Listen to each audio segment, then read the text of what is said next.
Proper story's supposed to start at the beginning. Ain't so simple with this one. Now here's a kid whose whole world got all twisted, leaving him stranded on a rock in the sky.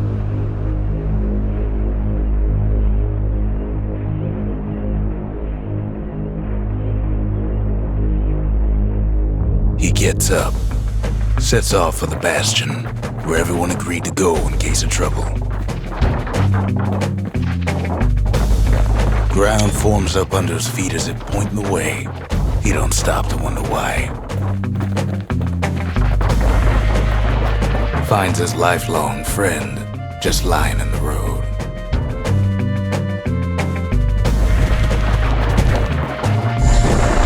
Well, it's a touching reunion.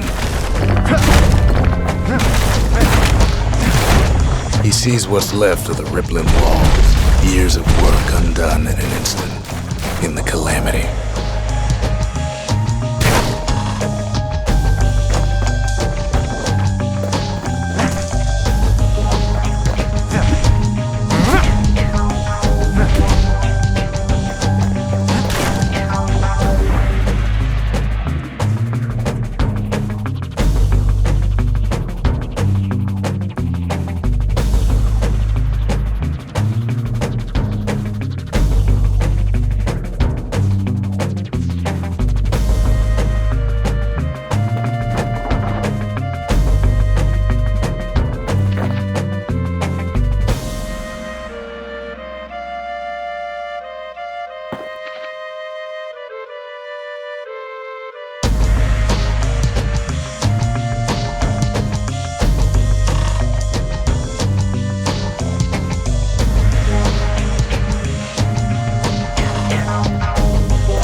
That a survivor?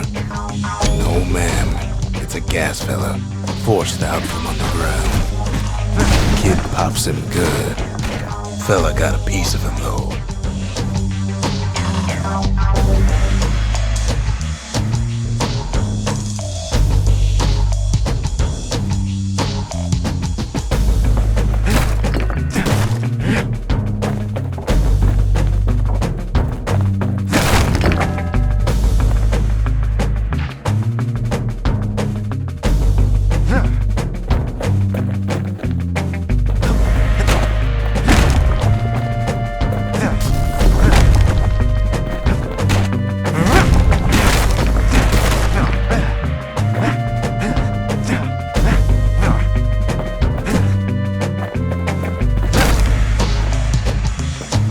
Repeater falls out of the sky. Ain't a gift from the gods, but it'll have to do.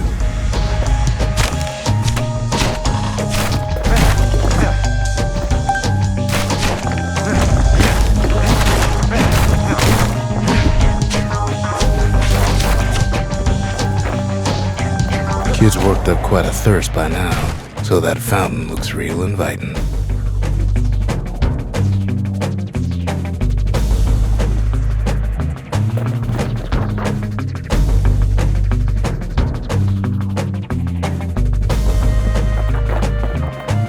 Sometimes you just need a drink.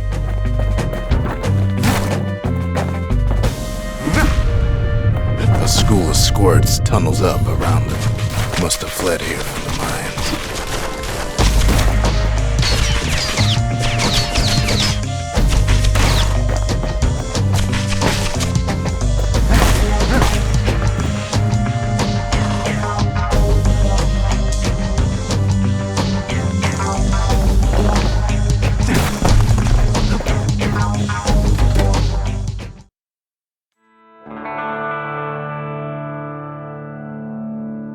He sets foot inside one of Celandia's famous watering holes.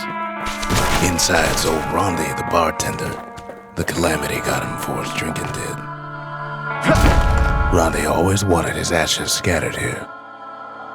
Then Kid finds his trusty shield.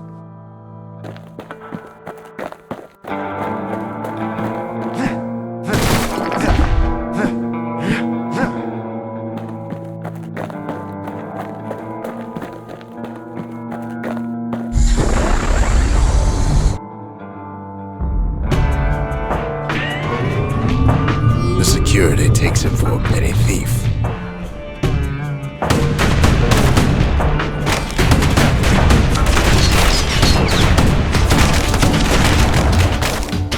Special delivery, gas fellas.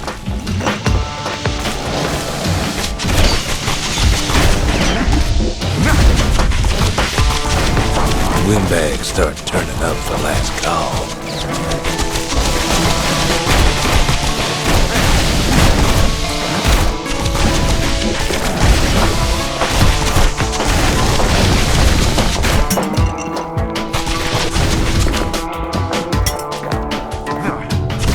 More squirts start coming out of the woodwork.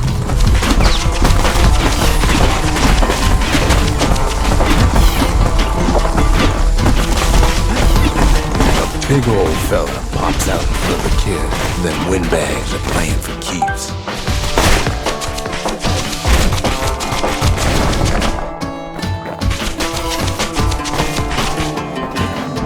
Kid sees the way to the Bastion out the window. It's a bit of a drop.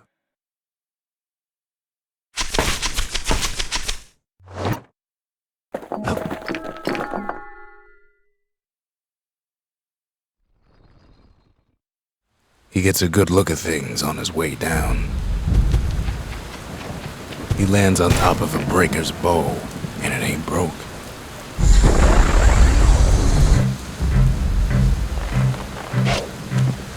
Kid spies a good perch for some target practice. He knows he should draw the string all the way back.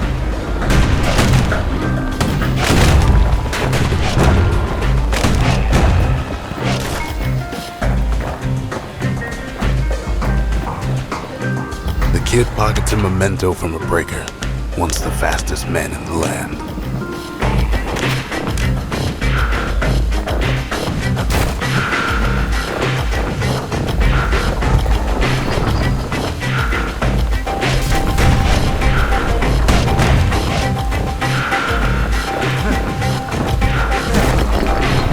Good news is the emergency defenses still work. Bad news is they're aiming for the kid.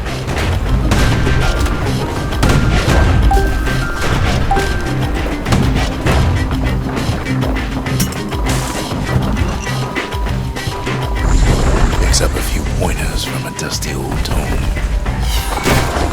He's a mighty fast learner.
Finds the distillery, right next to the arsenal.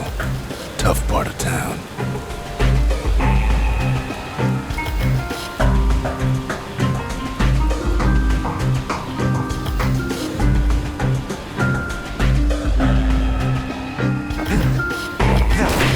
One sip of the spirits in that distillery, and the kid'll feel like a new man.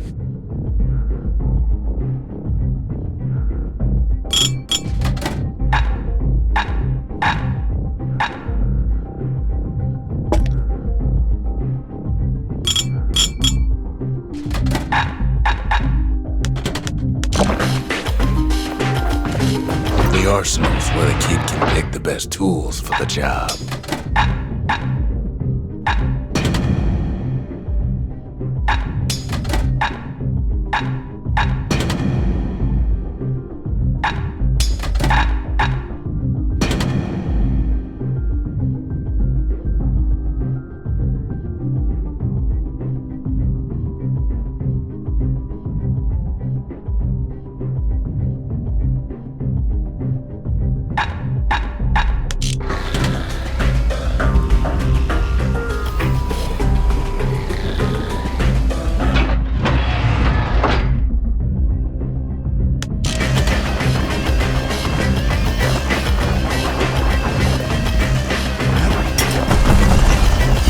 some of them squirts birthing like crazy in a couple of corn bins.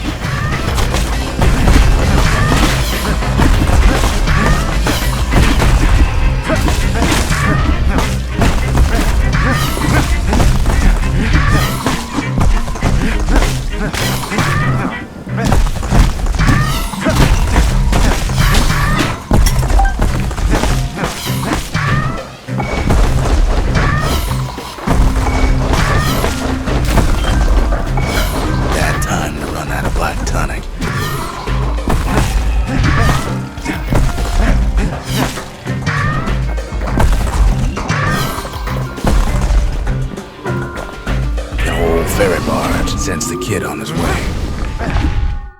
The Bastion's real close now.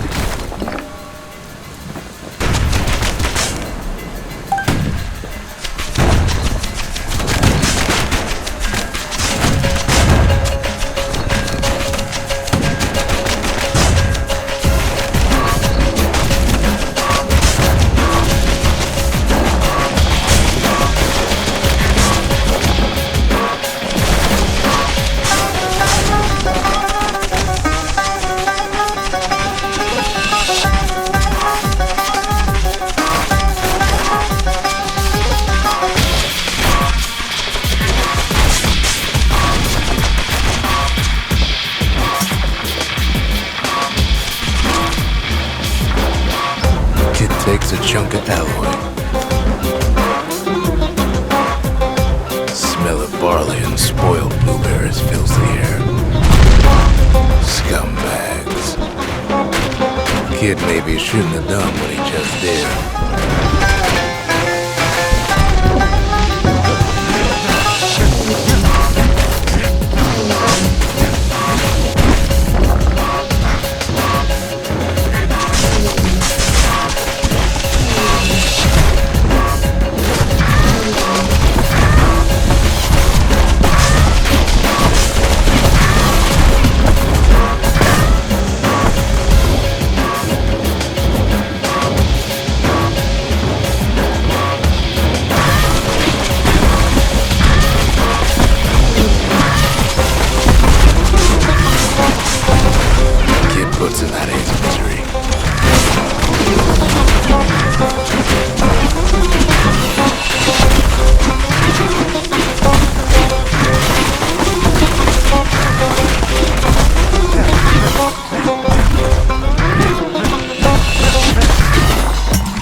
Scumbag of his last meal.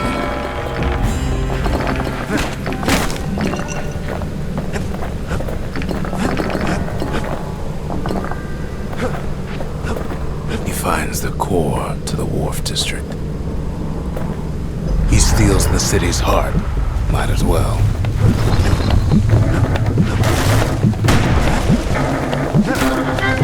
Kid has a feeling he better get a move on. The place is starting to fall. See, that core Kid took was the only thing making this particular rock stay afloat. Kid just keeps running. Somersaulting like crazy.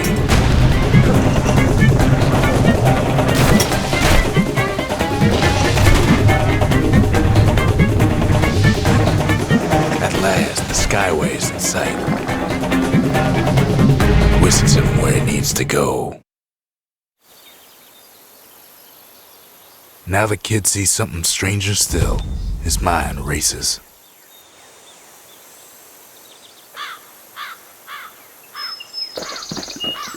Did anybody else survive?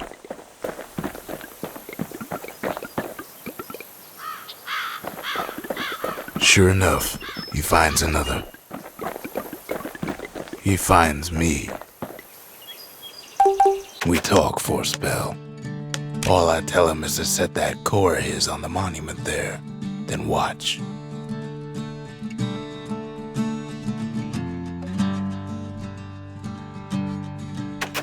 There's a bit of the Bastion's power in that crest, enough to point the way to the cores.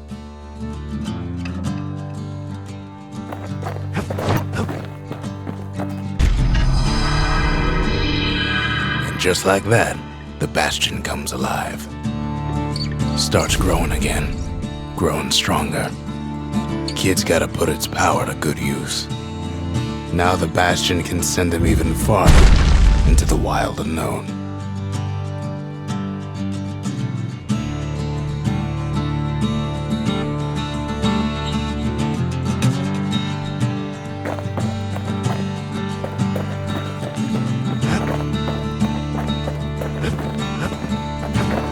The Bastion ain't gonna build itself.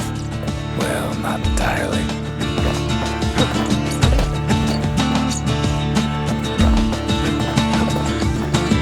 Kid ponders what to build. Makes time to sample spirits from my personal supply.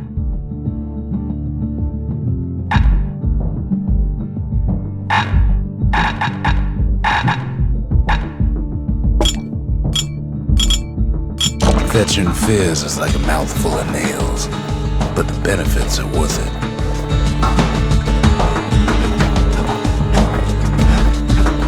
Ain't always much to say.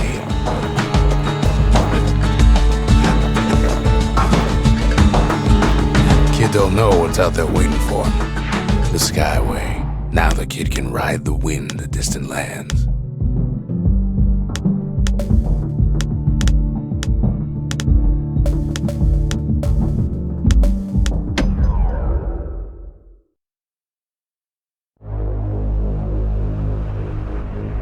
Now he lands at the intersection between bad and wrong. Ought to be a core down one of these twisted streets, but which one?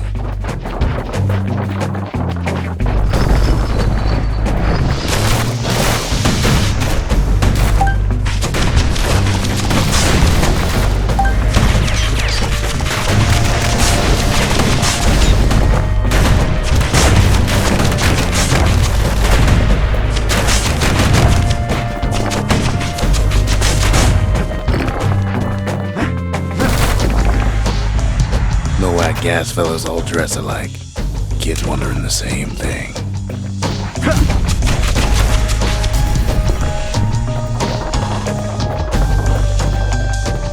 And there it is, but it's locked down tight in an alloy cage. A blustery old foreman is keeping his fellas in check, almost like he's showboating for the crowd. And now there's a new marshal in town.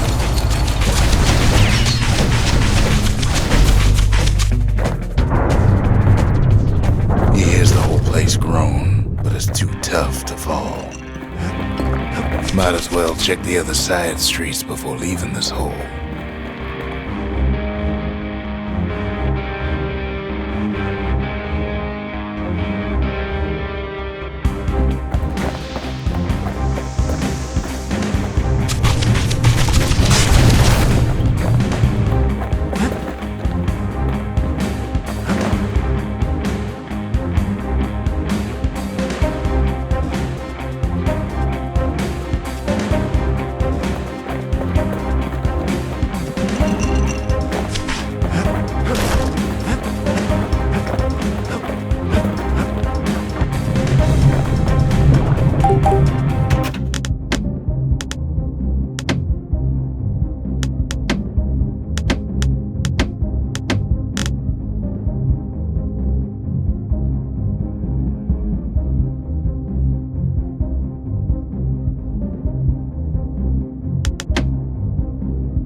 He heads for the east side, where windbags used to keep the local forge.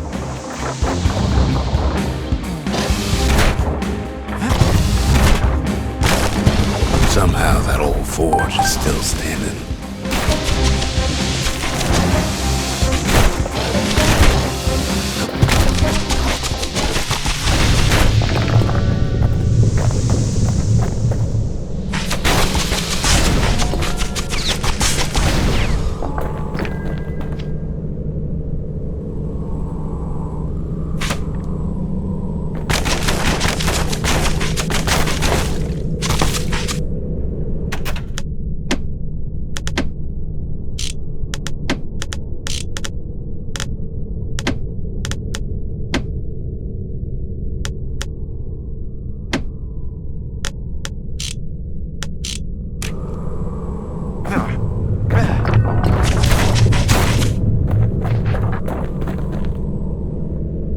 Inside the forge, Key can fine-tune those instruments of his.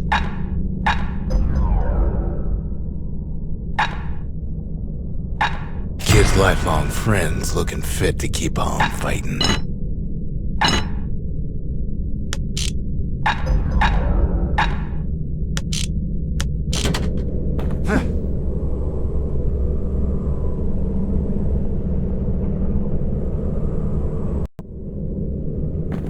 The rest of the path is gone for good, and his city crest won't bring it back.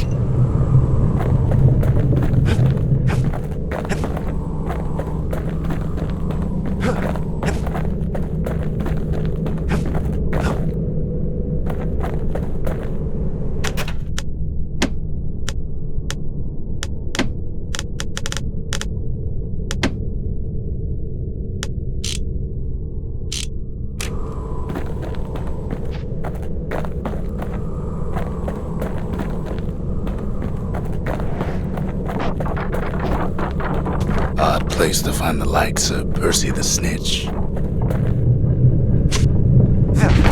Never much cared for that big wide grin of his.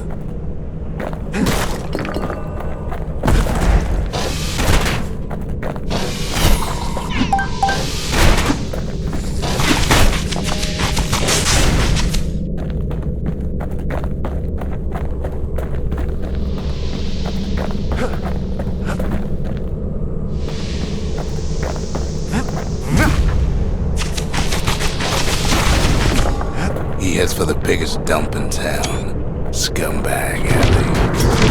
Some scumbag still feeding off the city's own trash. And there he is, the oldest scumbag of them all, Gershel.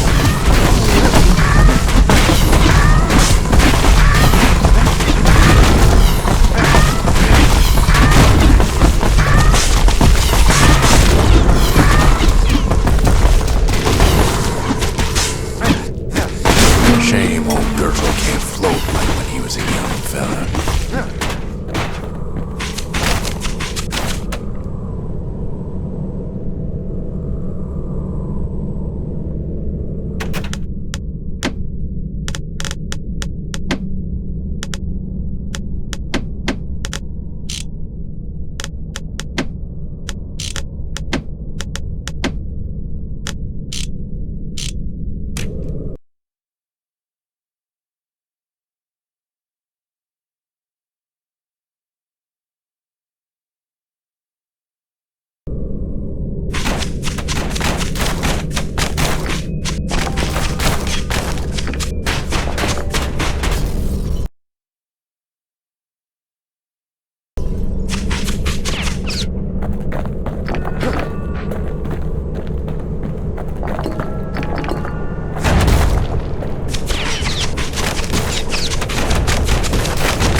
He heads for the squirt steps. Won't be no field trip this time.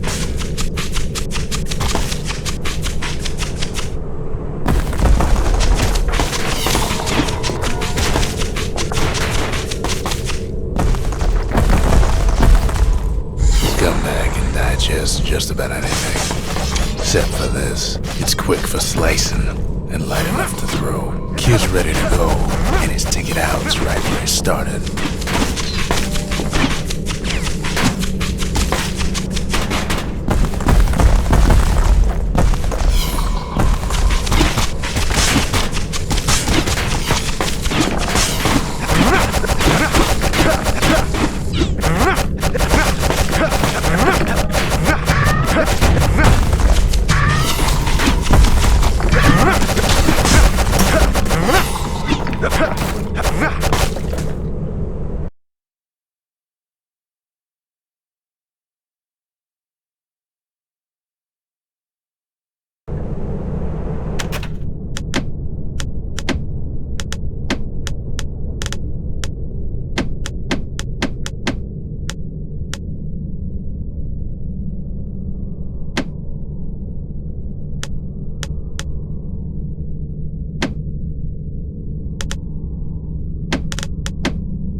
They say even the most rambunctious squirts can be tamed. Squirts don't make the best of friends, but they can be useful in a pinch.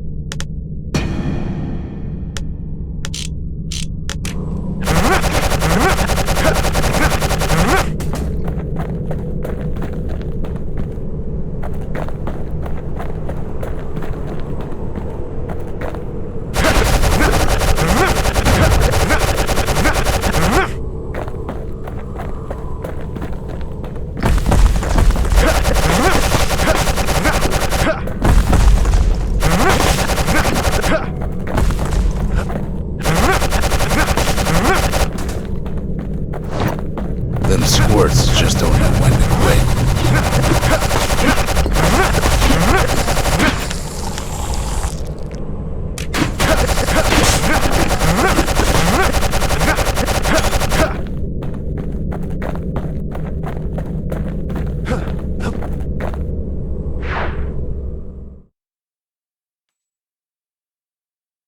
He comes back, just like I knew he would.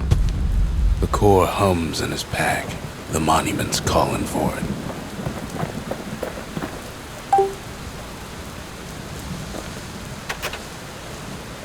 The windbags used to be alright. Then the calamity took the floor out from under him.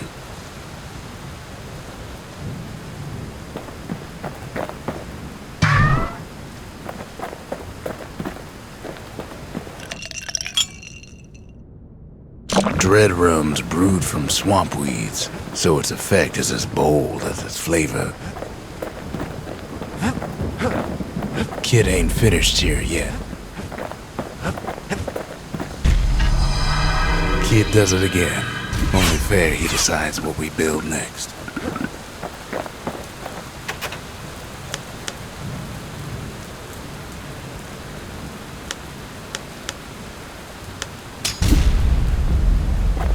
A lot of things need fixing up in this world, and we can start right here.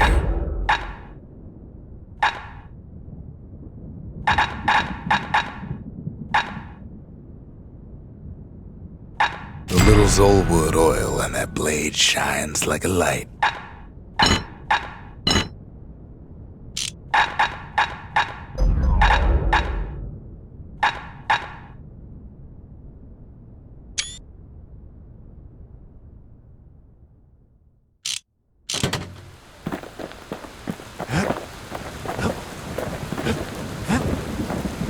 Picked up traces of other cores while the kid was out.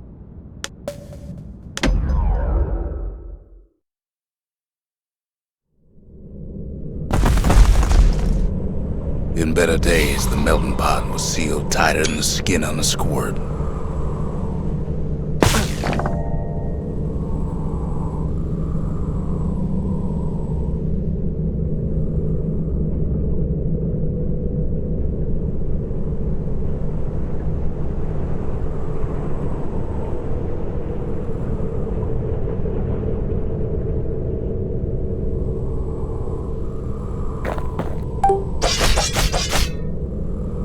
Of all the plans to survive the calamity, it had to be stabweeds.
Cuts down every stabweed like there's gonna be a prize for it. If there's a core, he figures it ought to be deeper down. Core stuck inside one of those fancy cages. No breaking a cage like that, but the kid tries anyway. Gotta find a way to spring it open.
He throws a switch. Now what could possibly go wrong?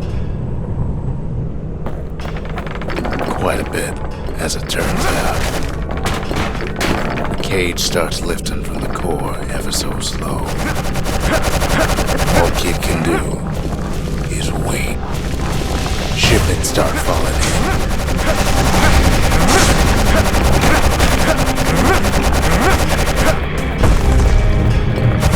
Not every score's born bad. Some spring to the kid's defense. Judging by the movement of the cage, it's gonna take a little while.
pop that mean old foreman.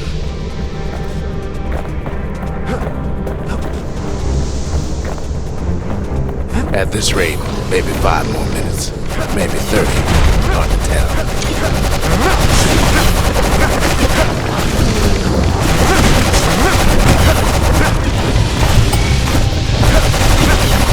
Squirts get real territorial around the core.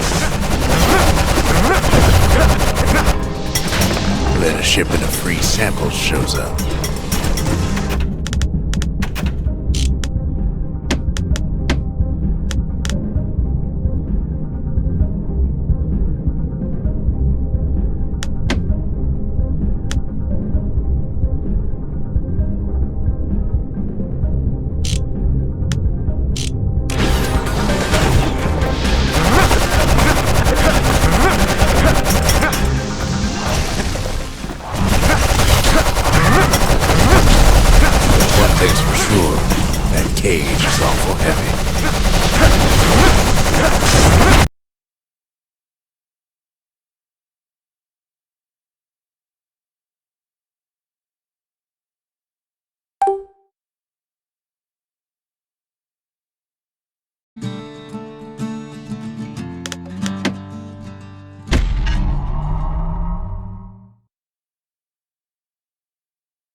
They tied it up at the melting pot when they heard the kid was coming back.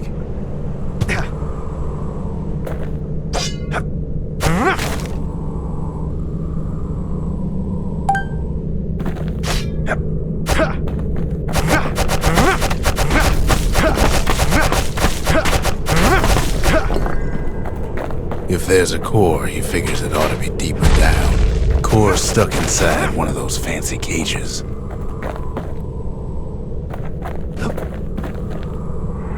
Some of the stuff lying around is downright dangerous. He throws a switch. Now what could possibly go wrong? Quite a bit, as it turns out. The cage starts lifting from the core ever so slow. All Kid can do is wait. Shipments start falling in.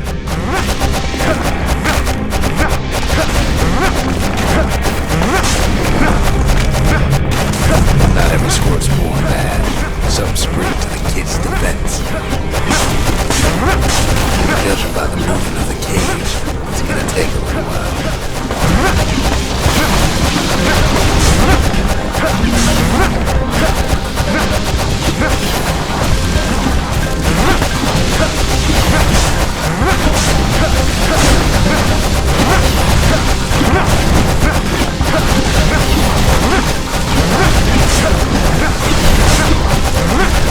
Scumbags don't take kindly to interlopers.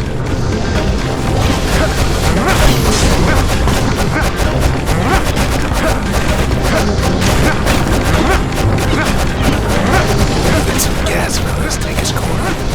Burly pop that mean old foreman.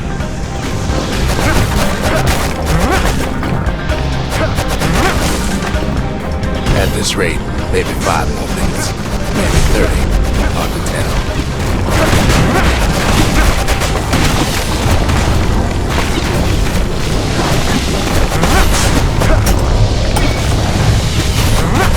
Squirts get real territorial around the core. Then a shipment of free samples shows up.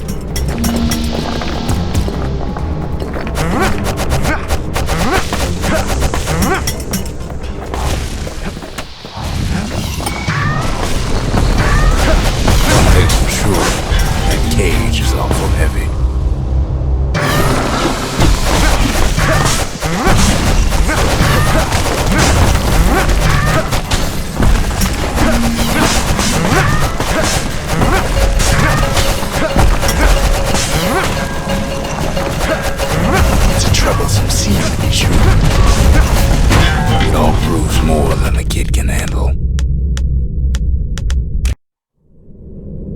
Zealandia held treasures from around the world, but Kid needs just one.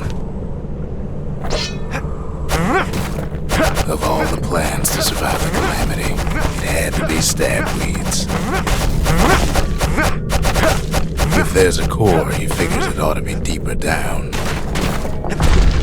Core's stuck inside one of those fancy cages. Some of the stuff lying around is downright dangerous. He throws a switch. Now what could possibly go wrong? Quite a bit, as it turns out. The cage starts lifting from the core ever so slow. All Kid can do is wait. Shipments start falling in.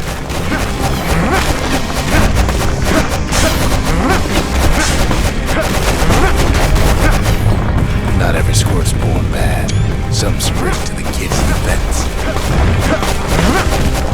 Judging by the movement of the cage, it's gonna take a little while.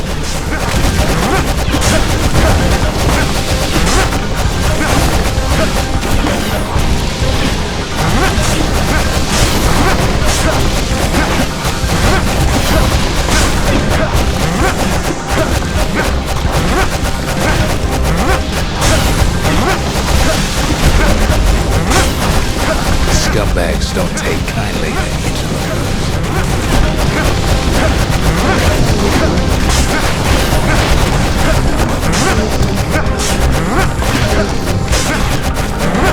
Even some gas fellas take his corner.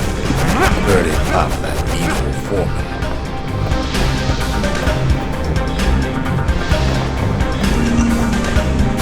At this rate, maybe 5 more minutes, maybe 30, hard to tell.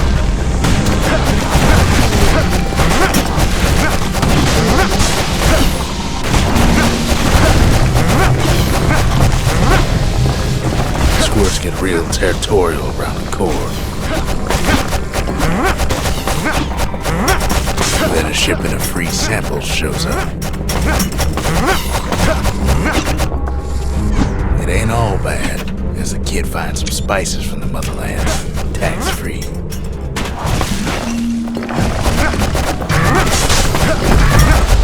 One thing's for sure, that cage is level heavy.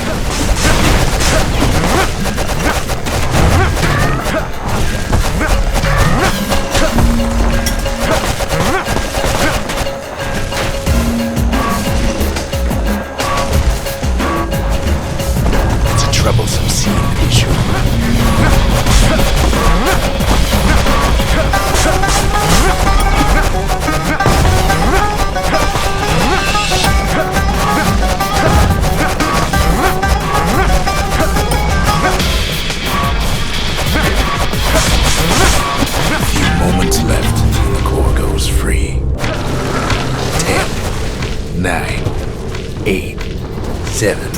Give or take a few seconds. Finally, the core's within reach. And done. He's got it. Just gotta get to the nearest barge.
to survive the calamity, it had to be stab weeds.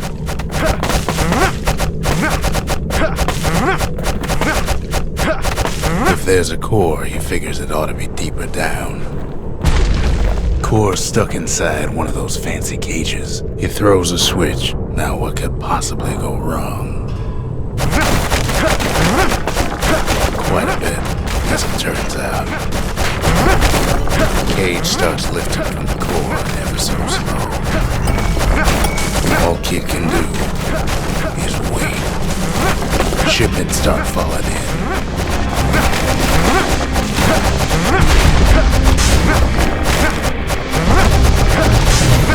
Not every squirt's born bad. Some spring to the kid's defense. Judging by the movement of the cage, it's gonna take a while.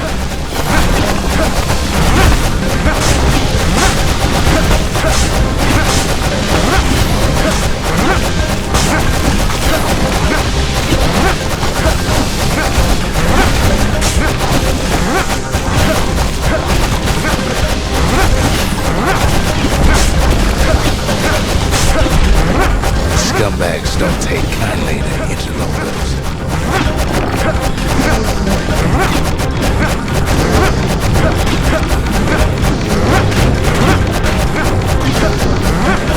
Even some gas fellas take his corner. Birdie pop that needle warning.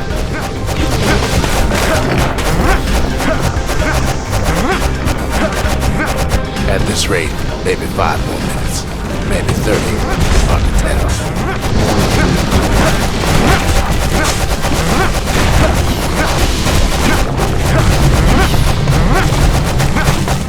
Squirts get real territorial around the core. Then a shipment of free samples shows up. It ain't all bad, as the kid finds some spices from the motherland, tax-free.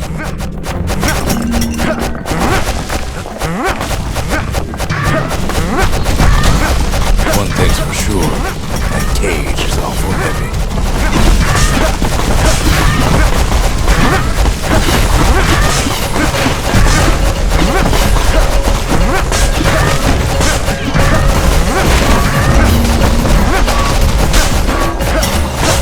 It's a troublesome scene, sure. He's hurting, but he's gotta hold out just a little longer.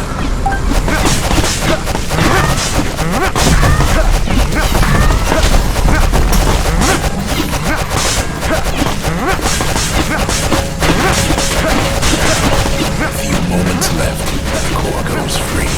10, 9, 8, 7. Give or take a few seconds. Finally, the core's within reach. And done. He's got it. Just gotta get to the nearest barge.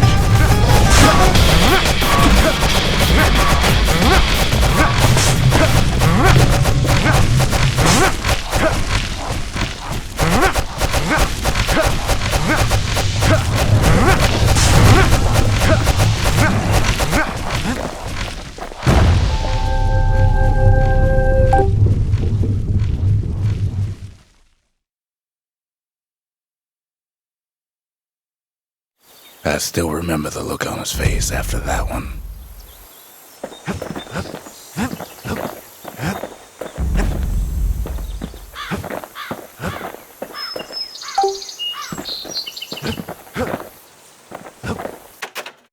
Folks voyaged across the boundless sea to found Ceylondia.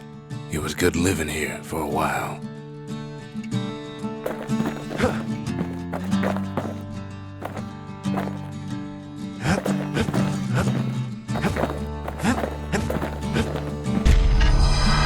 The old world's finished, but the new world's just getting started.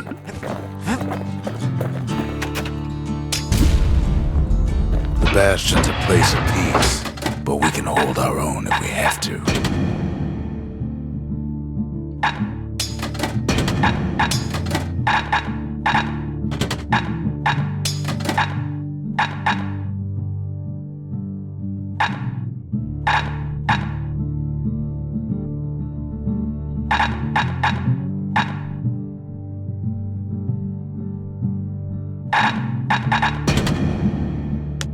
The repeater and machete, favorite choices of the Ura hunters we once fought.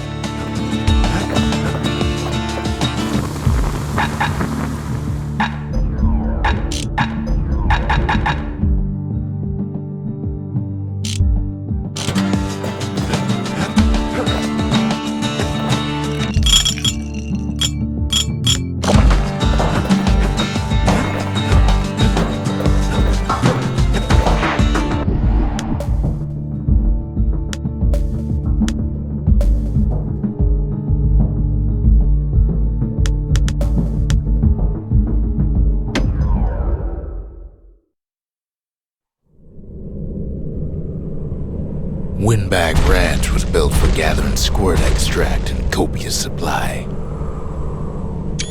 Ain't nothing more healthful.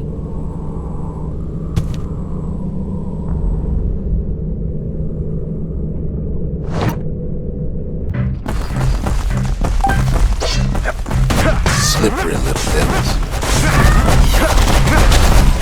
Some folks showed up to make a fast buck, nothing but a knife.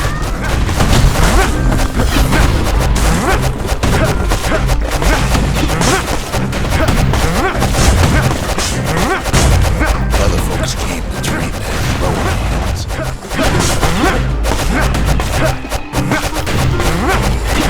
Place gets awful slick sometimes.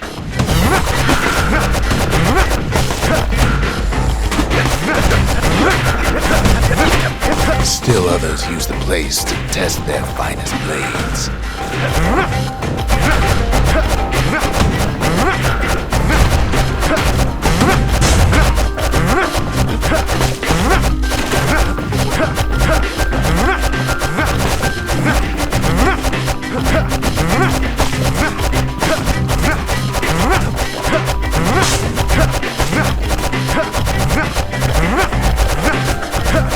Gotta finish the job before collecting the pay.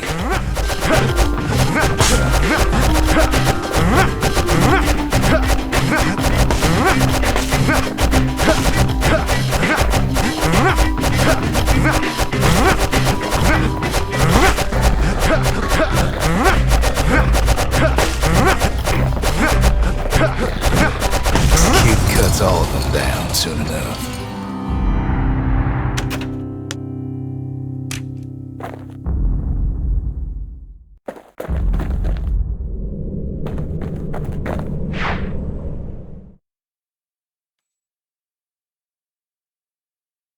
Kid comes back from Windbag Ranch, smelling good and ripe.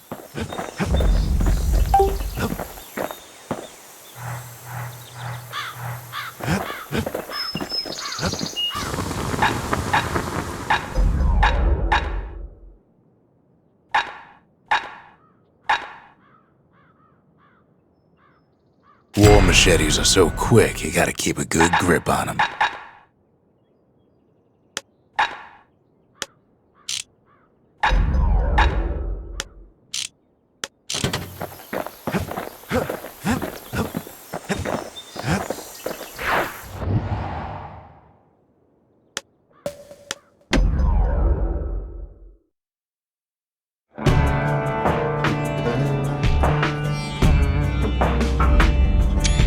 Couples used to walk the sundown path.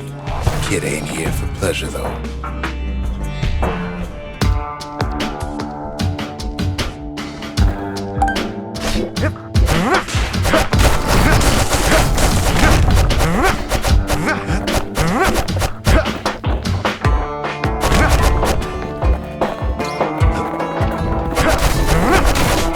But then, somebody gets to the core before the kid. He gets the wind knocked right out of him.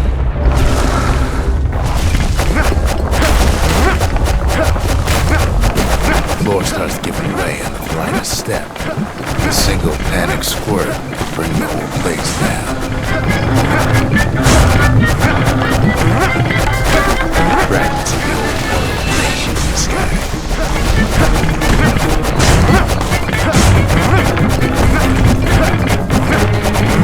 Path ain't exactly open to visitors anymore.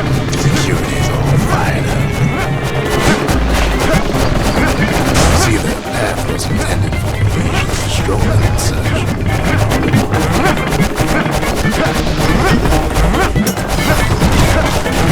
Sky bridges link the path together. One of them bridges whips the kid along. Air travel always was an iffy proposition.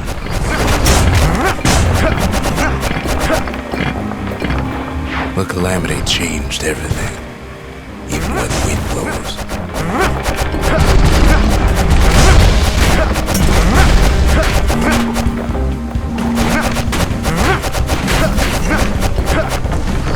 Well, if we mastered the winds in the old days, we can do it again.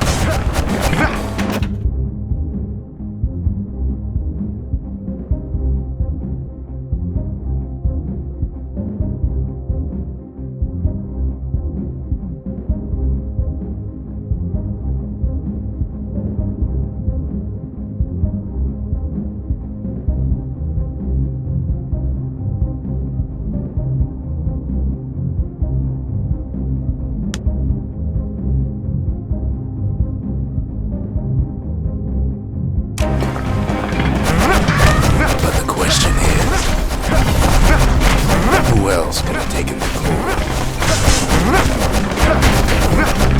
Well, ain't no survivor stole the thing. Scumbag ate it by mistake.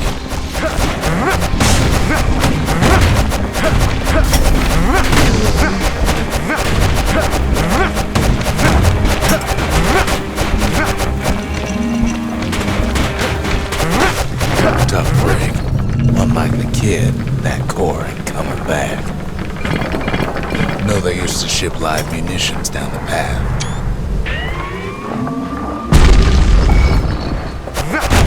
It's wise to toss those things plenty far away.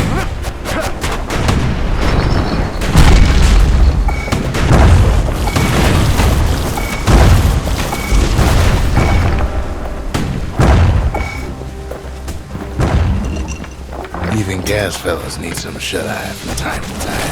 They get real cranky when we wake them up.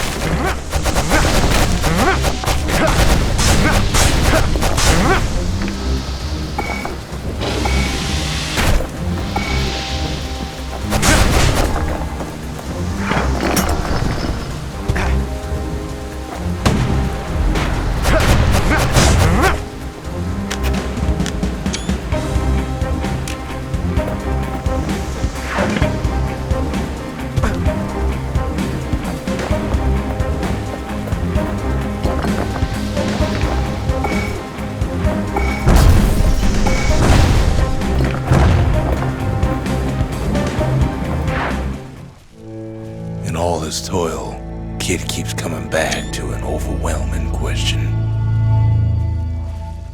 Who else could have survived the calamity?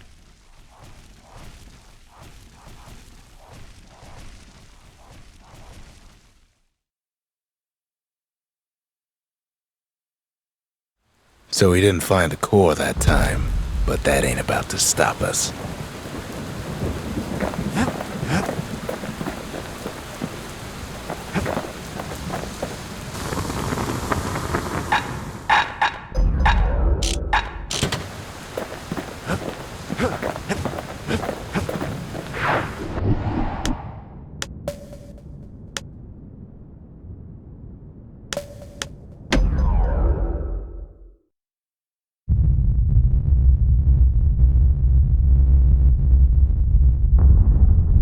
The dead welcome him with open arms.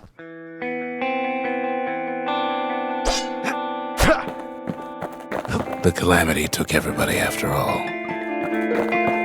Kid sees it plain, frozen faces all around. You don't much care to see him, not like this.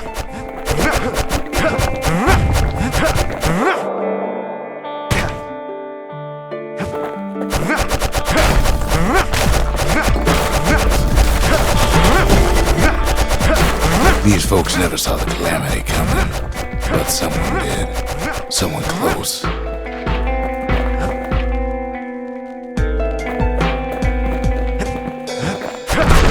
Someone who ain't like Mr. Beckman and his kindly wife. It was someone like him. Kid sees him there agape, in the flesh. It's a snag or two trying to get to him.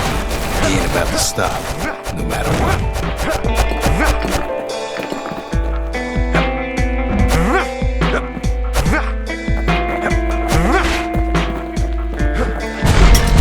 He's got so many questions after all.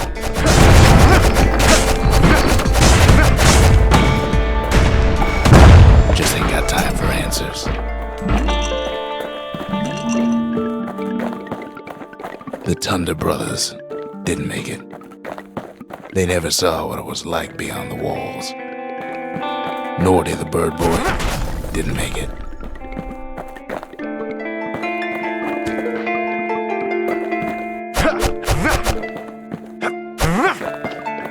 The Jawsons, they didn't make it. Grady Sr., Grady Jr., they didn't make it. But him, he survived. Kid finds proof enough that man ain't from around here.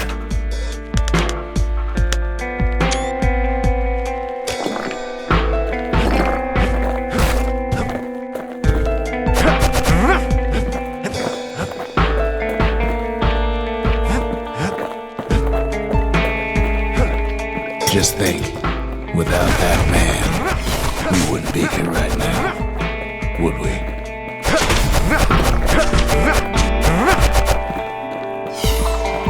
The Corps survived as well. Kid does what he has to do. And then...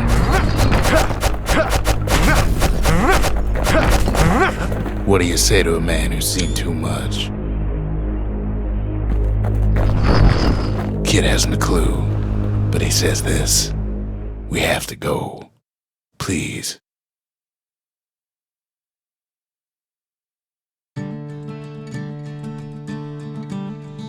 He's a proper gentleman, that man. His name is Zolf.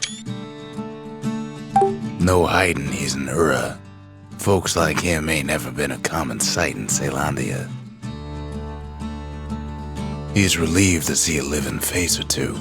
The kid and I introduce ourselves in kind, both to him and to each other, for the first time.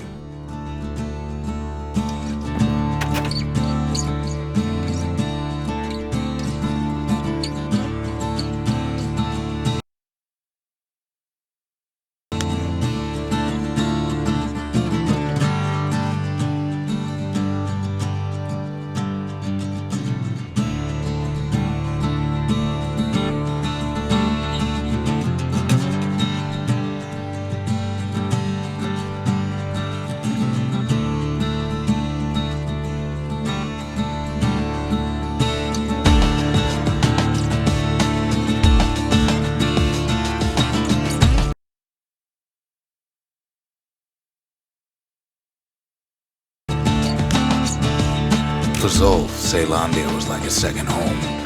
He's real worried about his first home, too. Far to the east.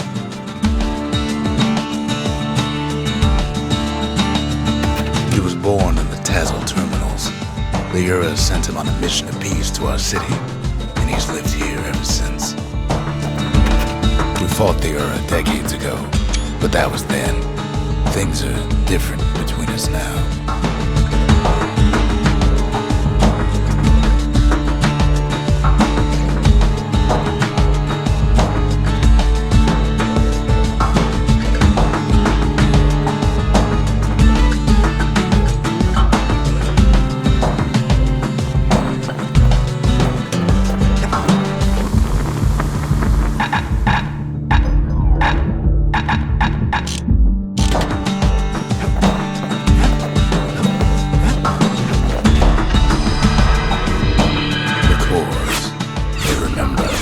That's why this place is coming together.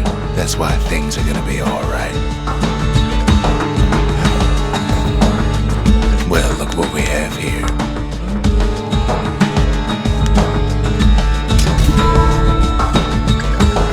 The memorial.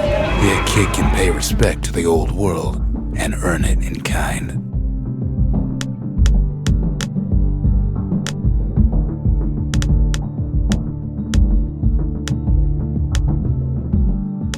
The valediction. Just another one of my sketches. Nothing more.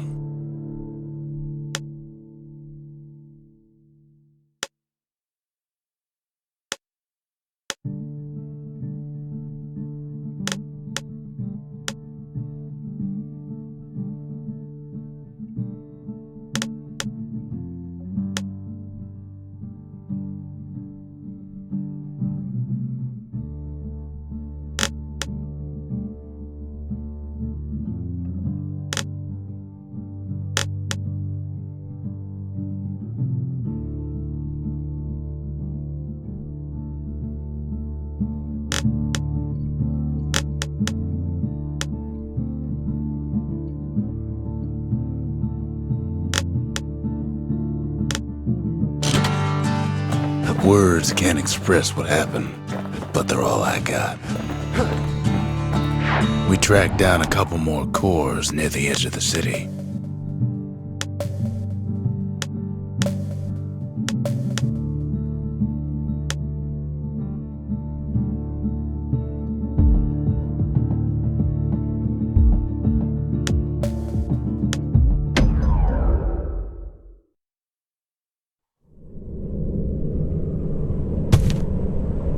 No use praying to the gods these days.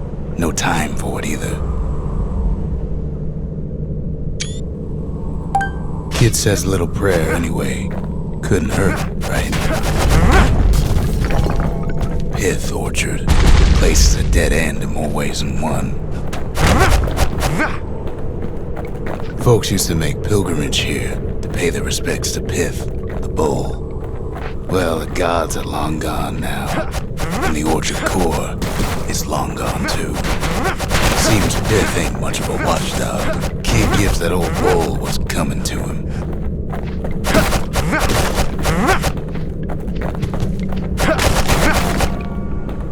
Pith stood for something once. Something real. In time, though, the bull stopped being a symbol and started being decoration.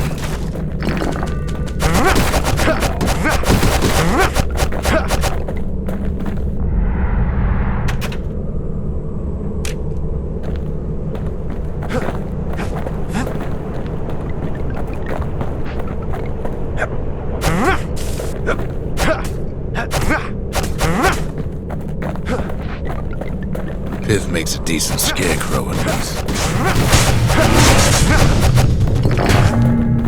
Then Pith lights up like a rodeo. So what'll it be? Invoke the gods, or tell them off? Pith.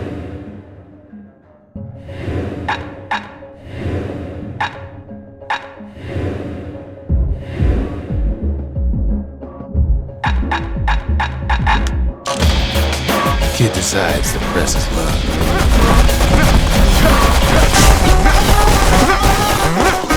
Well, if the gods are alive, they must be plenty sore.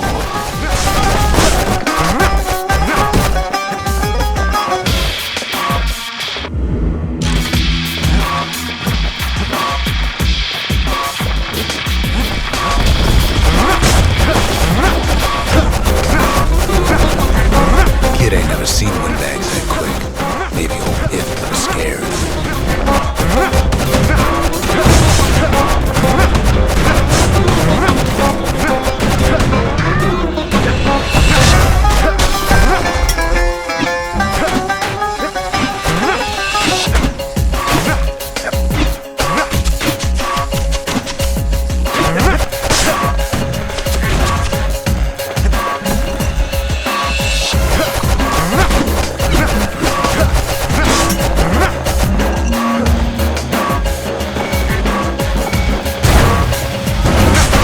Passes Pith's trial, and he's richer for it.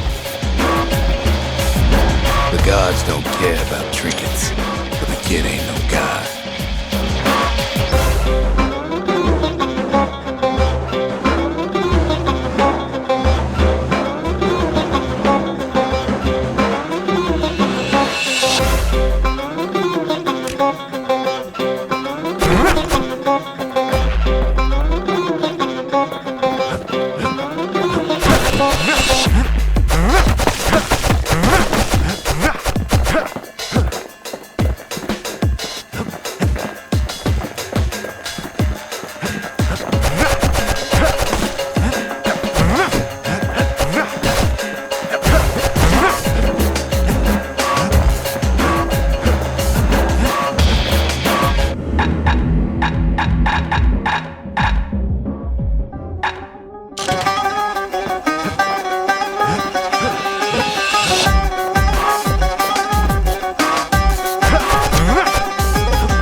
found a core, at least he found Zolf's precious shrine.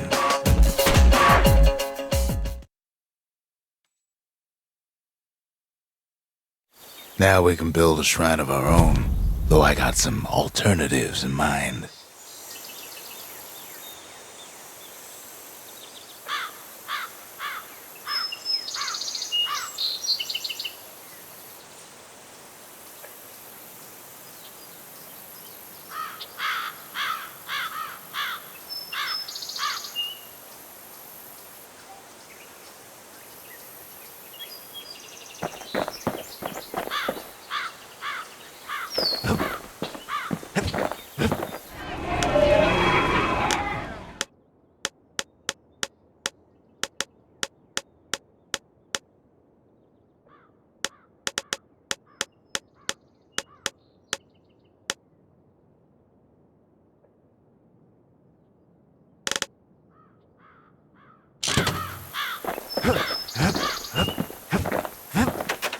Zolf doesn't touch the thing.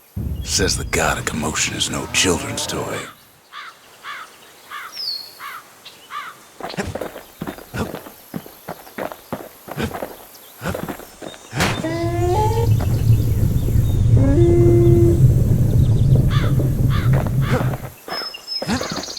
Kid says hello, but Zolf's lost in thought. The Ura feared the gods. We turned them into toys, put their faces on our walls.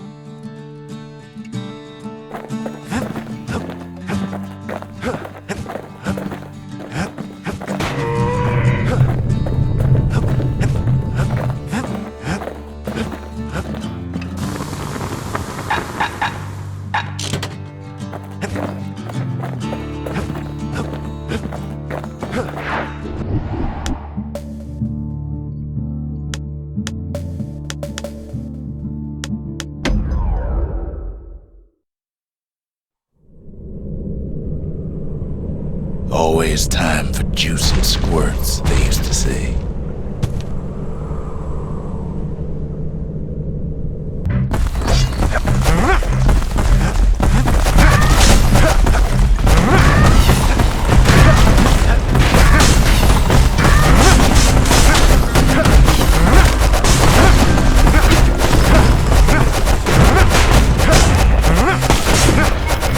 At least the little fellas can't feel a thing. Some squirts tried to flee on instinct.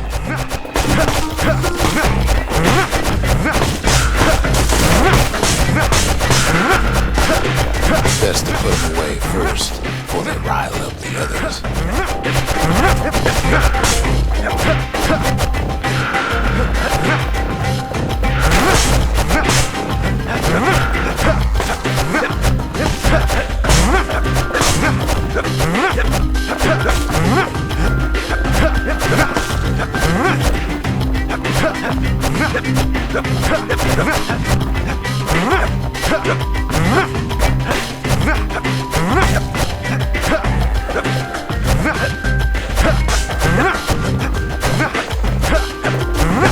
Kid thinks short work of them things.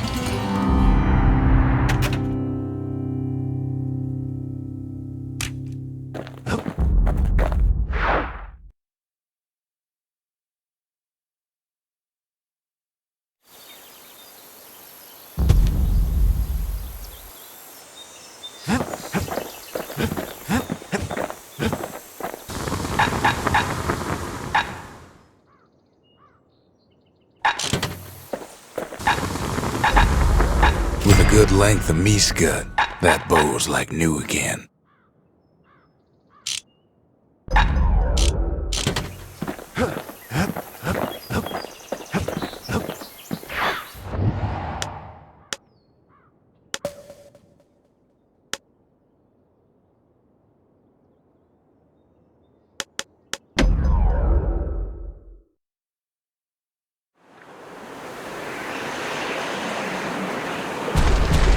There's only one way to Cinder Brick Fort. The hard way. Sure, the city marshals may be gone, but now the fort's crawling with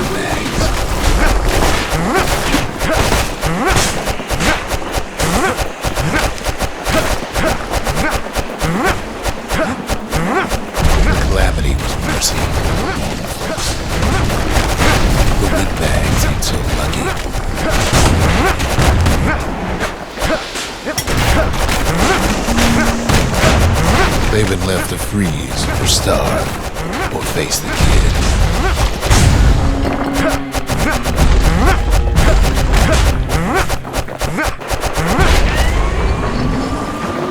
Well, windbags young and old keep fighting for the fort.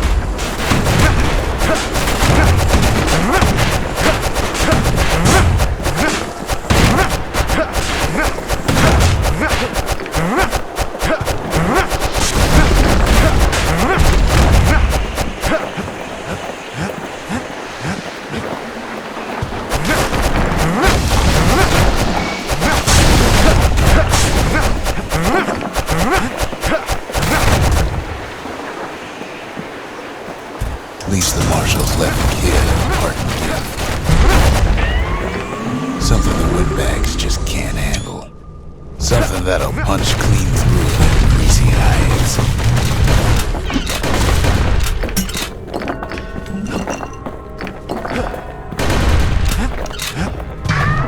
Windbags ain't much different from normal folks. All they want's a warm place to stay and a decent meal.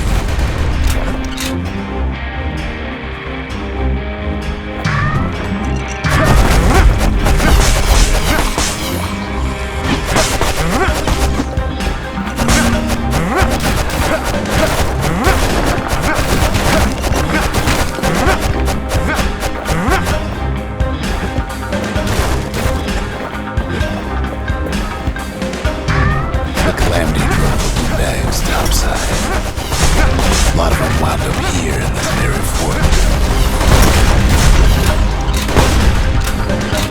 Could have been minding their business underground like in the old days.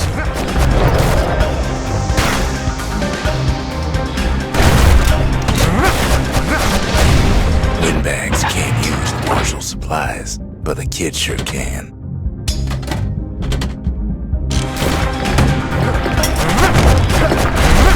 As for the windbags, Cinderbrick gave them enough heat and metal to munch on for a while. But the fort ain't theirs by right.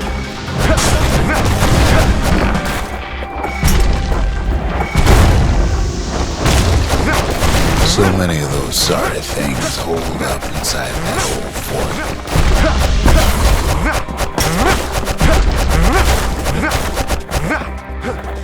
Not a scratch on him as he presses on the higher ground.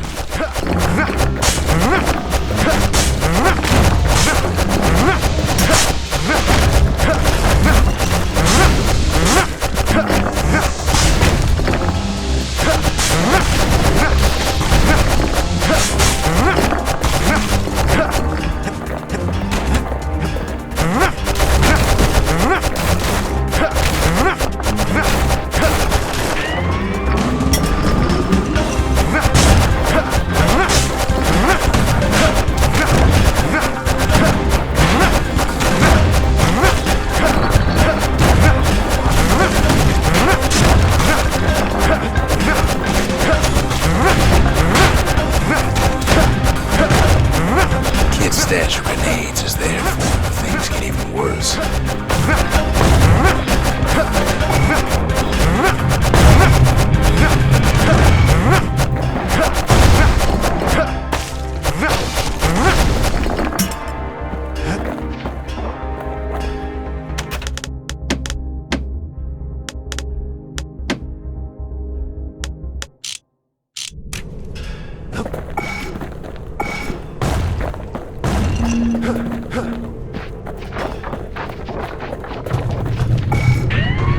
Security's plane gone haywire. Windbags gummed up the works.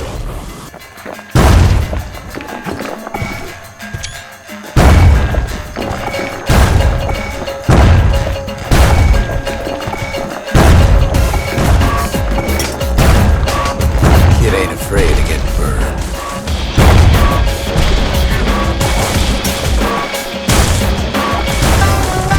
They trapped the kid in the middle of the fort's parade grounds.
used to dream of getting a marshal's badge, but not like this. The Skyway's a welcome sight after all that.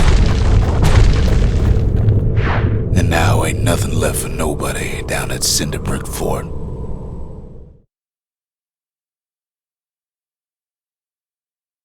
Kid shows up just as Ulf's telling me about his own journey to the city. Seems the only thing the Calamity saved for Zulf was a smoking pipe. Poor kid collapses after just one drag.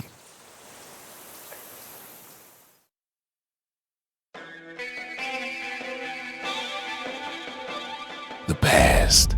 Only good thing ever come out of the past is history.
Up with a kid. Hardly had a moment's rest since all this started.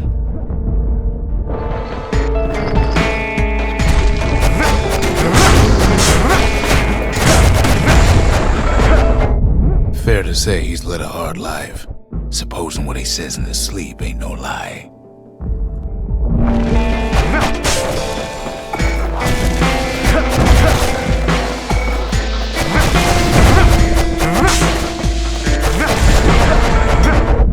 He never knew his old man, but he had his mama to take care of.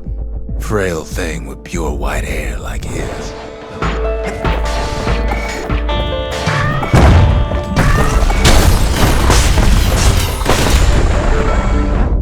Having his mama's hair did the kid no favors while he was growing up, but he learned to hold his own out there.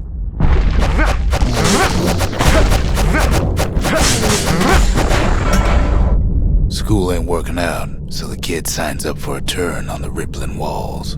Make his mama some money.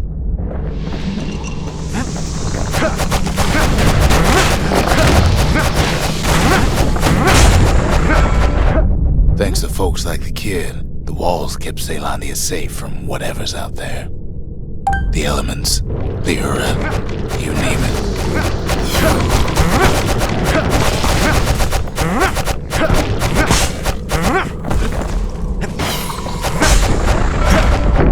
Once the kid done his time, he hurried on home. Turns out his mama's time was done too.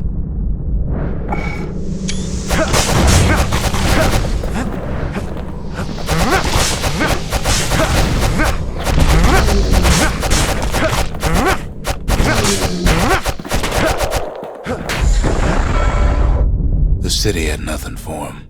The money he'd been sending home was nowhere to be found either.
The marshals seemed like good men, he says.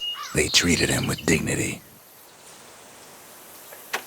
Zolf brought his antique smoking pipe all the way from the terminals. Even since the Ura surrendered to us, the marshals kept a wary eye on him.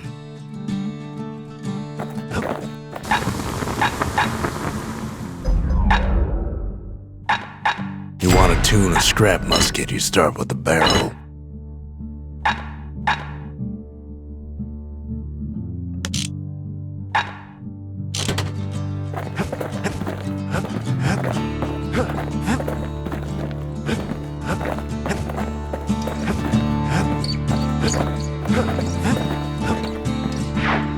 Kid takes another drag, goes out like a light.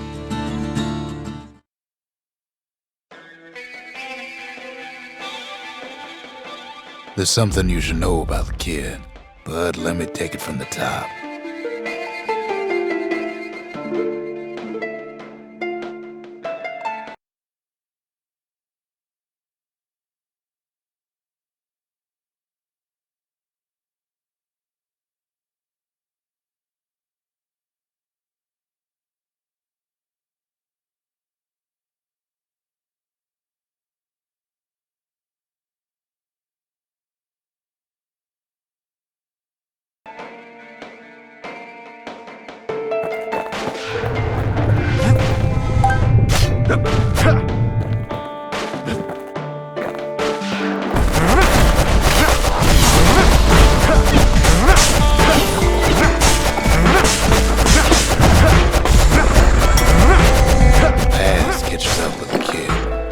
Hardly had a moment's rest since all this started.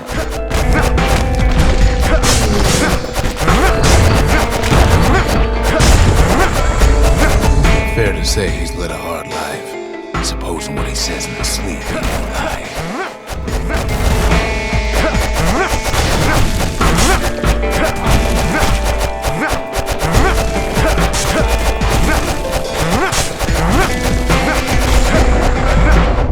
He never knew his old man, but he had his mama to take care of.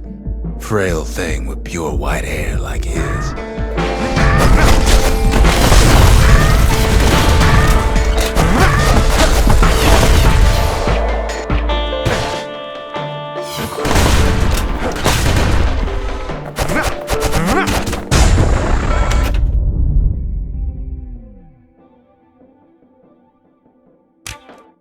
Having his mama's hair did the kid no favors while he was growing up, but he learned to hold his own out there.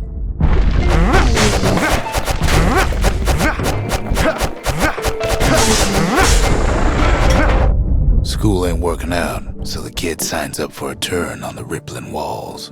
Make his mama some money.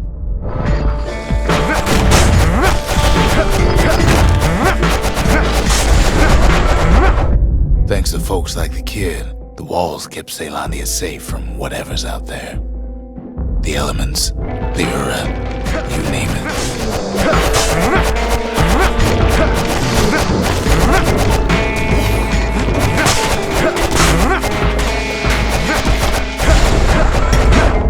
Once the kid done his time, he hurried on home. Turns out his mama's time was done too.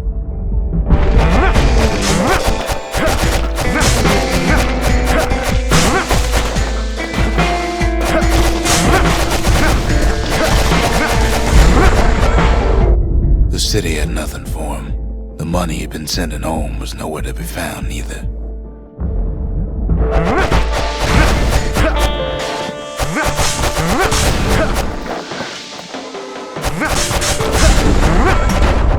So what'd the kid do? Why, he went right on back to the walls for another 5 years.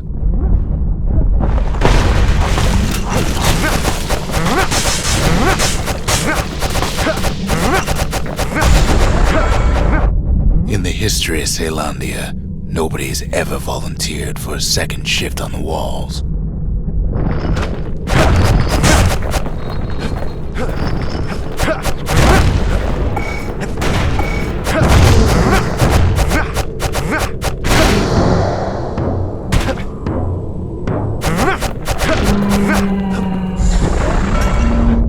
Out there, a kid learned to fend for himself, learn to build, learn to break.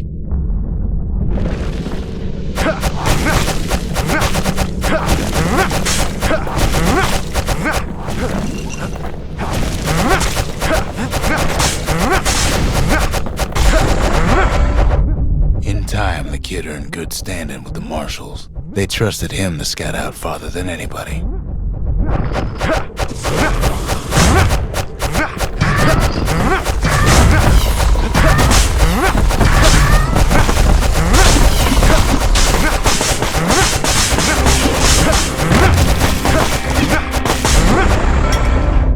One night, on one of his expeditions, the ground beneath him shuddered, cracked, and split apart.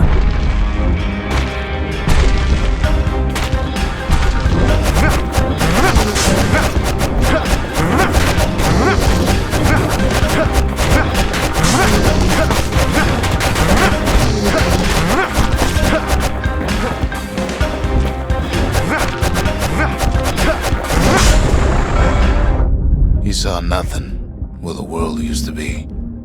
The calamity happened just like that.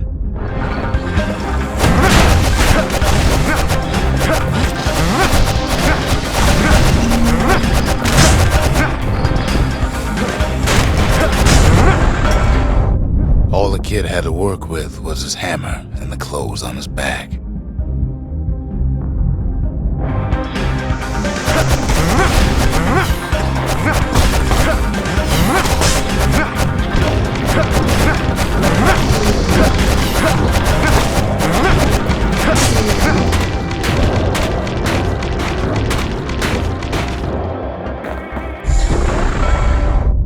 Through twisted streets, he ran with nothing but the city crest and an old stranger's voice to guide him.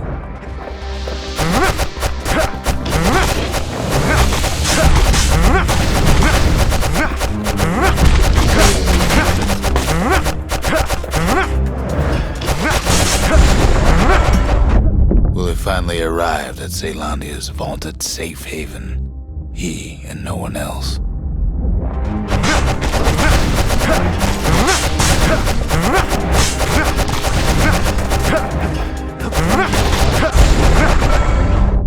But then, all he got was more thankless work from a man who ain't even asked his name.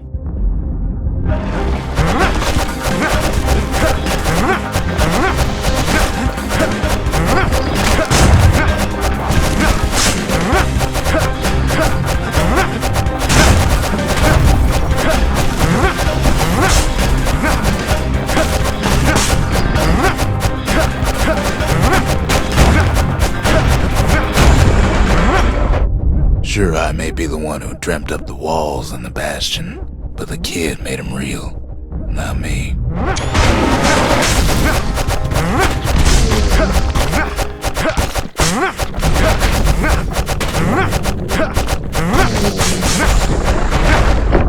I'd like to say I'll never forget him, or what he's doing, what he's done. I surely would.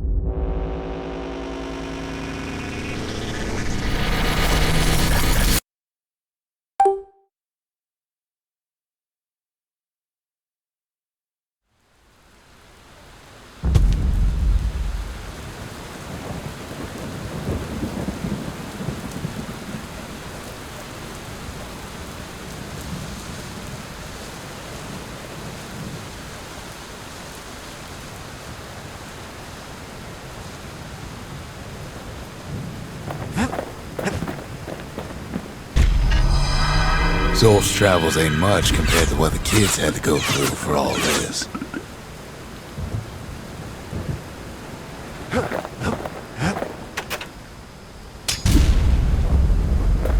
The Lost and Found. Here, kid takes fragments of the old world and makes them whole again.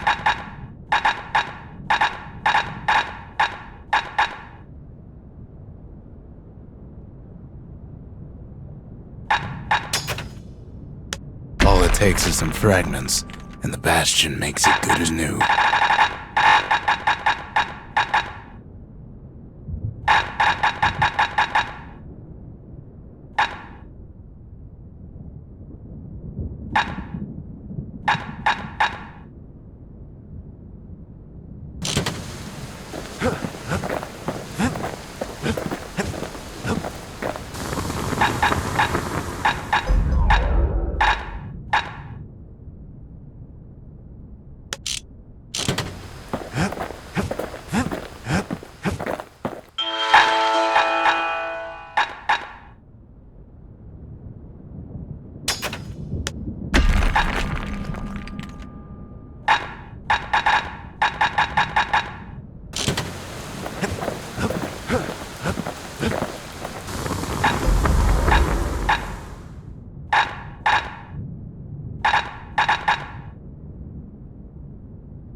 Just don't get any sharper than that.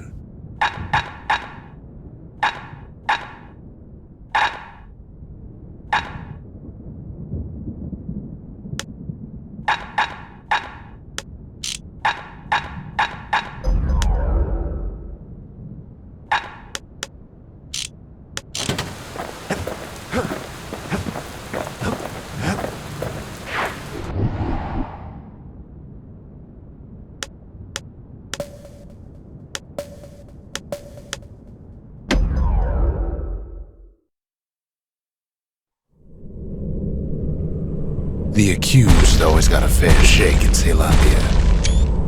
Some used to take the bullhead trial.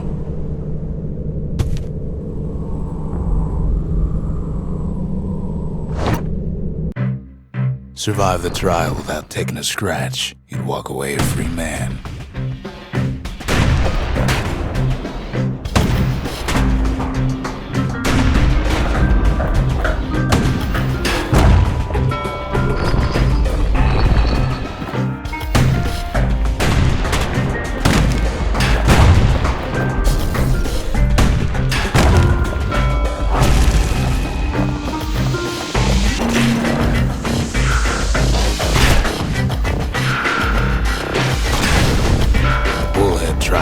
Folks three things. First, a good defense is a good offense. Second, gotta always watch your back. Third, ain't no godlike bull up there gonna save you.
just step aside and let things go.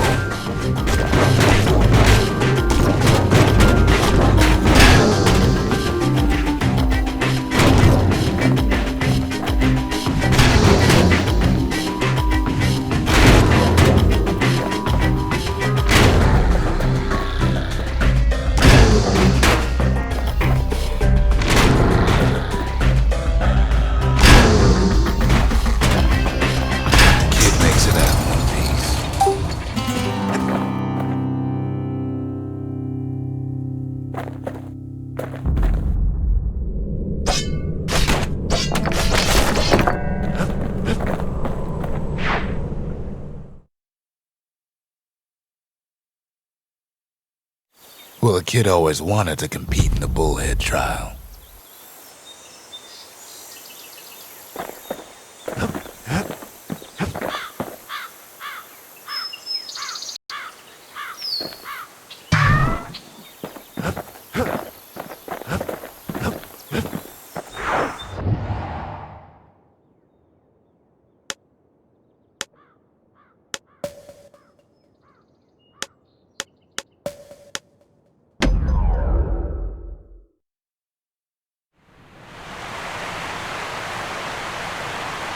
The Langston River flowed free and wild till the calamity drank it all up. Maybe all that water just grew wings and flew off.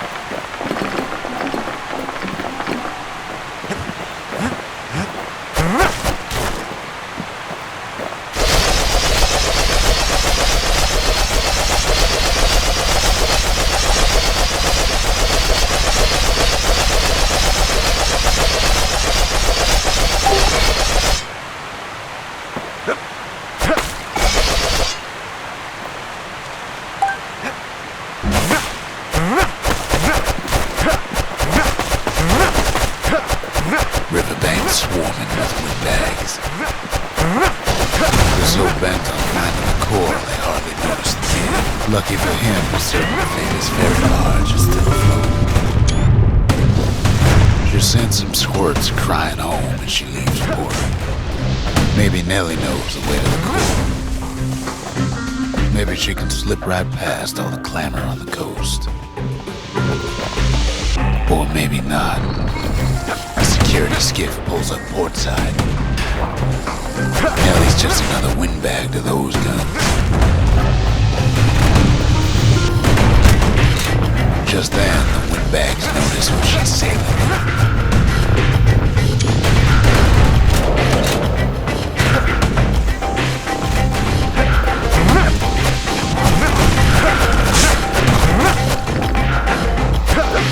They try to cut her off.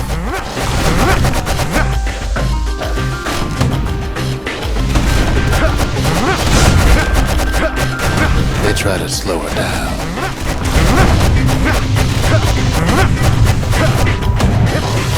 They try to knock her out.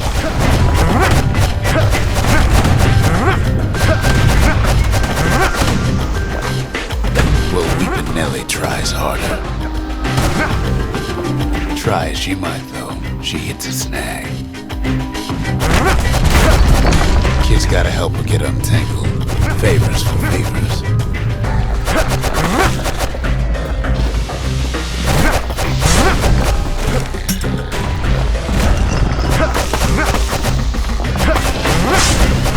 At least she picked a good spot for a break, 'cause the core's right there.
every move.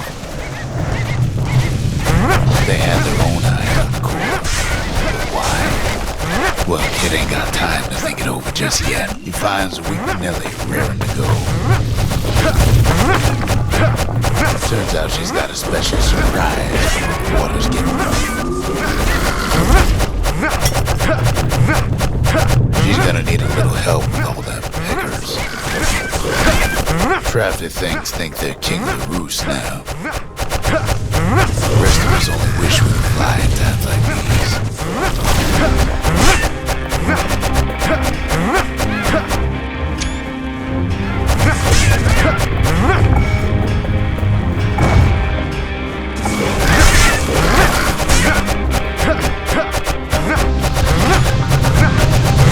Security skiffs keep on coming starboard side. Don't seem to care what they shoot, as long as they hit something.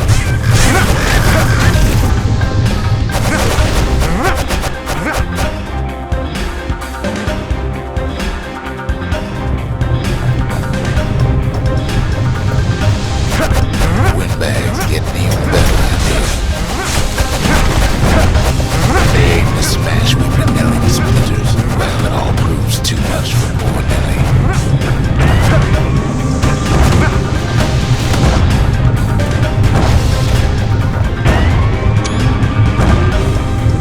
She's just gotta make one last stop. With her last breath, Nellie gets the kid to solid ground. Solid ground in the Pecker country. They want that core real bad. Seems the calamity ain't with the Peckers' appetites. Kid shoos them off, knowing they'll be back. A good couple of times.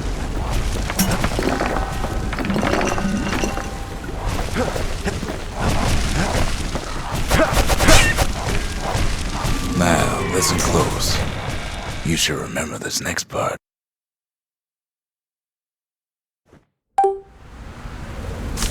Why go to Prosper Bluff?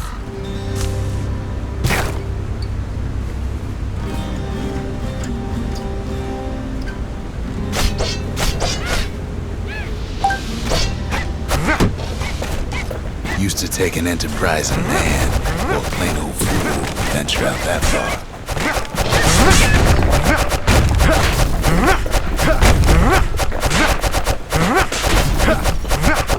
The city was the most beautiful place in the world. We all knew that.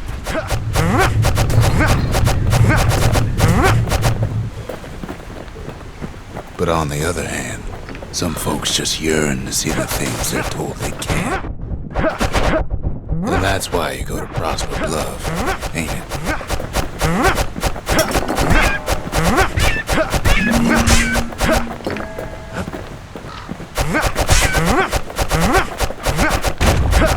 There the kid hears something he ain't heard in a long while.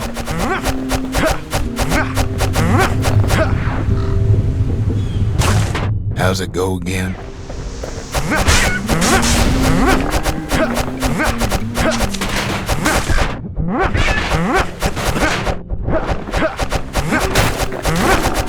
Yeah, that's the one. I dig my hole in the wall.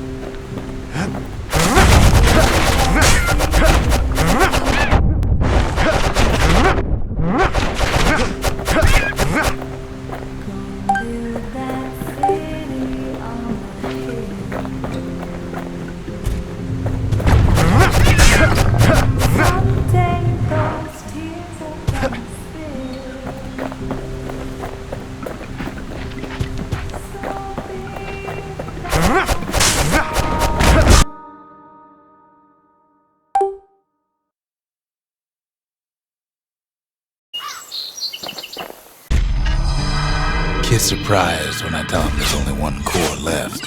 I shouldn't have believed it either.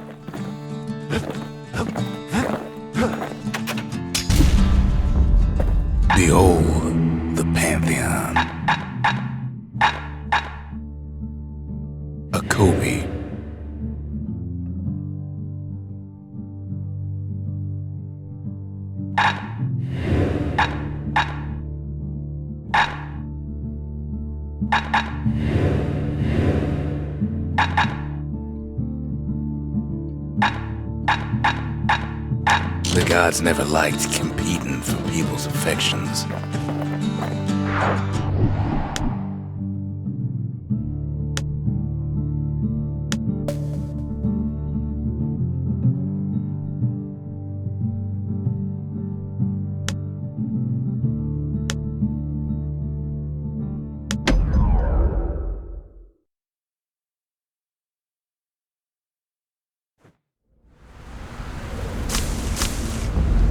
Hard to forget Prosper Bluff, ain't it? Used to take an enterprising man or a plain old fool to venture out that far.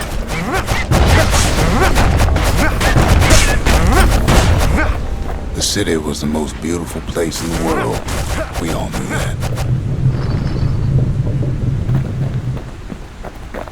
But on the other hand, some folks just yearn to see the things they're told they can't. And that's why you go to Prosper Bluff, ain't it? The other kid hears something he ain't heard in a long while.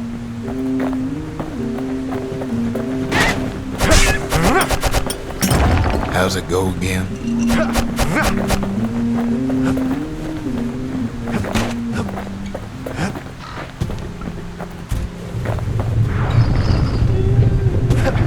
Yeah, that's the one.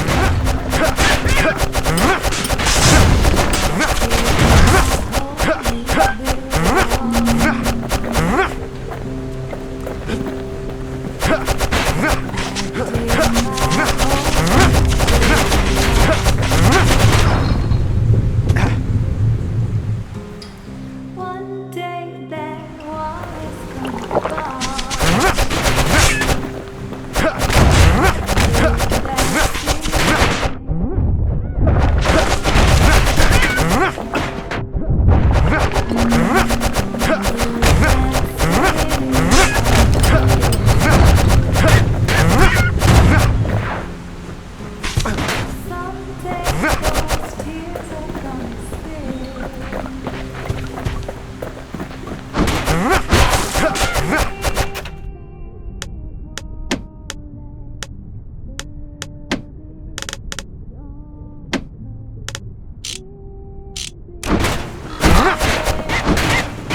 Sorry to interrupt.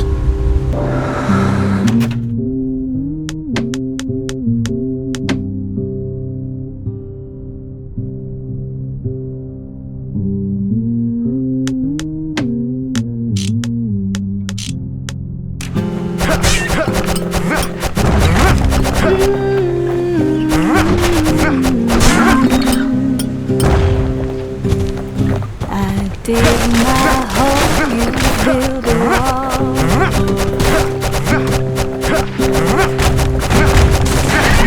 dig my hole, you build a wall.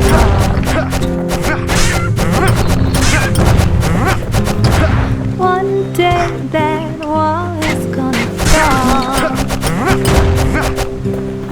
Gonna build that city on a hill. Gonna build that city on a hill. Someday those tears are gonna spill. So build that wall and build it strong, 'cause we'll be there before too long. Gonna build that wall up to the sky.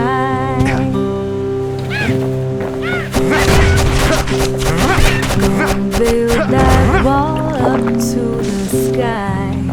Well, no point explaining what happens next, right? Someday your bird is Suffice it to say, kid ain't coming home empty-handed. gonna build that wall. And besides, it's like the song goes,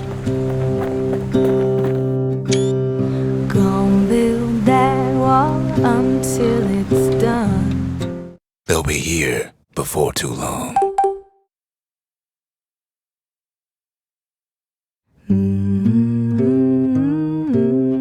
We darn near celebrated when the kid got back, didn't we?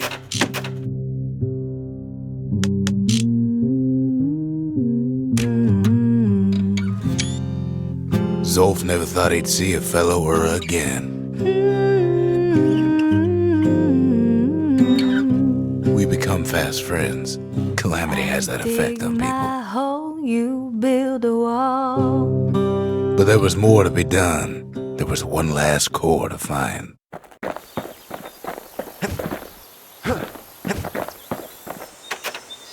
A scientific journal written in Zolf's native tongue. He learned so much from it. Too much. If only I'd known half the secrets of the Calamity were tucked away in that book, I'd have worked to translate it right away. Most of the Ura never got a taste of Ceylondia's fine goods, unless they were born and raised in the city like Zia here. Girl tried to run away from home one time, but the marshals stopped that, didn't they? So many secrets in there and she can't even read it. Her father's own journal.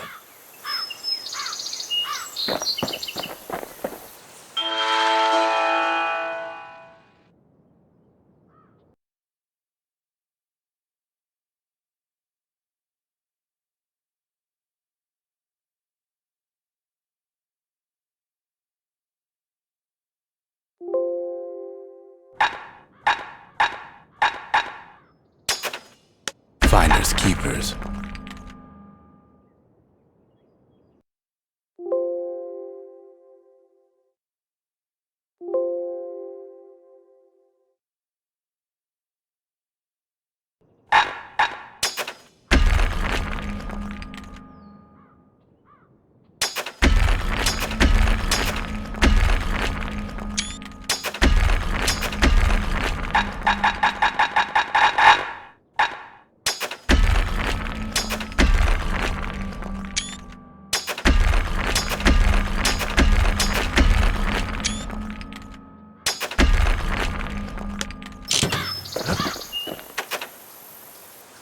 Sure, the world's all gone to pieces farther than the eye can see, but leave it to this gal to point out the amazing view.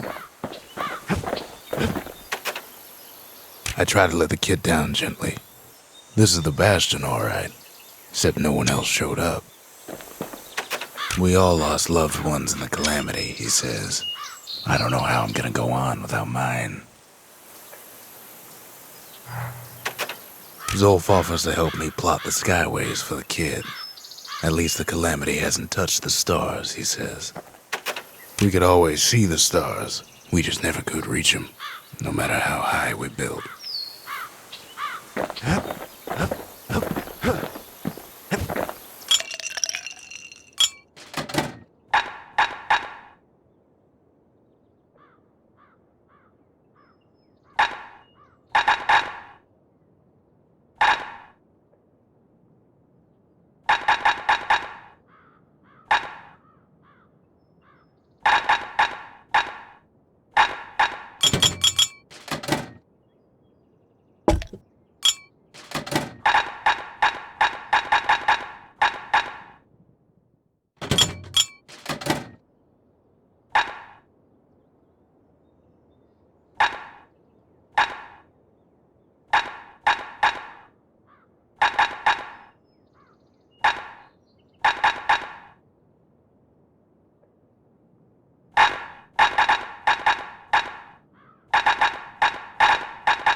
Now, whale ale ain't made from real whale, but it'll make you strong like one.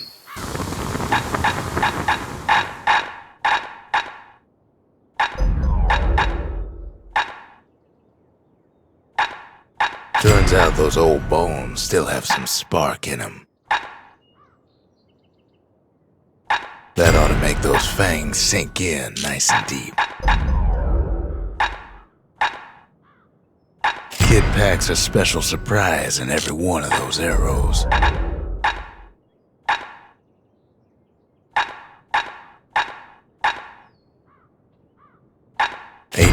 letting go of his old friend with a sturdy grip like that.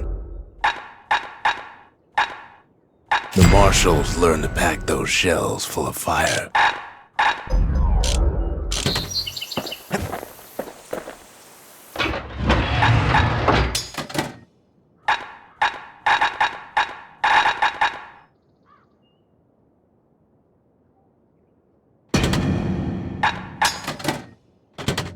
Anything survives a musket shot ought to be quick work for that blade. He ain't all that shy.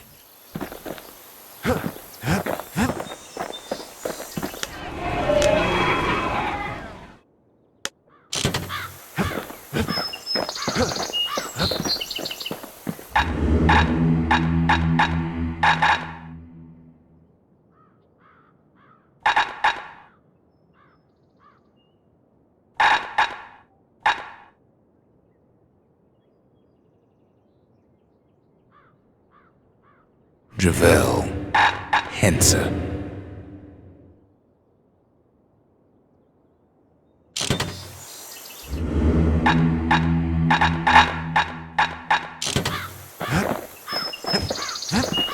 We tracked the final core beyond the city to the wilds.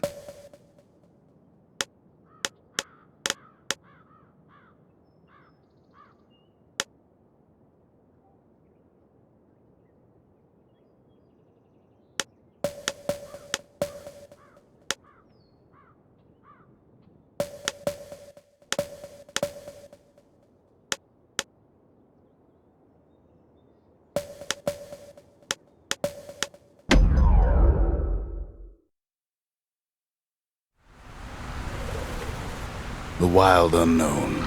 Place can eat a man alive. Place is so raw, even the calamity couldn't cook it. Not all of it.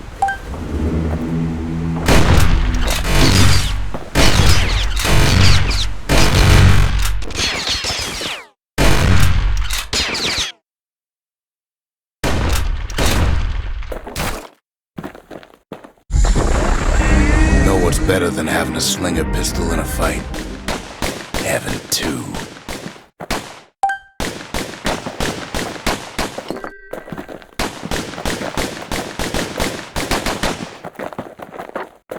Savage things lurking at every turn. Kiss faster than a slinger with those guns. Good thing pin cushions can't see where they're shooting.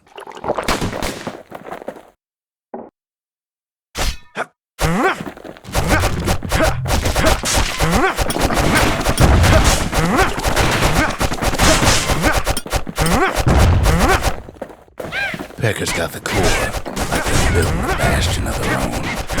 The welcoming committee scrambles to attention. Didn't expect the kid so soon.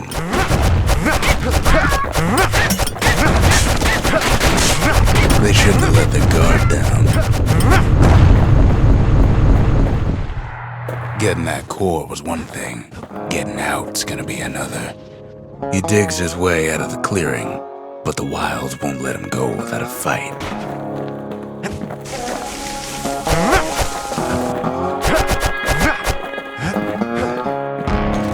Wallflowers survive the calamity.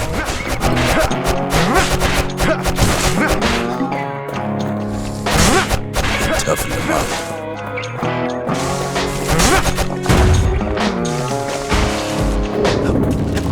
Let's take it real slow and pin cushions on the foot.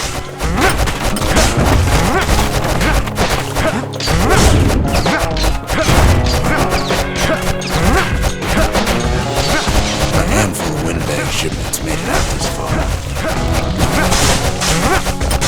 Kid's seen the last of him. Slinger Johnson's old outpost is all that's left of him.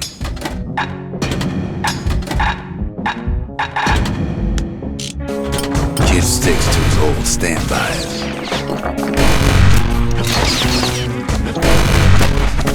Don't ever turn your back on a pin cushion. Kid's roused up half the wild by now.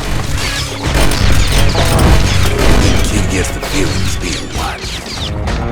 Not by me, by a lunkhead. Lunkheads ain't fond of two-legged animals. Hit him anywhere but the hindquarters and he only make him mad. He's anxious to get back.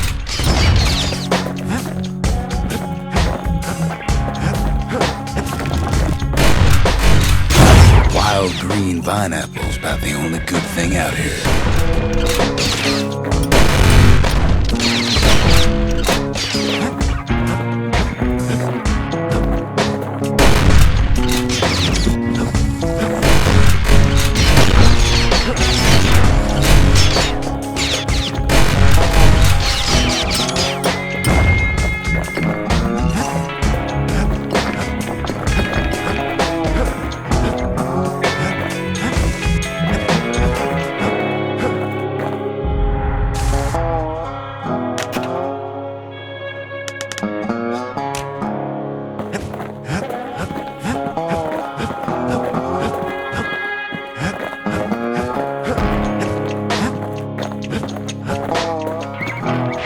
After all, he's got the final core. His journey's over, right? Well, no, it ain't. Not by a long shot.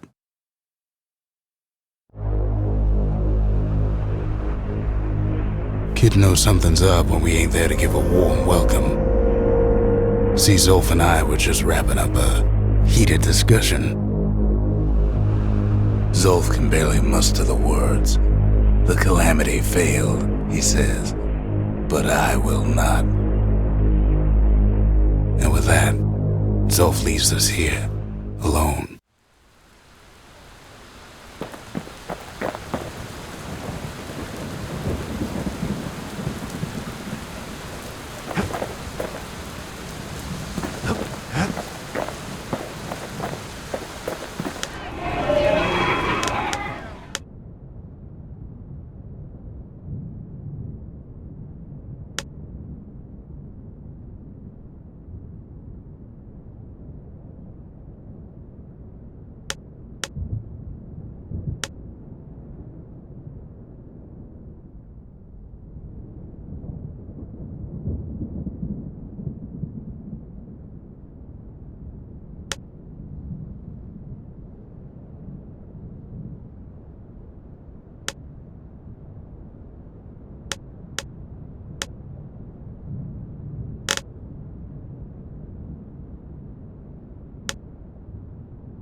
When Zolf got through reading that journal, he just snapped.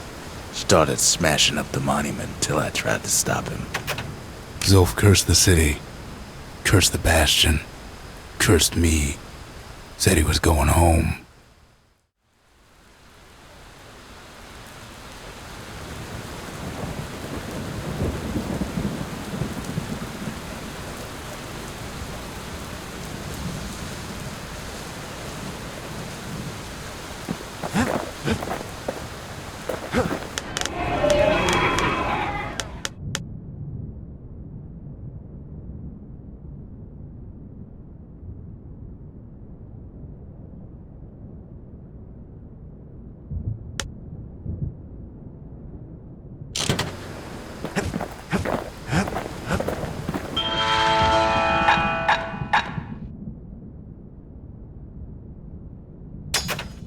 It wasn't fixed, it was unbroken.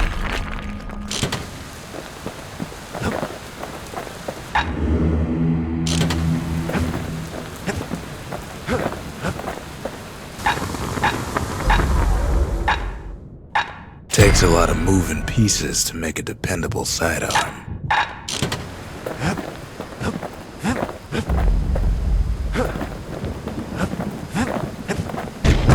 Zolf banged up the monument pretty bad. But there's a way to put it back together. The shards. We're gonna need all of them to nurse the Bastion back to health.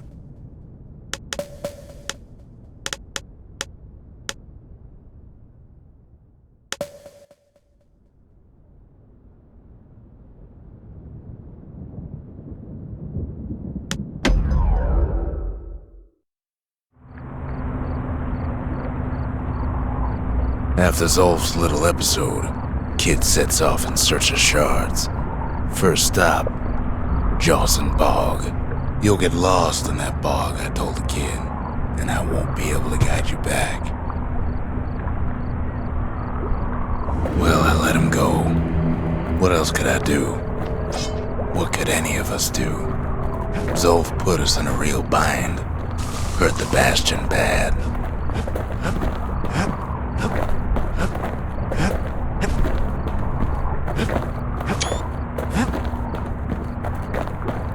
But the shards can make it better.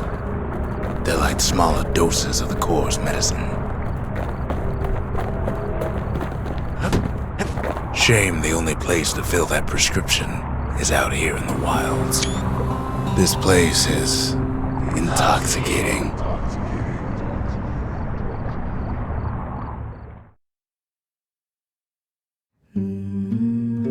Don't know where he's gone.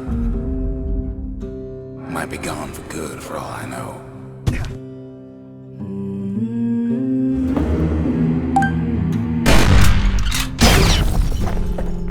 Wherever he is, somewhere I've never been. Somewhere I never want to go.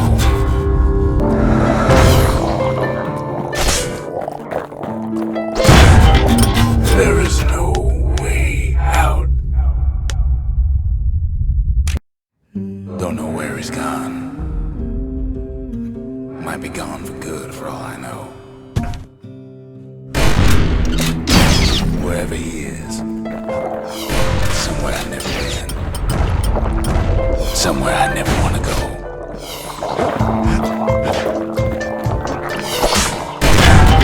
There's no way out.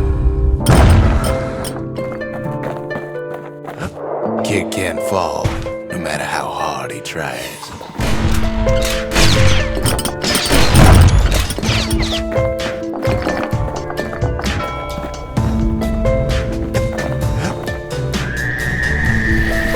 The dead welcome him with open arms.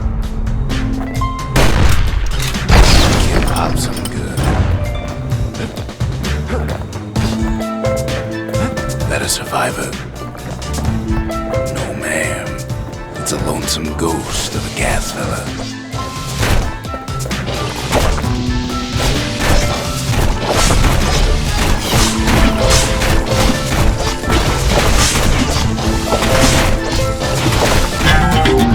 There is no... Don't know where he's gone. Might be gone for good for all I know. Wherever he is, somewhere I've never been. Somewhere I never want to go.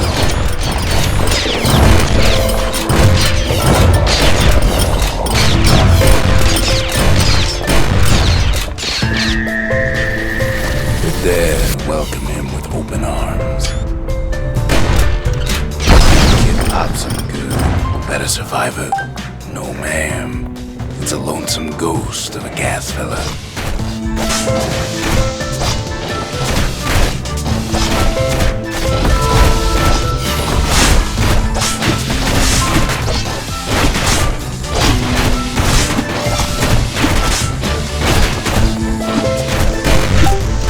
What do you say to a kid who's seen too much?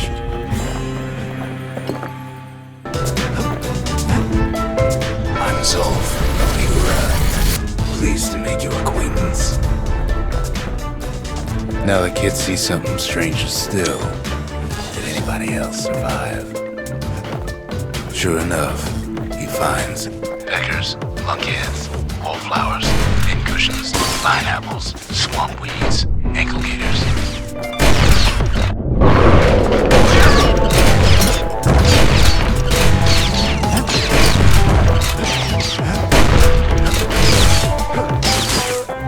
Now the Bastion can send him even farther into the wild. Kid sets foot inside one of Ceylondia's famous watering holes. The security's just would you look at what he did to poor old Rondi, the bartender? Kid succeeds where the calamity failed. It's so simple with this one. Now here's a kid whose whole world's alright, snoozing there on a rock in the sky. He wakes up. I'm just fooling. He sees what's left of the rippling walls. Years of work undone in an instant. He sees what's left of Pith, the bull. The gods, they're all undone. His friend, he's come undone too. He sees what's left undone.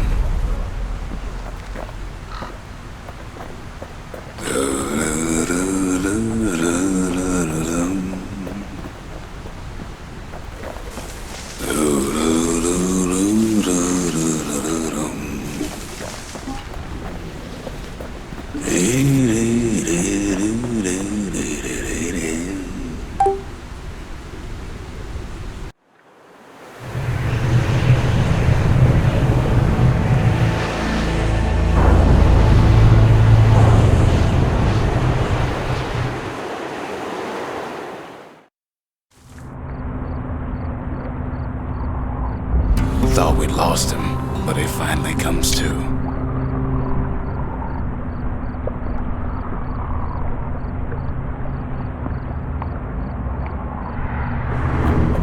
The shard ain't lost either. Not anymore. Now to find a ticket out of this hole. Bootlickers dig their nasty thorns into his heels.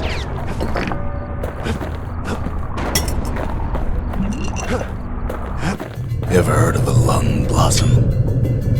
It's bigger than the stories say.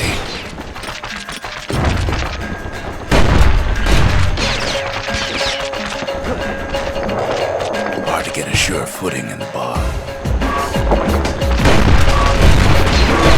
Breath on that hand, like a scumbag sprung a leak.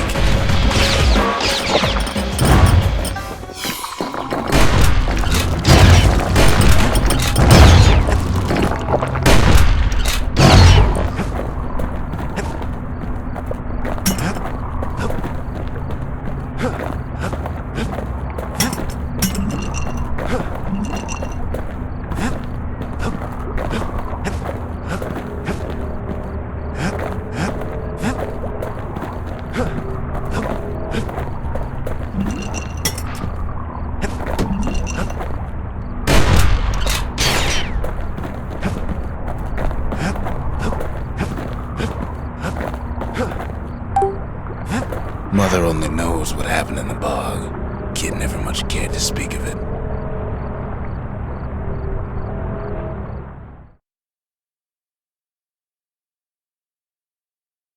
A shard is like a poor man's core, but beggars can't be choosers. That's it. A few more shards like that, and we'll be back in business. A single shard can breathe new life into this place. The shard's got enough juice to spruce up any of these places. Just the occasion to crack open the distillery's private reserve.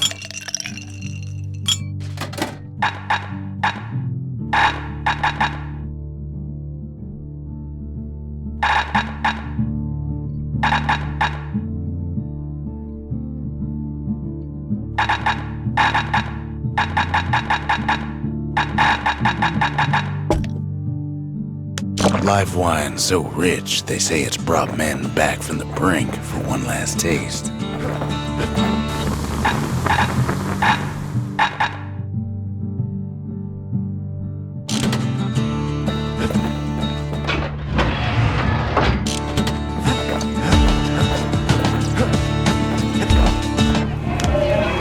Gravers, the arm of justice, they seemed unstoppable.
personal with hammer and musket in hand.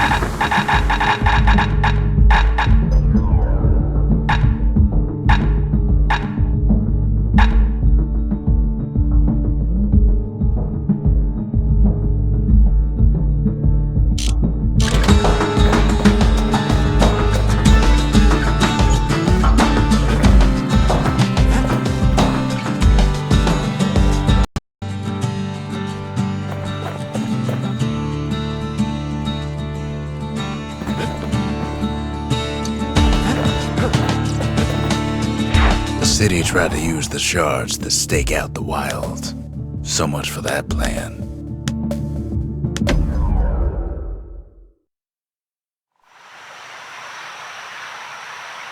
The city's unwanted things all met their end in the yard. Folks who fouled up will do their time here, smashing things to bits.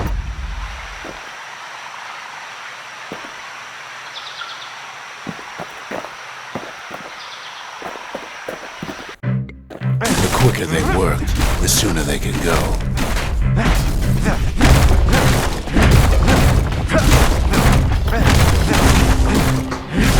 Folks learned to plant their feet and put their backs into it.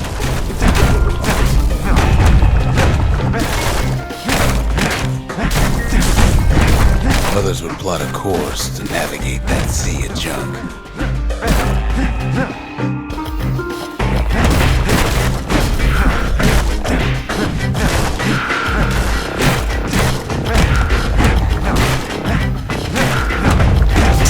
A good day's smashing could feed a family for a week.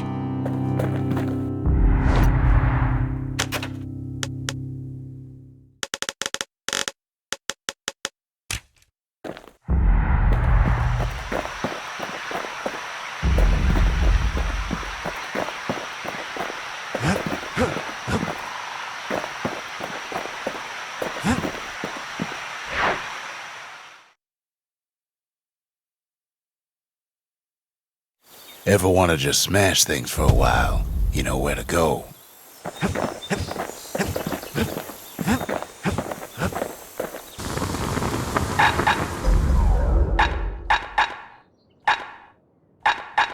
A sail hammer's only as strong as its spine. And that's a strong spine.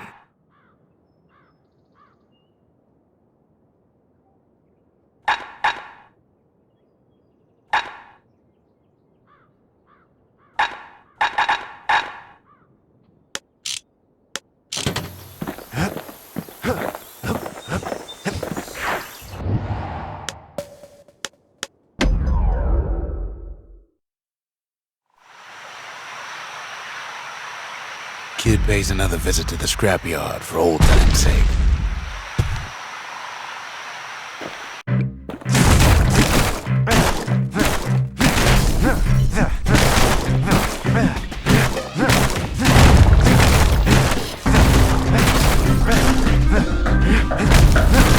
Worked too slow and all you got was a sore back.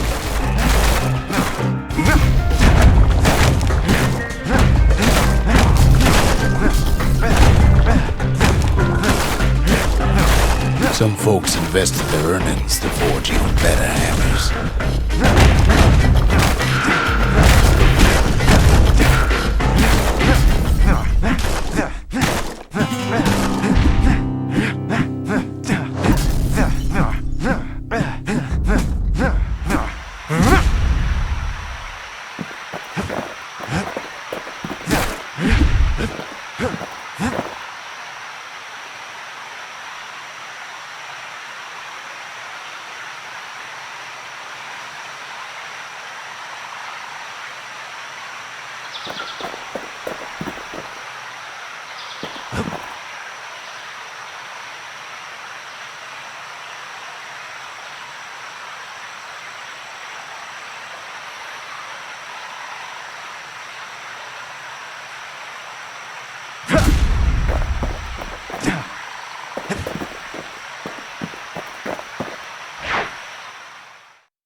Ankle gators used to roam the wilds, and they nested at Rothes Lagoon. Many a tale folks used to scare their children straight originated here.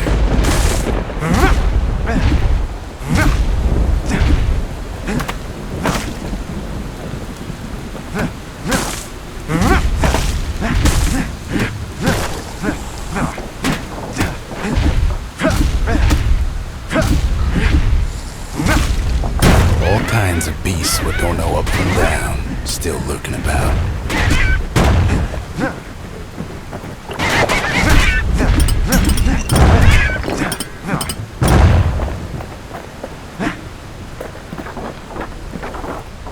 Only the city's brushers knew their way around the lagoon.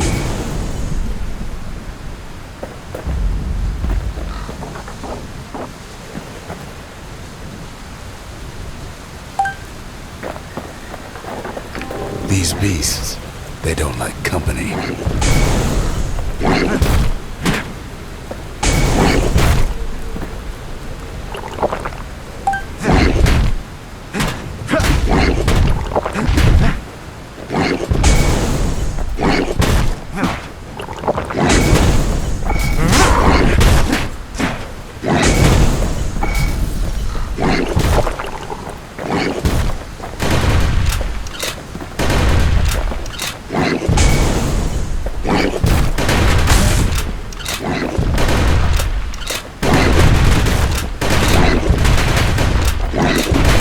Can't get hasty in a place like this.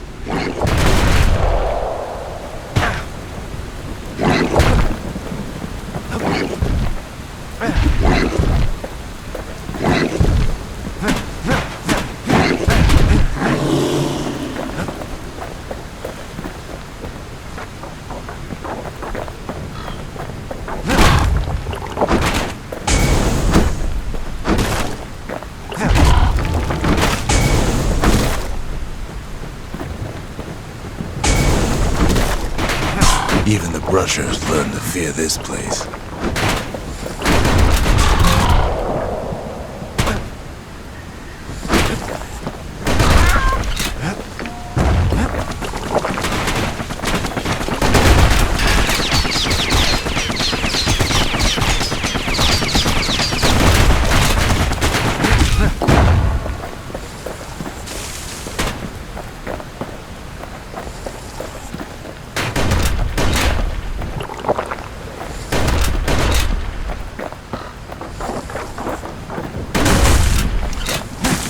They used to think that ankle gators were extinct.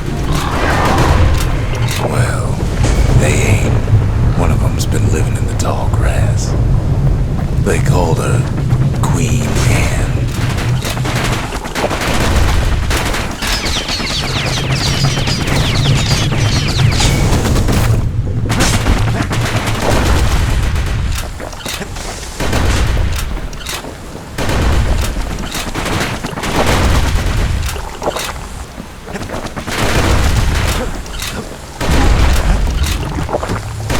Turns out Queen Anne got a hold of a shard. Ankle gators love shiny things. Know what smells worse than an ankle gator's breath? A stinkweed.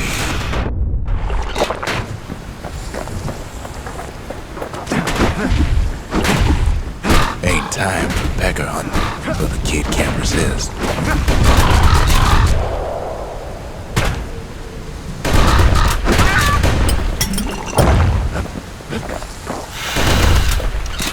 Can't fight Queen Anne without the proper tools.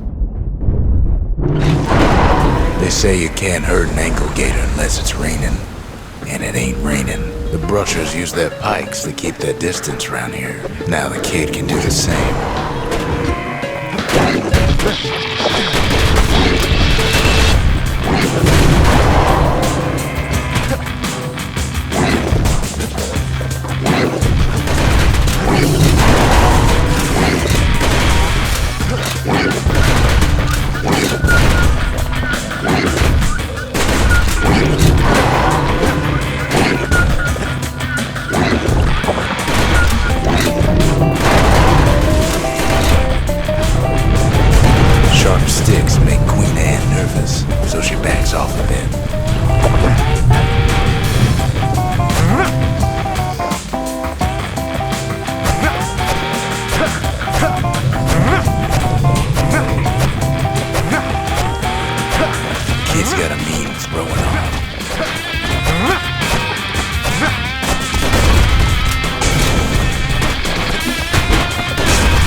Cushion's been living off the ankle gator's scraps. Queen Anne can't fit down some of these narrow paths.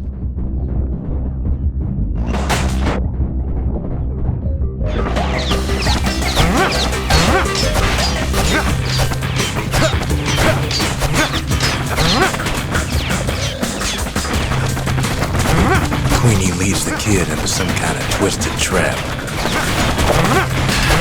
One bad step in that tall grass and it's Queen Anne's lunch.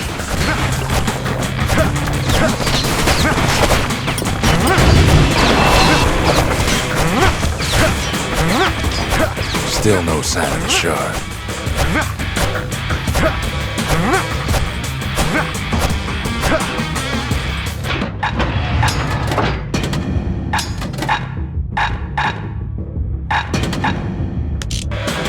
Well, the brusher's way ain't really his style. He holds his ground. Seems the Queen's running out of options. The closer you get to an ankle gator's lair, the thicker the tall grass grows. Kid's gotta make a run for it. That old gator's right on his tail.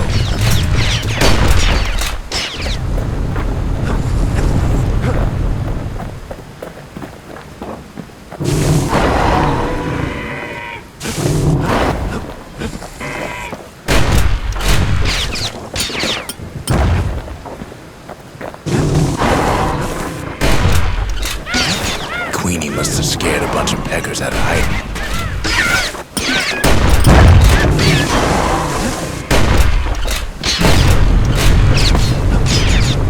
Wanna know how to find an ankle gator lair? They use a kid as bait.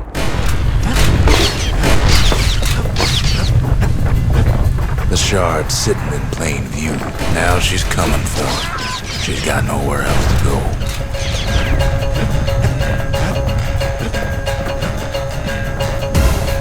They say if you run across an ankle gator, you better keep running.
Starting to get annoyed.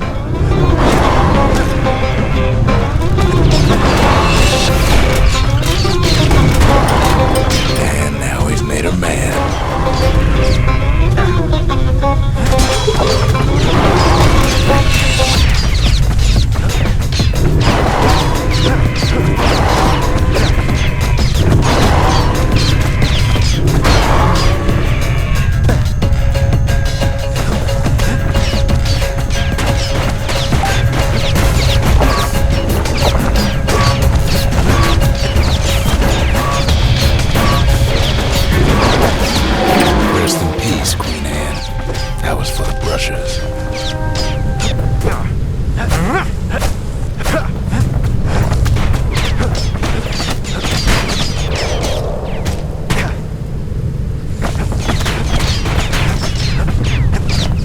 Kid's done what needed to be done.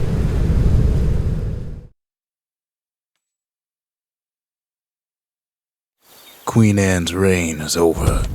We even got a crown jewel. All that trouble for a single shard. But you know what? It was worth it.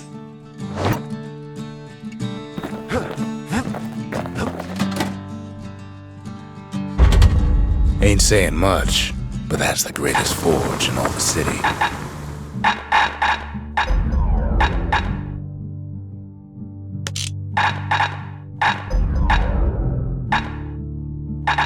To fix a brusher's pike, you just need a good length of knife bark.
Musket sure is. That Gator's a crazy gal, but so is the gal who promised to look after her.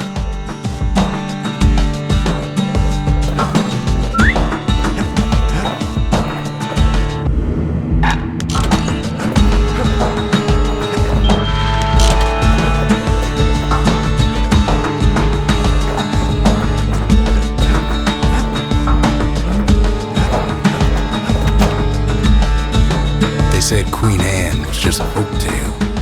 Now there's living proof she ain't.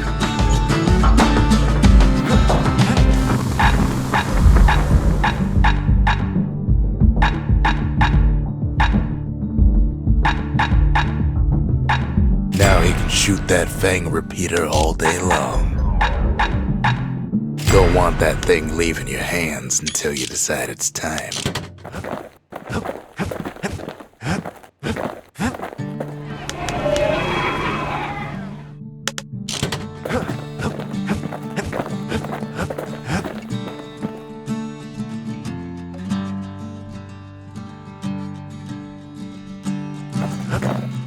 The next shard should be farther out there in the wilds.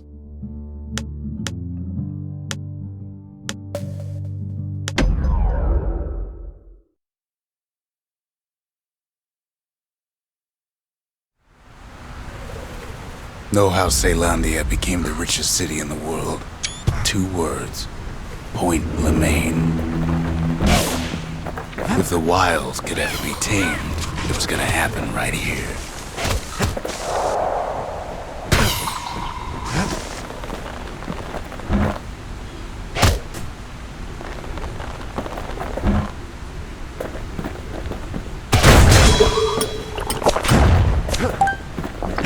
The army's triggers once had the place on lockdown.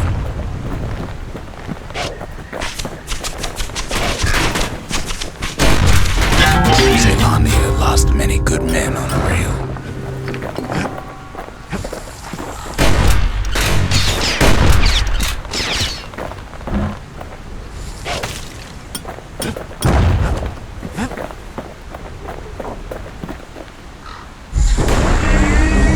Might as well pick up where they left off. Blam! Just like my fighting days. Gun like that can even put the wilds in check.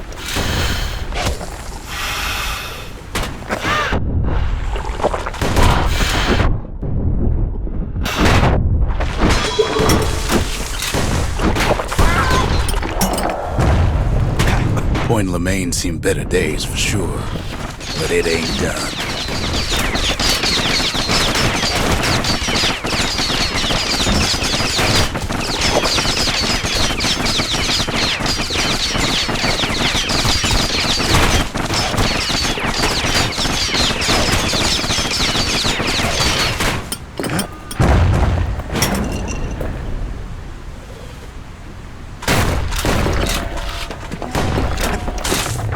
place shudders in a fit. The grand rail of Point Lemaine, not only is it still there, it still works. Of course, it's no longer shipping hides and alloys and spices, but it can give the kid a lift. Just as long as he can stay clear of the trouble on the tracks.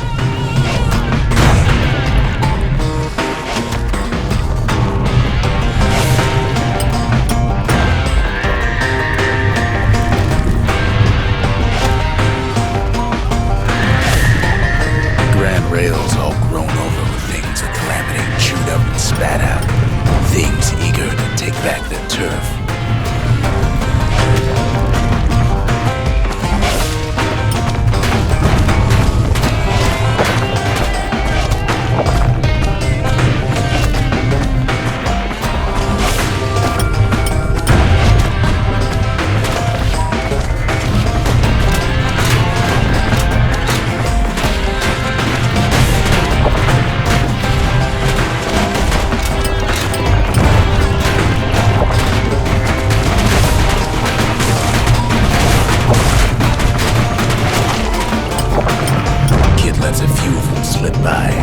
Lunkheads settled in like they own the place.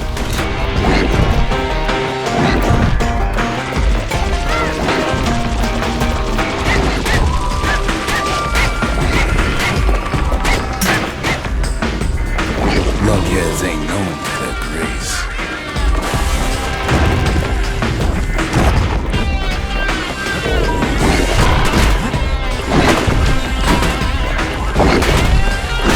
Not much wiggle room up there near the rail.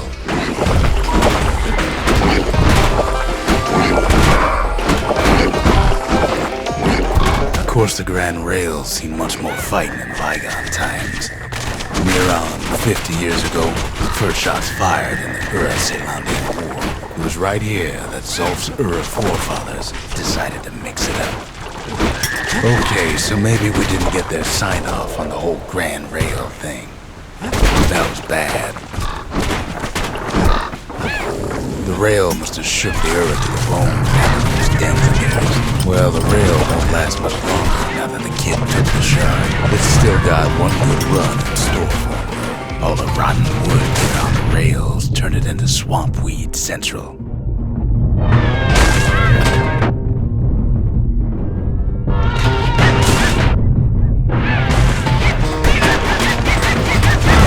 Ever tried dancing side to side while holding your breath? While shooting a genuine registered armored carbine? While choking on swamp weed? Peckers trying to prick you in the eye? Well, let me tell you, it ain't fun.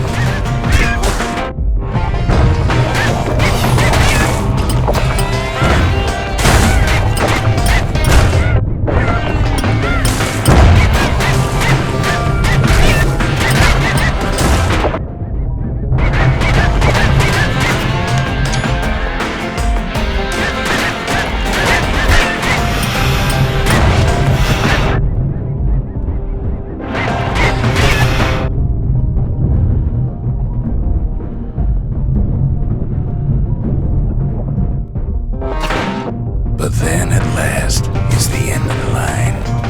He'll be picking swamp weed out of those boots for days. Turns out he's got company up at the rail station, waiting for him.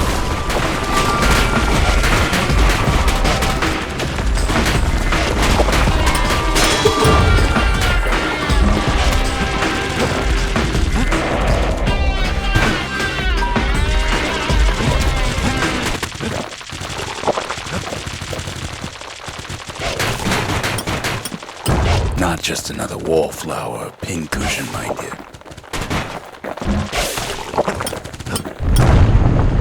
At first he thinks it's Zulf.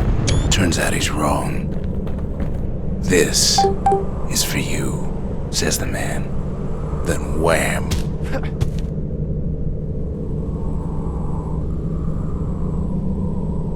When the kid comes to, the man's long gone, but something else is there.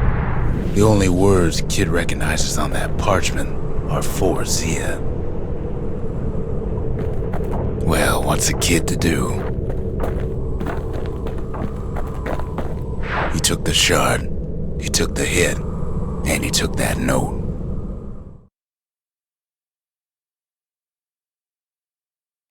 That note cuts straight to the heart of things, don't it? Finding gourmet ingredients ain't easy these days, but we'll take what we can get. The note says it plain. Zia, go east to learn the truth about the calamity and our people. I'll be waiting. Sincerely, Zulf.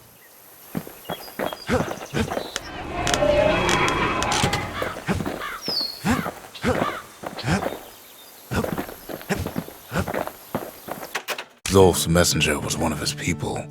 Wondered just how many of them survived, and what exactly Zulf told him.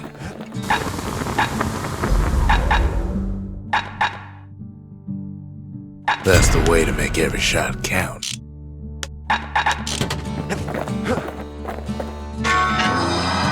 It ain't too late to unlock the potential of this place.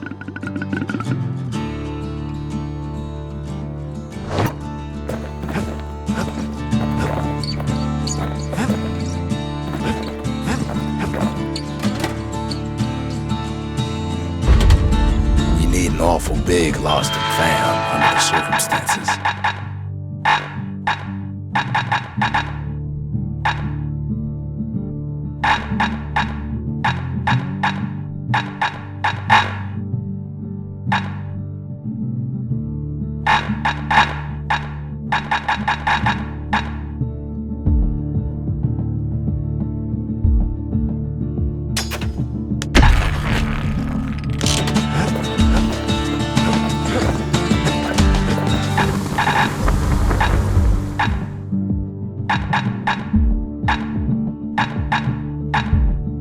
A solid frame can put an extra sting in every slice.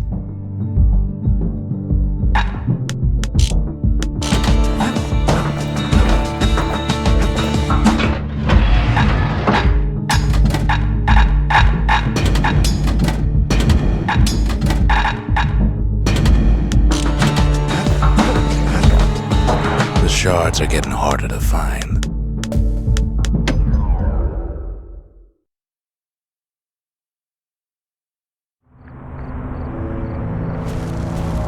Not everything blew up in the calamity.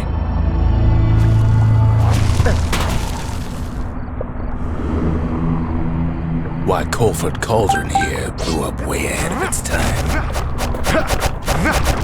The cauldron boiled over some 300 years ago. They say it filled the skies with ash and the lakes with molten rock. If you wanted to survive something like that, you have to learn to adapt.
takes a certain stubborn pride to keep on living in a place like this. As for us, we learned an awful lot from Culford Cauldron. That learning led to some interesting inventions. Playing with the cauldron's fires became an addiction.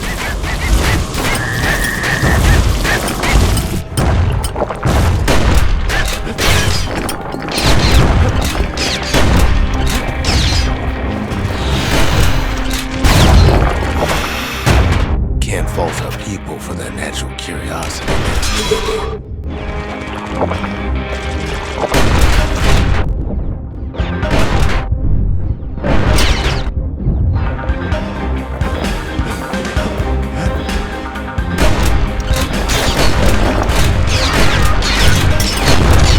Sure, we dusted off a good many secrets out here.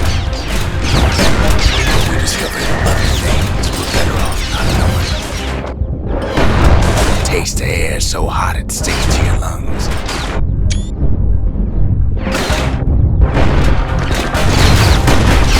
All sorts of things crawling up.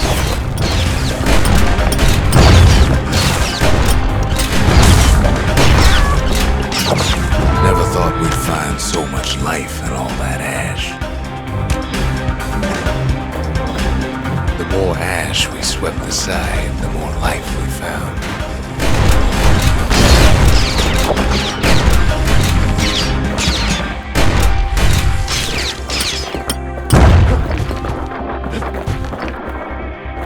Place as inhospitable as they come.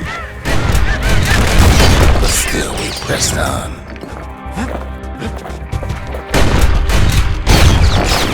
We kept on sifting through the cauldron's secrets anyway.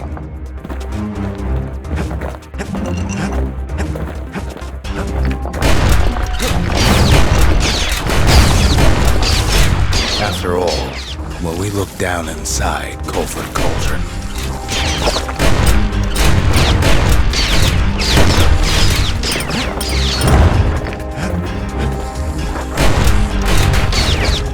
looked down through all the smoke and flames,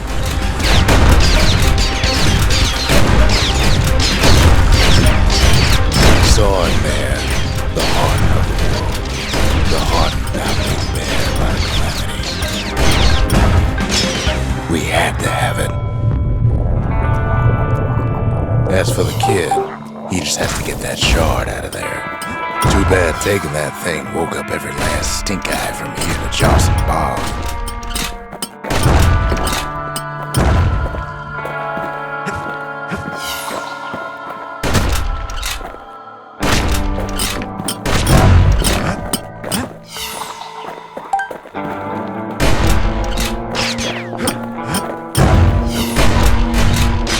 Kid's thinking he's got to trek all the way back around the cauldron.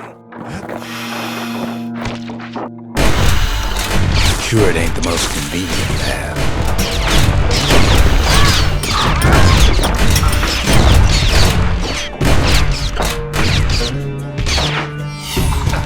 Biggest stink eye he's ever seen's waiting for him on the other side.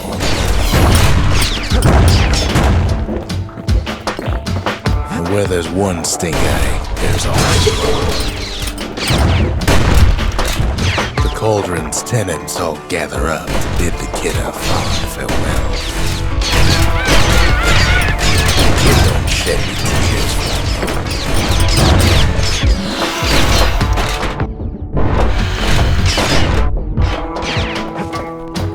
With a good spyglass, you can still see the cauldron from the city.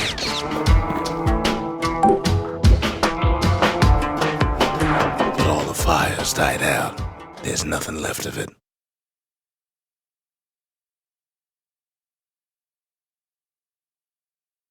It comes back looking like the inside of a chimney.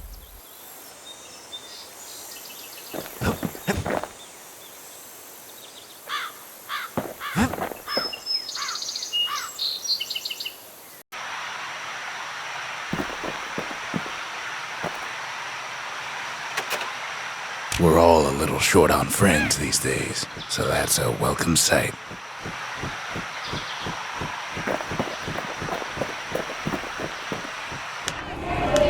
The culture, A still life of old unwanted keepsakes.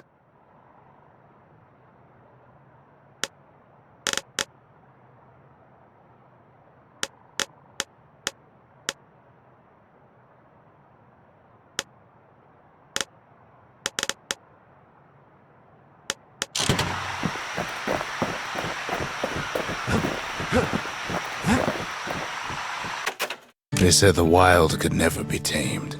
If only they could see us now.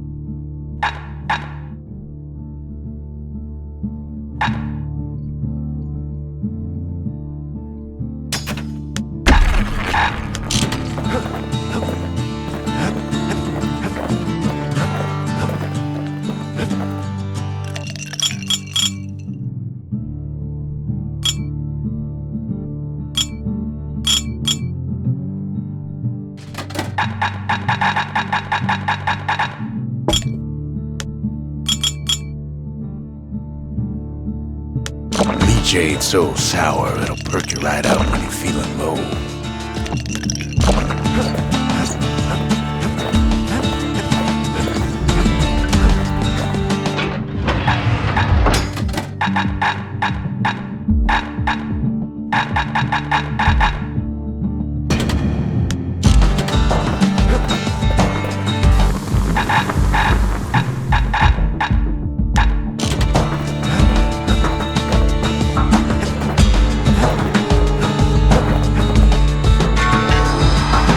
Shard works like a charm. You can hear the monument's heartbeat again.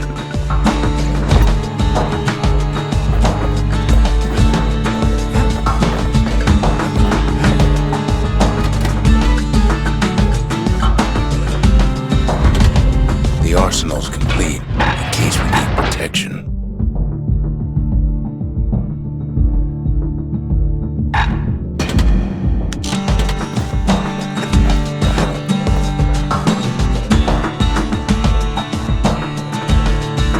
Spotted a pecker carrying a shard to Mount Zan.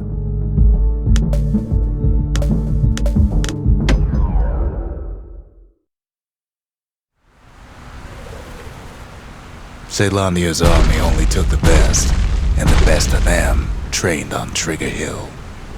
The Triggers believed they were nothing without their rifles. Nothing beats the feel of shooting a Caelandian army carbine.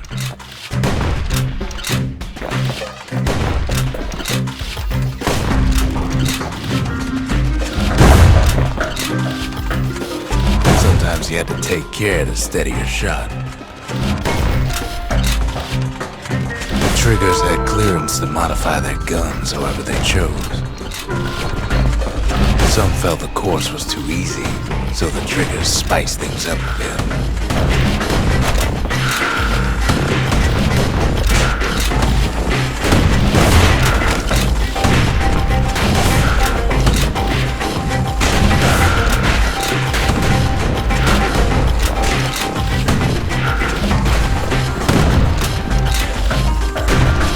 Takes time to be a fast shot.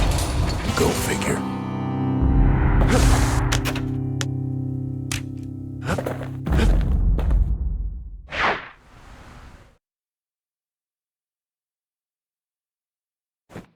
His ears must be ringing after all that shooting. Kid arrives just in time to sample Zia's famous cooking.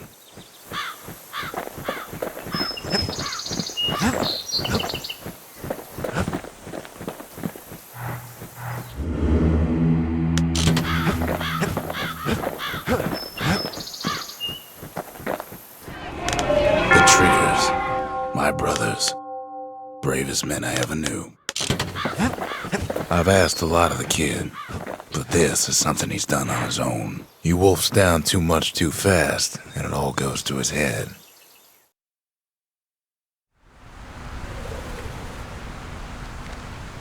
I've said a lot about the kid, but he ain't the only one wrapped up in all this.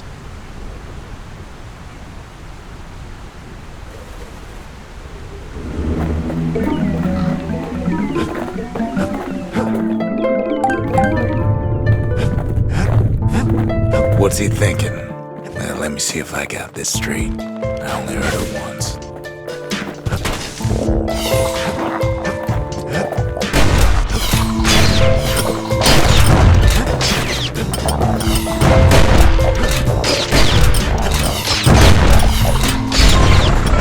Once there was a normal Ura girl, but she wasn't born in the Tassel terminals like the rest of her people. She was from Ceylondia.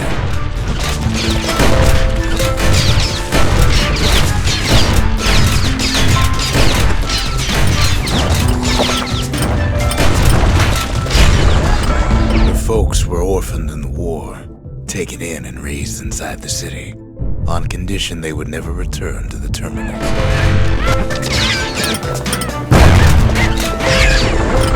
Ura refugees who came into the city had to stay for life. It was a way to reduce the risk of city secrets leaking out.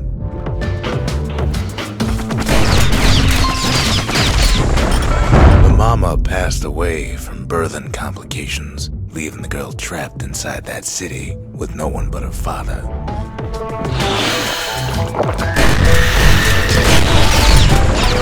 Her father was sharper than a brusher's pike, so he got a job working for the city's mancers. His daughter barely saw him.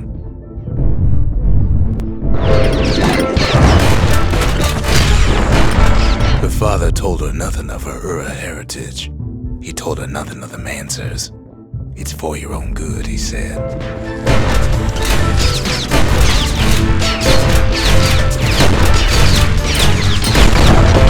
She took to studying the arts, learned more through music than history books, gained a knack for strings and songs.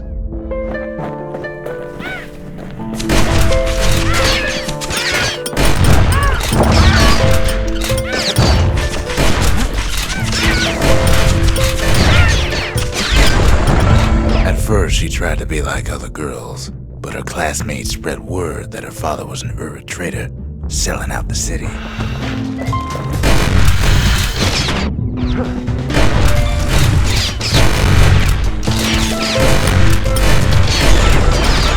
One young man stood up for her, or so he led her to believe. He knew much of her heritage, and she grew fond of him.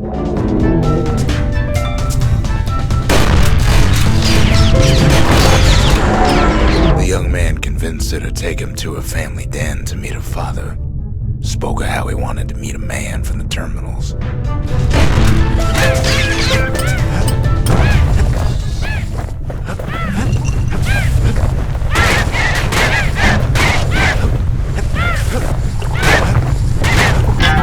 Now, where were we?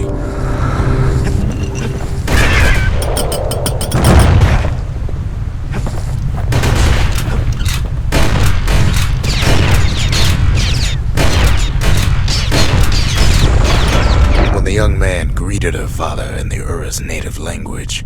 Her father flew into a fit of rage and threw them out.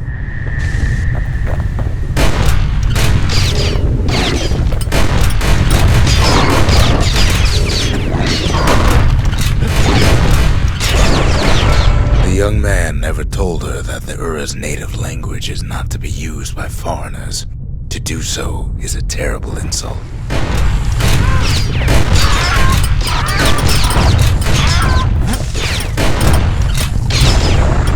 It was then that she decided to escape. The two of them could flee the city together and go to the Tassel terminals.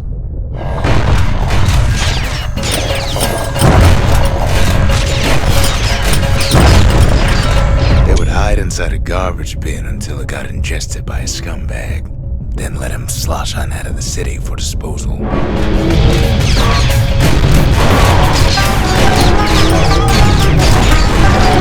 Her plan almost succeeded, but the authorities were already there when that scumbag sidled up to the city walls.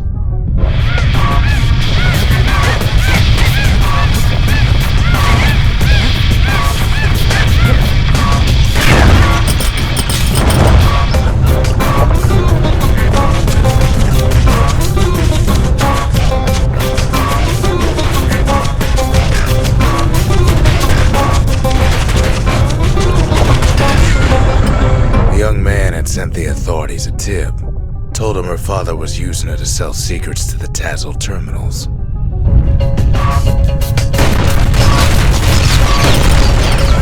She and her father were arrested for treason, but her father got a deal.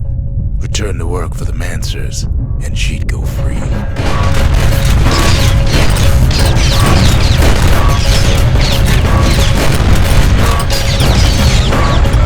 Before they parted ways for the last time, her father whispered a desperate plea. Hurry home to the den and lock yourself in.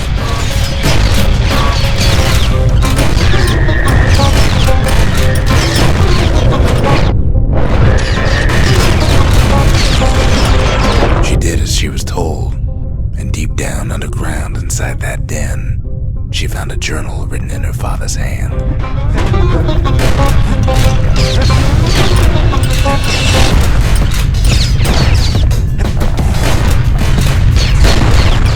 The next day, the door to the den turned to ash.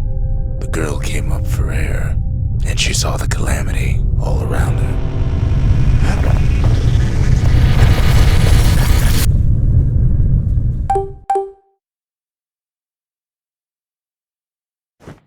When the kid wakes up, his world's still in pieces, just the way he left it.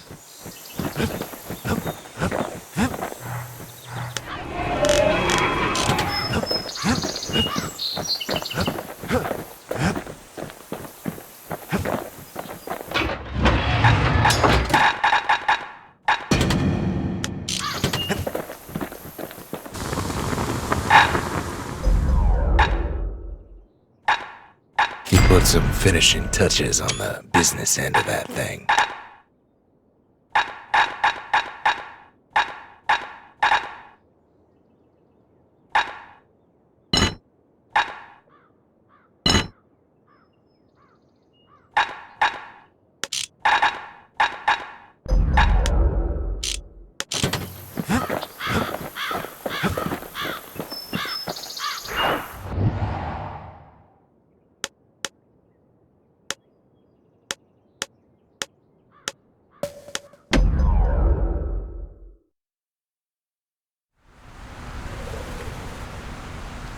Can't rightly call Mount Zan a mountain anymore.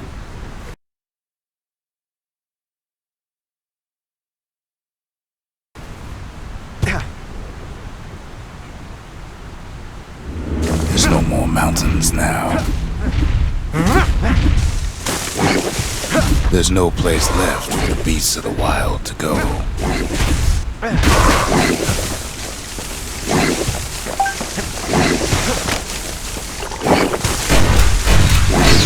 So they figure they'll hold out right here, on a slab of mountain the Calamity forgot.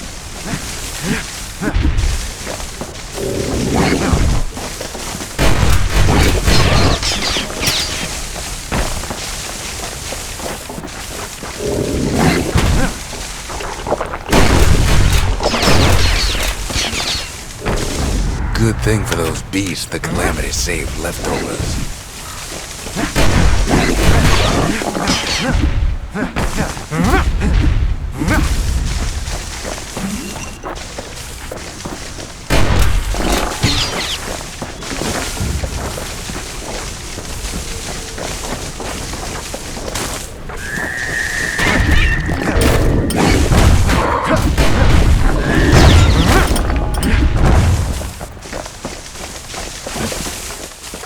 We only found their little lair because they found themselves a little shard.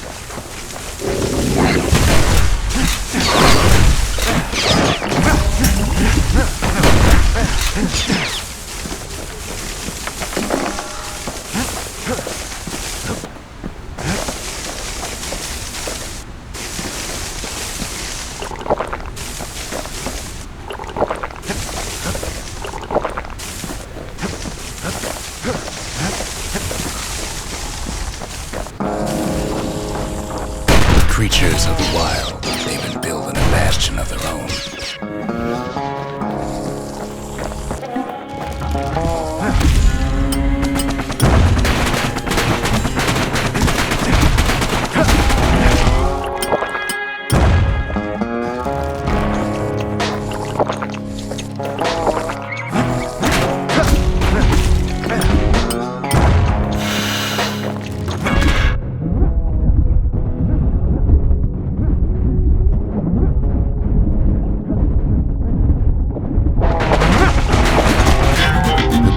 Mount Zan go all out.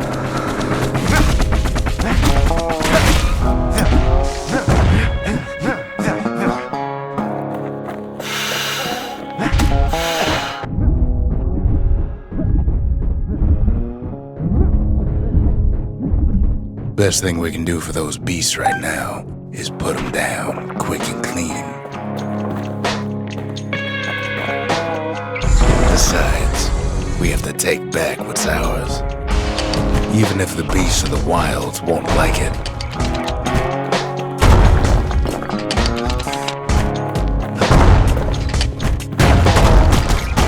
Look at it this way, it's either them or us. But if we win, they win too. Our Bastion is everybody's game, not just ours.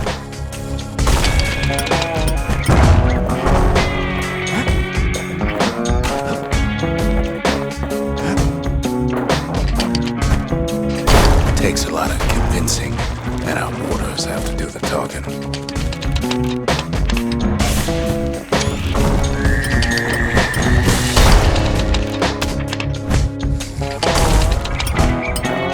Those beasts been hard at work fixing up the place.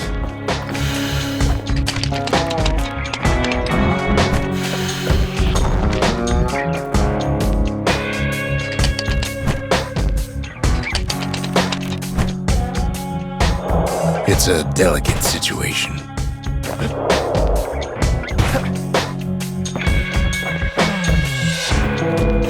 They've rounded up their survivors, just like we have.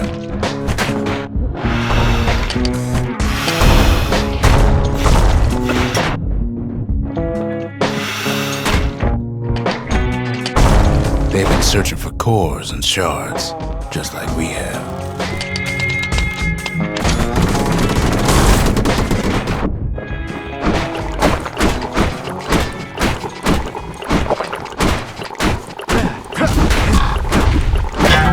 Mount Zan is all the wilds have left. The beasts of the wild came down from the mountains. There's no more mountains now. There's no place left for the beasts of the wild to go.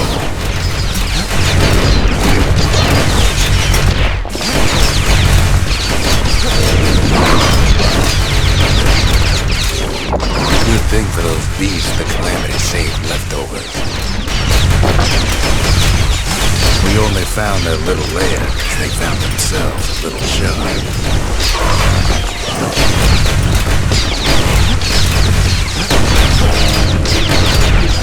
The creatures of the wild, they've been building a bastion of their own.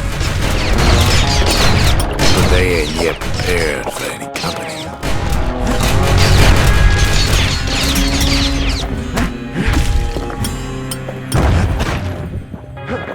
Best thing we can do for those beasts right now is put them down quick and clean.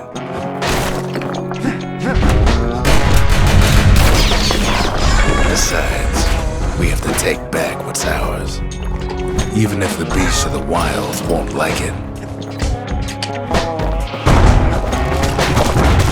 Look at it this way, it's either them or us. But if we win, they win too. Our Bastion is everybody's game, not just ours. Unfortunately, there's no explaining that to a simple beast.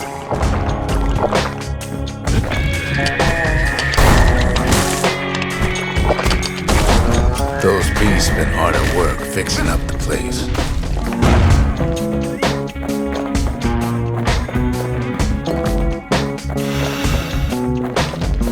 They've been searching for cores and shards, just like we have.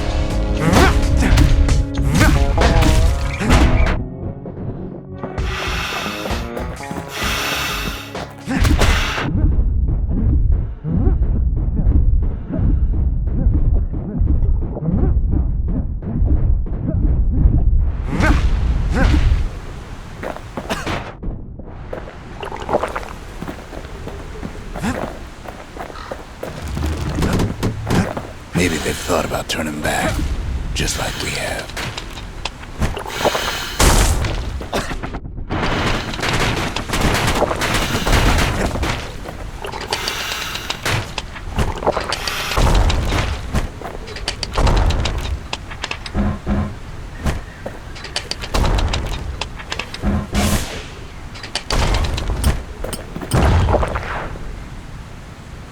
just really need their shard. Kid got it fair and square.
That's the way.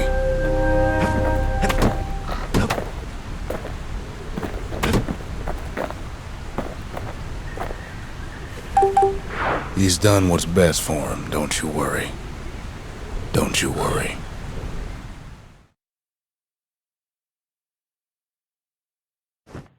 We'll all be better off once the Bastion is complete.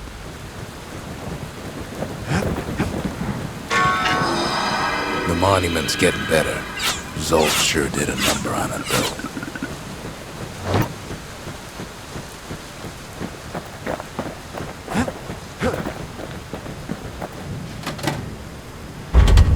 Seems the gods recommended this place to all their friends. Messiah, Garmouth. Last thing the gods are gonna do is make our lives easier.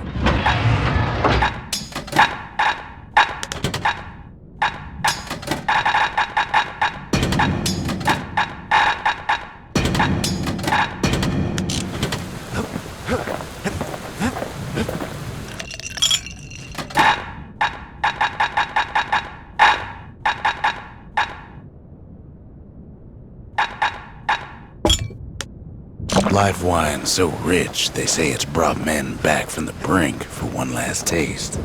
Just a couple shards left. The quarry's gotta have one, right?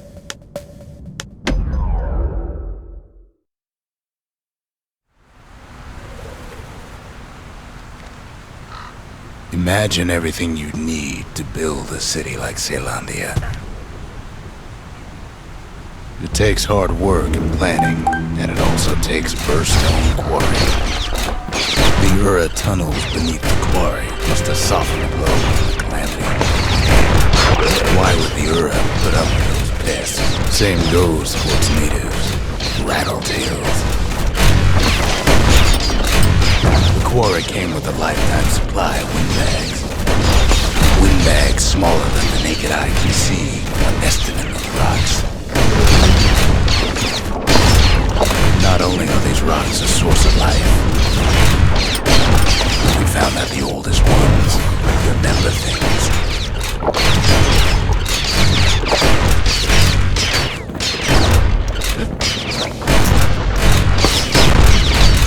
They're recording everything, all the time, taking it all in.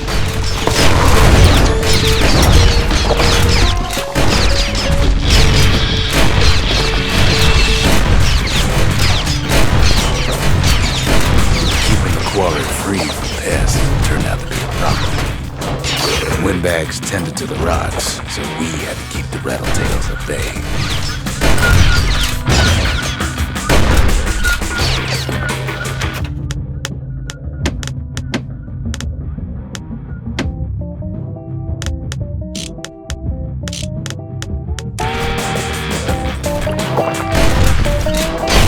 Rattletails kept tunneling in to snack on windbags.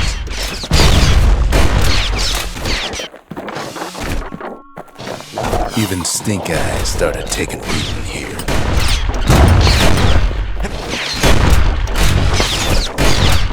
Now why would the Ura sell off such a fascinating place?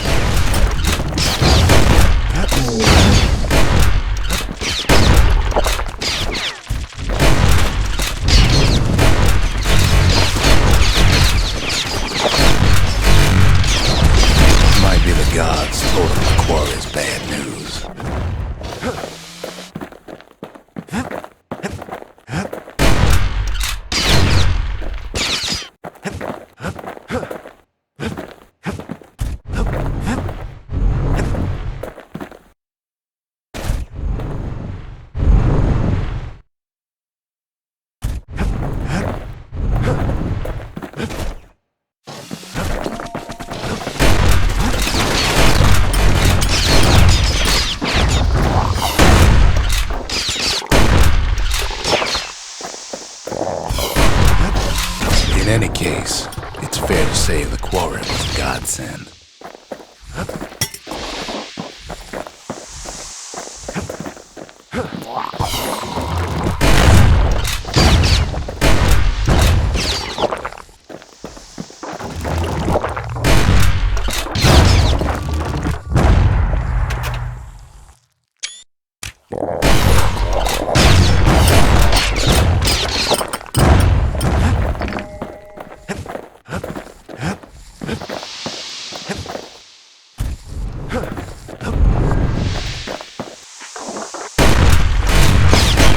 Those rocks, all polished to a mirror sheen. The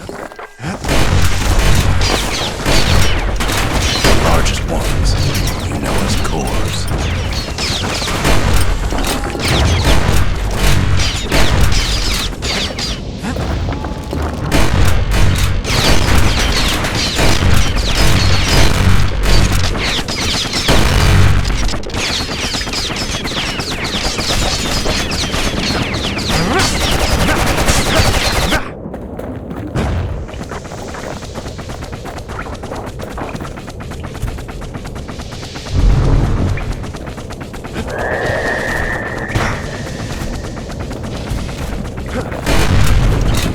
Smaller ones, we call them shards.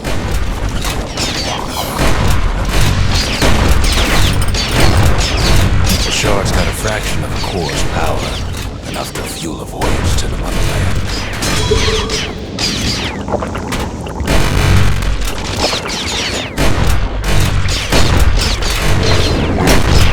Well, now the quarry's all dried up. These rocks are much too young to be of use. Remember how I said rattletails ain't the worst thing in the quarry?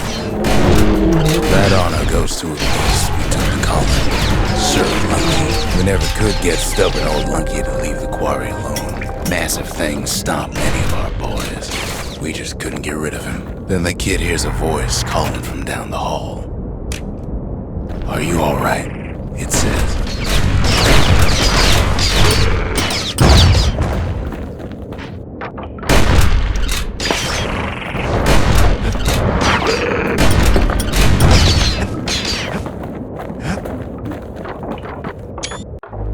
It's him. I've come to warn you, he says. The Bastion is under siege. Let it fall. You should not go back.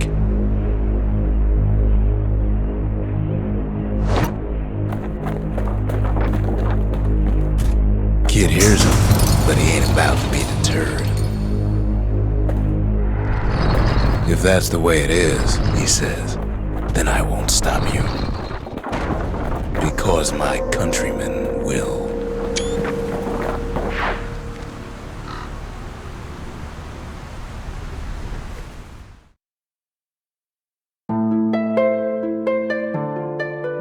Say what you will about Zulf, but he's a man of his word.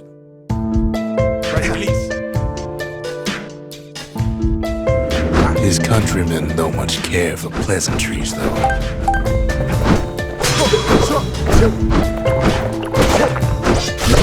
The Ura think they got him. They're wrong.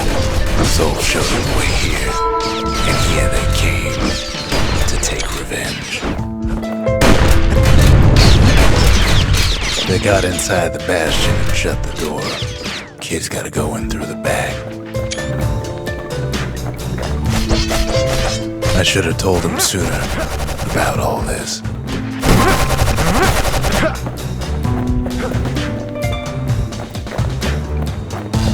See, the Bastion's no mere safe haven. Big surprise, right? To make matters worse, seems the Ura took the girl.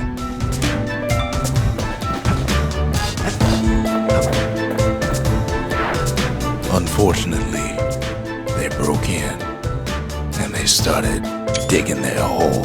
Something wrong has run down those holes, and it's eaten away at this place. We tried to stop them, but we needed help.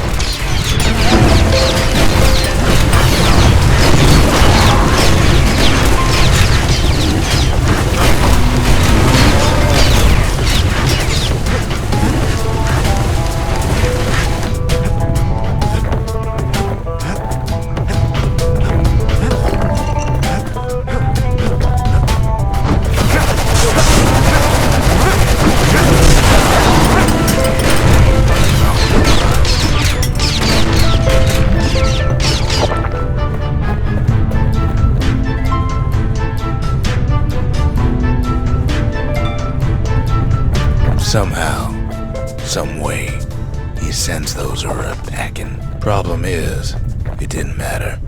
Zolf's plan worked.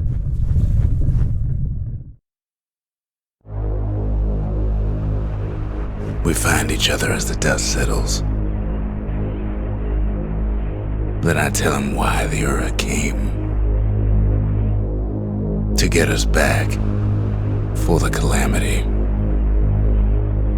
It was Ceylandia's master plan to wipe the Ura out.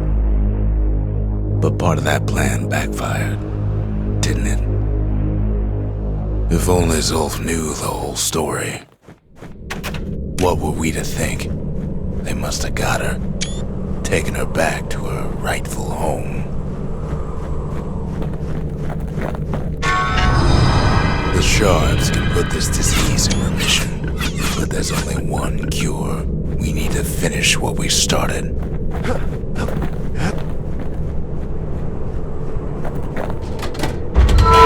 The memorial may be finished, but our part is far from over. The faith. Mother, this one's for you. The sanctuary. If we can build, we can rebuild. The conscience. We haven't lost everything, long as we have that. The city, its riches nothing but fragments now. The mercy, the windbags ain't the only beast that drew a bad lot.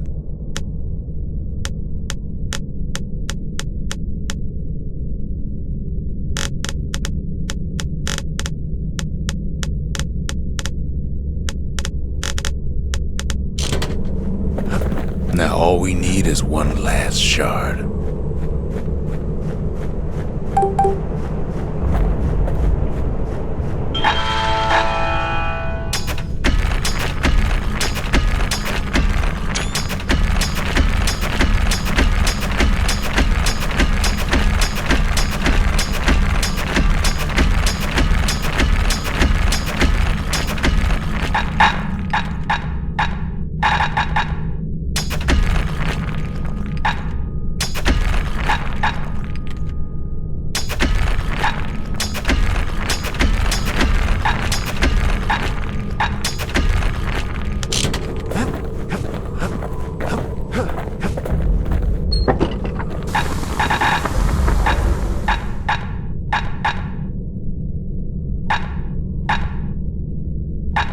That's what I call a knife.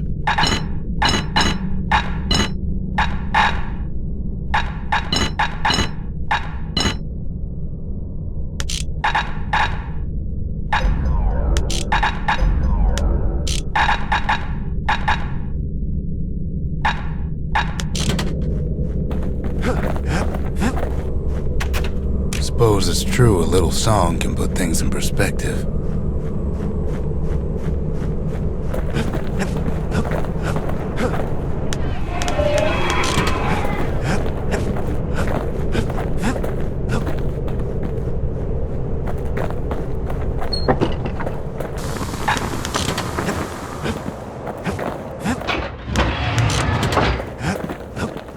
Think the gods are gonna help you, Drig?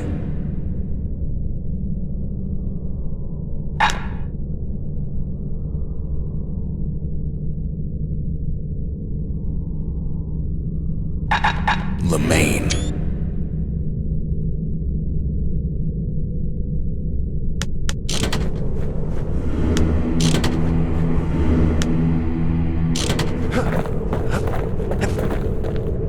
The Ura swooped down from the east.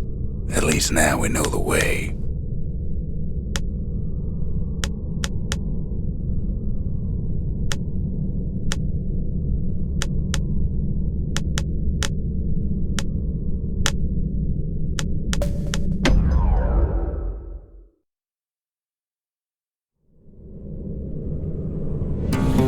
One last shard. It's all we need to put this mess behind us. And mother, what a mess it is.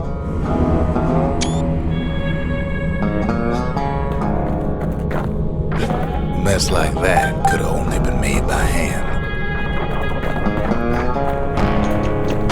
Zolf said the calamity failed, and he's right. The Ura stands living proof of that.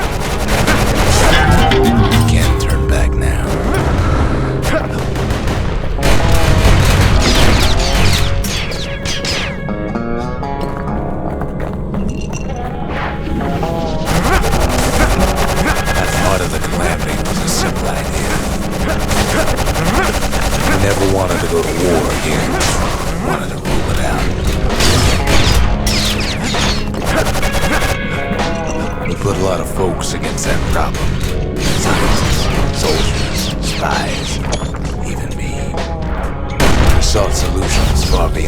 city.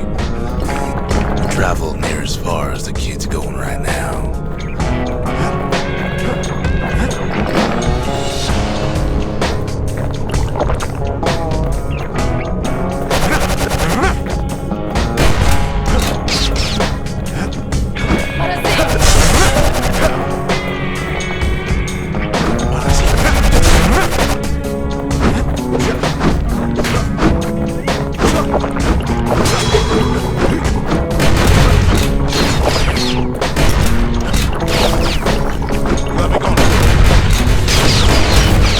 Most of our efforts didn't bear fruit.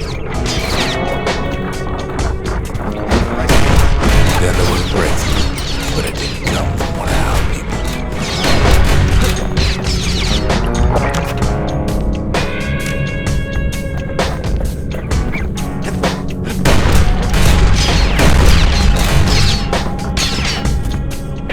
It came from an Ura, a brilliant young scientist named Ven. Then worked for the Mancers, the sharpest knives in the city's drawer.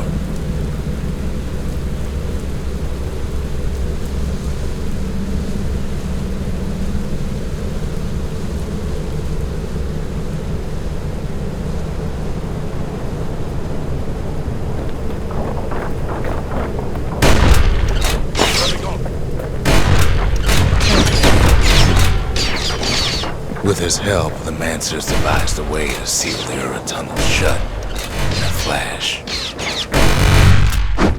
Just like that, every last Ura living in the Tassel terminals will be gone.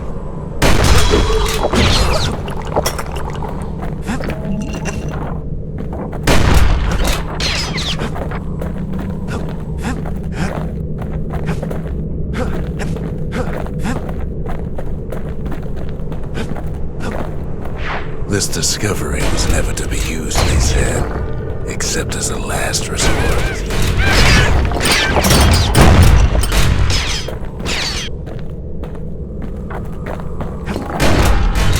But Ven didn't like being manipulated. He had plans of his own.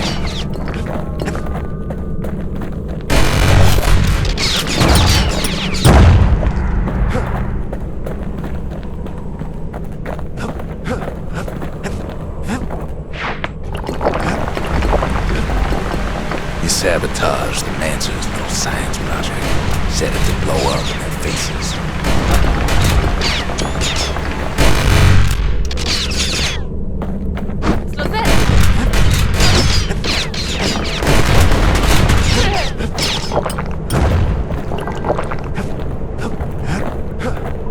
Imagine how Ven must have felt when they finally made him pull that trigger.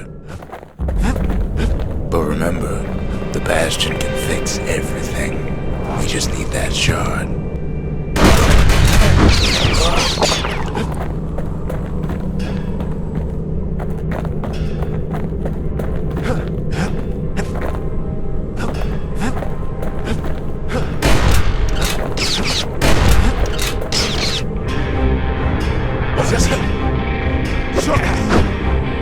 Too bad the Ura ain't exactly been willing to collaborate on that front.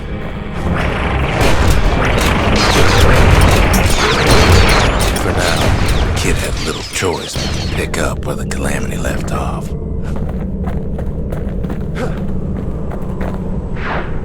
First things first, though. There's someone we figured needed rescuing.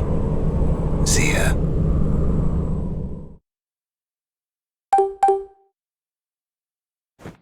The Ura fell back, no doubt planning the next move, but we knew ours already.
There's something we had to do before going after that last shard.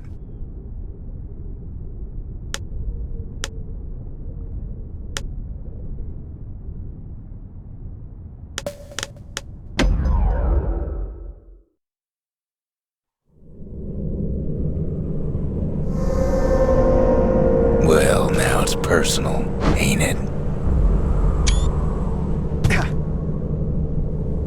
It's personal for him, and it's personal for me. We get straight down to business.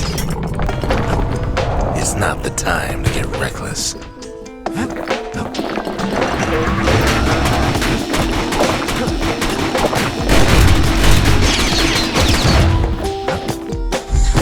gets his hands on the care package I sent him.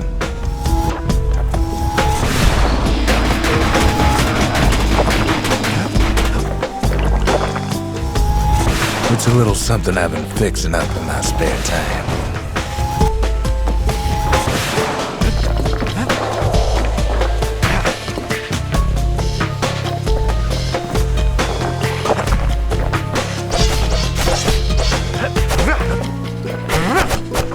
They got their own security and everything. Pretty fancy even.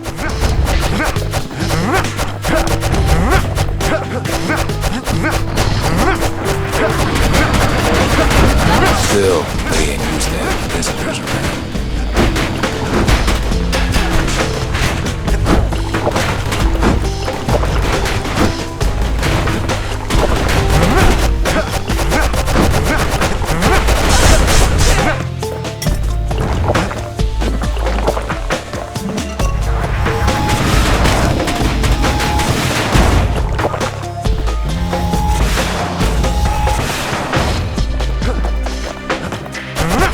They've got these conductors that are what's keeping the place together.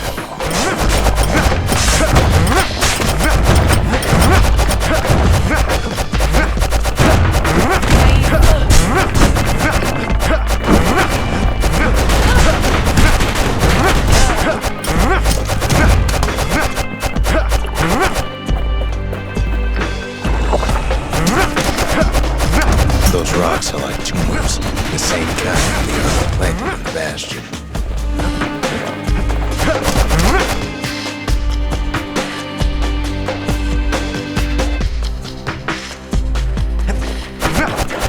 Well, the Ura must be in a panic right about now.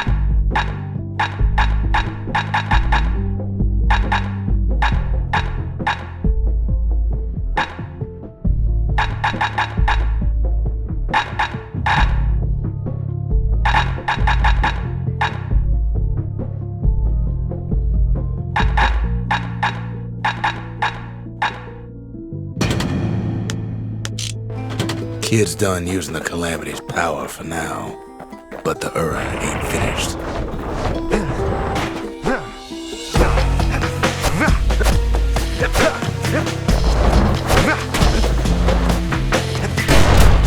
They even sick their little rattletail heads on the kid.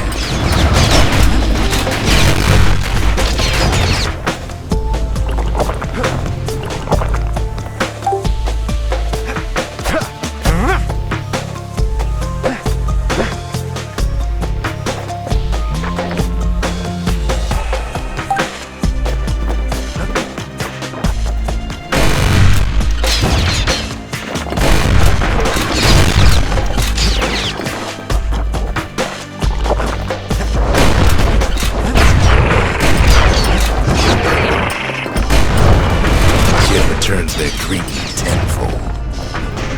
By now, every Ura from here to the terminals must know he's in town.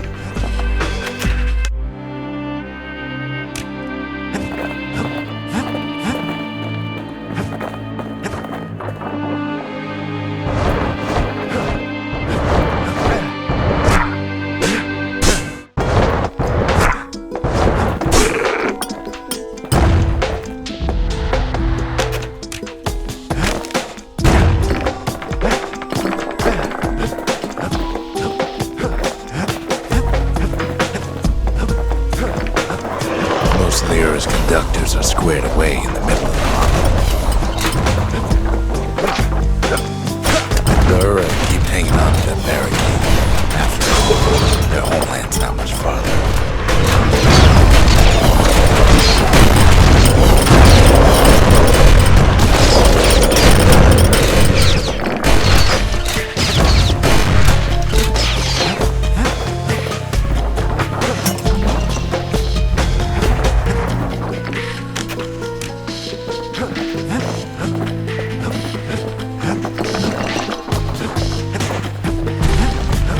Maybe they know they lost this. Lost to a kid.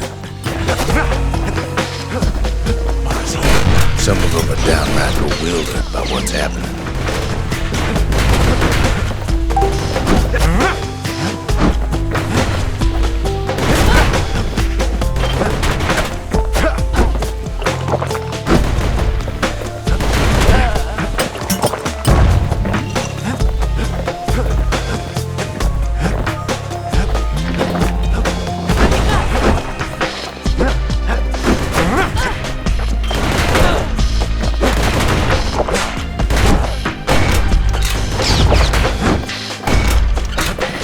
They underestimated us. Had us pegged all wrong.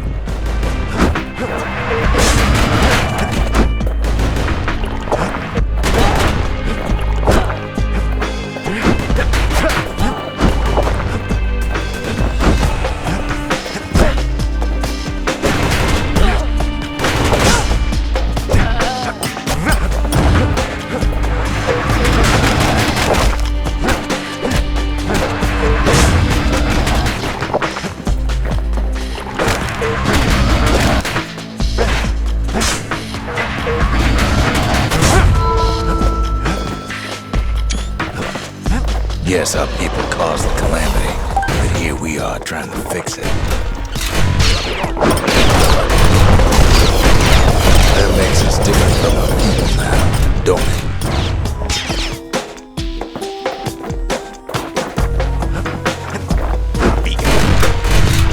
Suppose old Zolf should have got to know us better.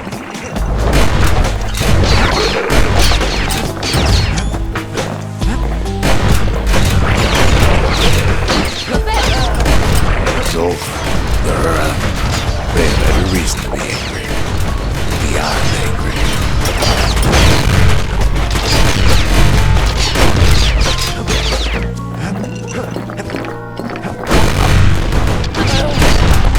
As the hour grows desperate, the Ura bring out their big guns. There's nothing standing in his way no more. He sees the Tazzle terminals loom large on the horizon.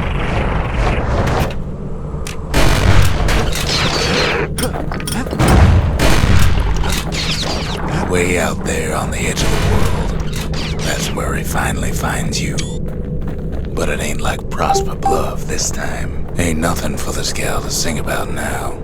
Zia, you weren't kidnapped. No, ma'am. You just had to see what happened to the Ura. To your own people. You had to see if everything Zolf wrote to you was true.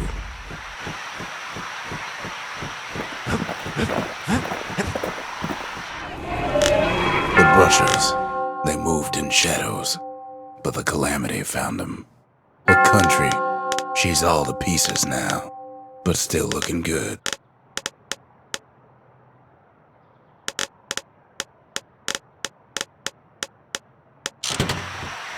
Sometimes I want to ask him, why do any of this? But truth is, I don't want to know.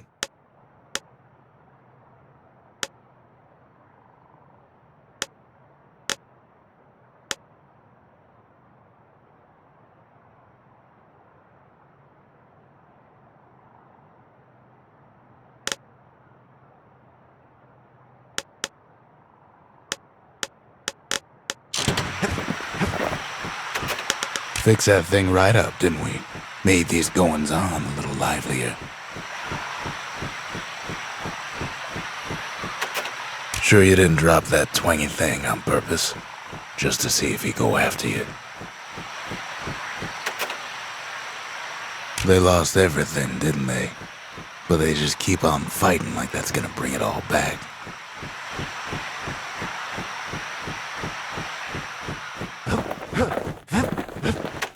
I don't need to see what happened to the Ura. I'm trying to undo it, remember?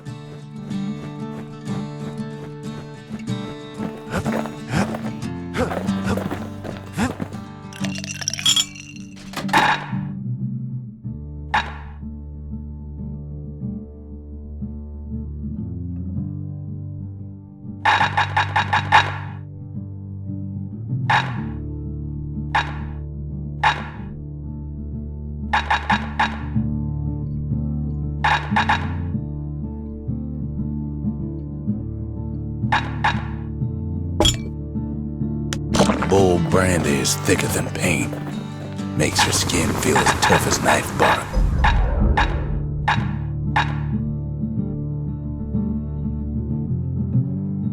First step to learning the Calamity Cannon is knowing about the machinery overrides.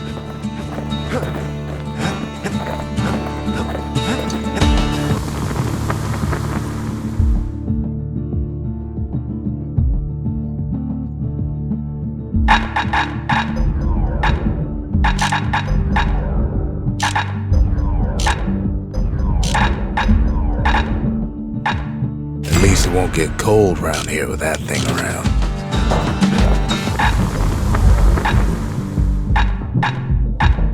That mortar's gonna leave a lasting impression.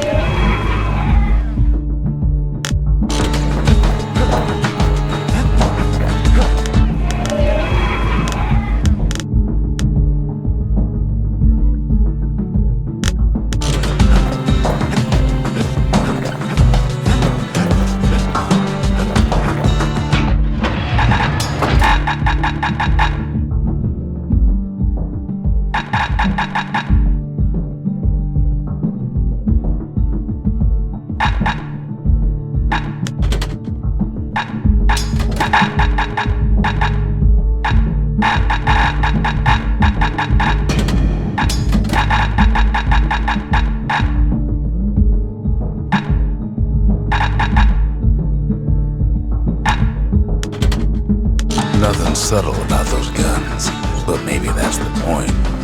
Can't be too careful these days.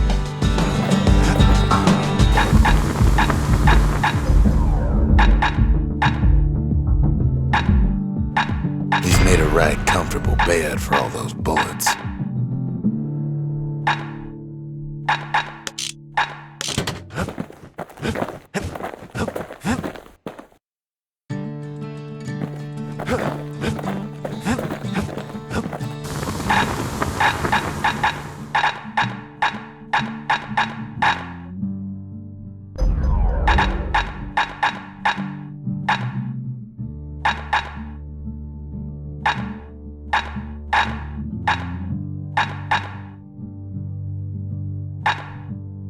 To master the musket, you gotta get rid of the recoil.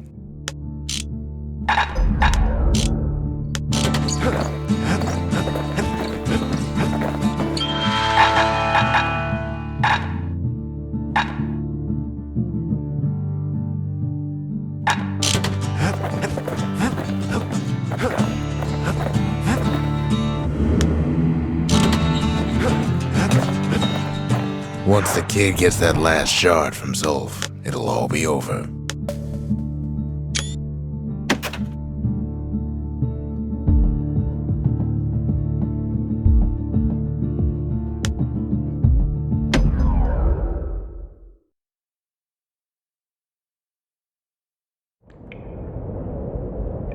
I can't hear him at all anymore. He's too far away. But he'll be all right.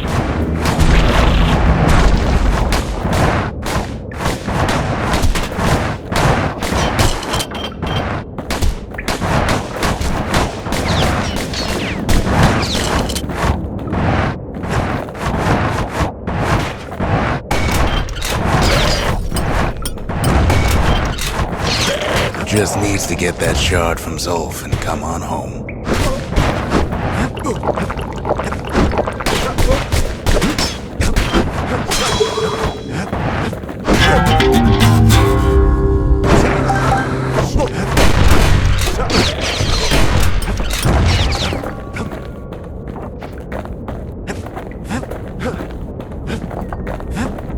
The Calamity hit the Tazzle terminals hardest of all.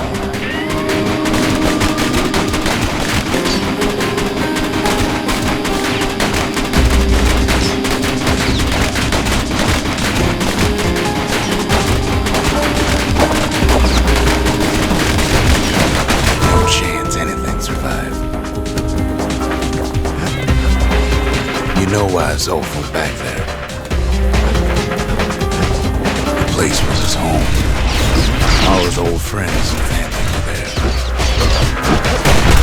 Zolf must be there all alone, just waiting.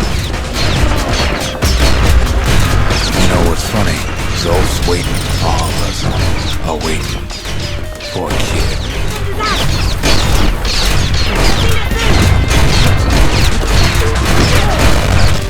But Zia, there's another reason I've been telling you all this. Look around. There's not much left to do here in Bastion, I'm afraid. So why not tell each other stories and pass the time, right? If the kid brings back that shard, the Bastion will be complete.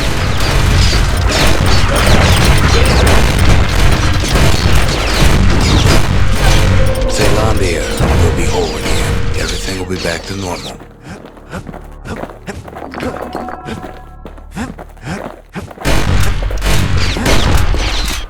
Problem is, we'll all be gone.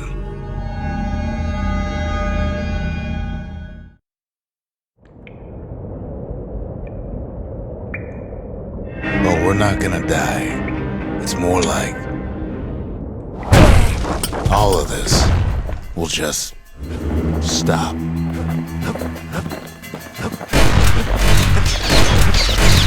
Things will go back to the way they used to be. That's the power of the Bastion. This whole place is a living record of the times before the Calamity. The way things were before this story. Good times, right?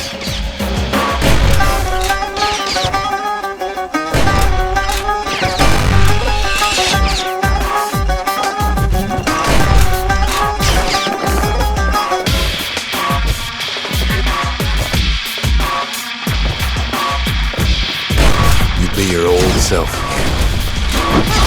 Think of all those times that didn't go your way.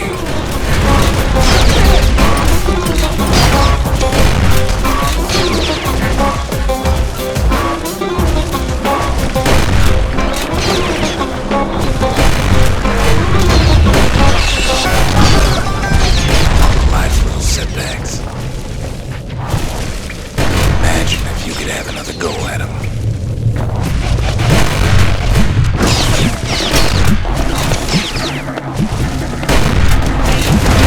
Mistakes.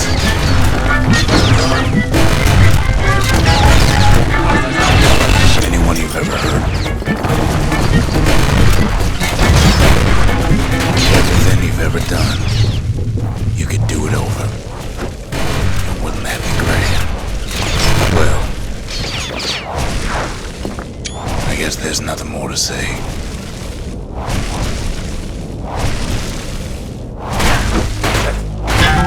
Come on, keep your chin up.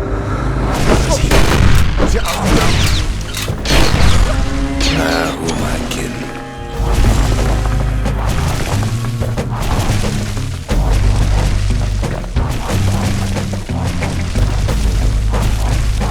Look. There's something else. A confession. I know so much about the Bastion.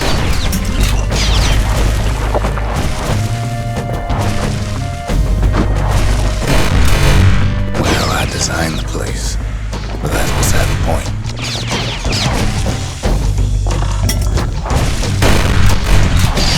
There's one problem with a place that sets things back to a bygone time. You can't test it. So you're probably wondering if the calamity happened already. What's to stop it from happening again after the Bastion does its thing?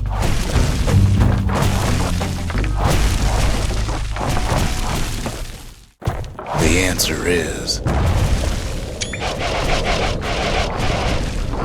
I don't know. You follow me?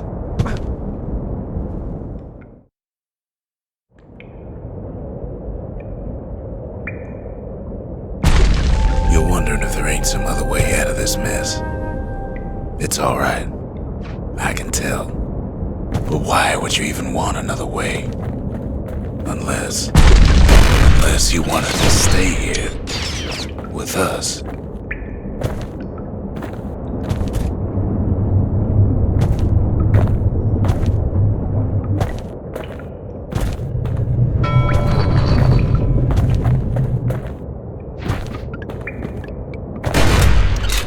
Well, that's sweet and all, but I don't know if I can stick around.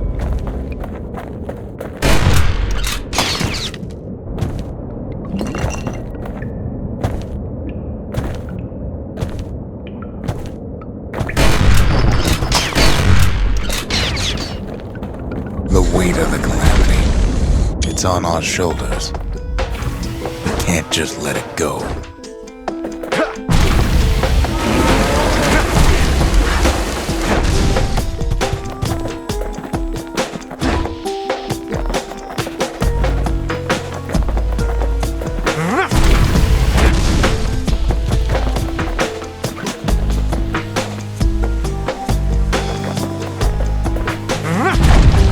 Bastion does have another function, strictly speaking.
You know Zolf and his countrymen won't be giving up that shard without a fight, don't you?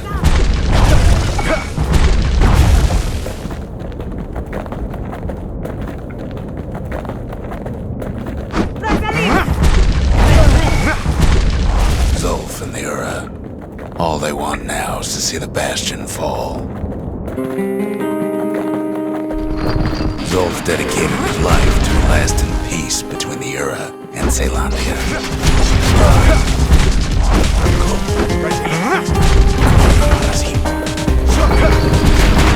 He can't have imagined the city would try to wipe the Ura out.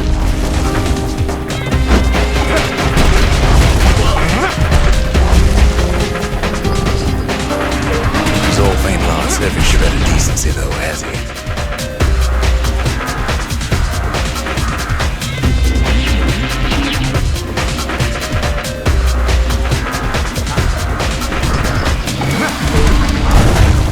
He tried to warn you about his plans. He tried to warn the kid. What is he?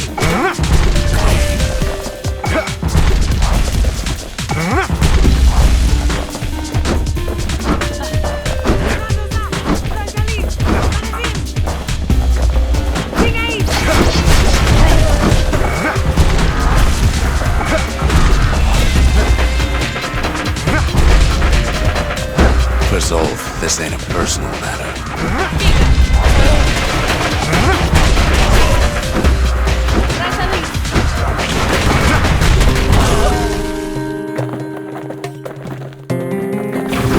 It ain't a simple matter of pride either.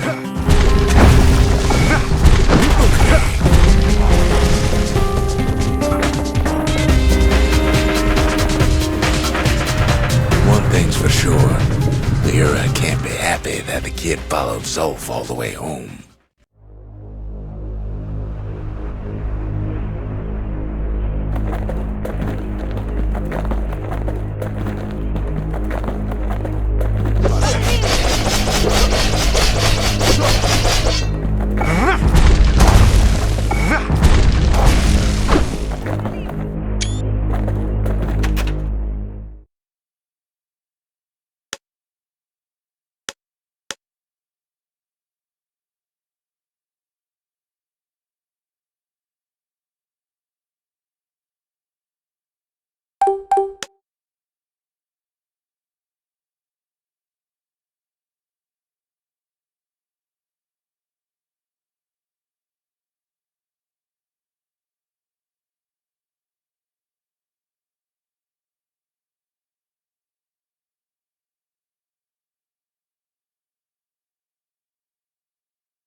I can see it now. The kid in one corner, and Zolf in the other. Ain't much of a fight.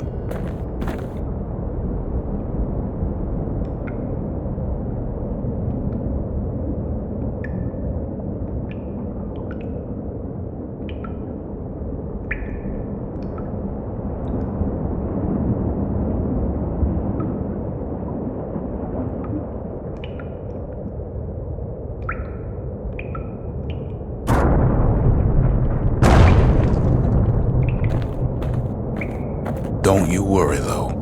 Once the Bastion's restored, it'll all be alright.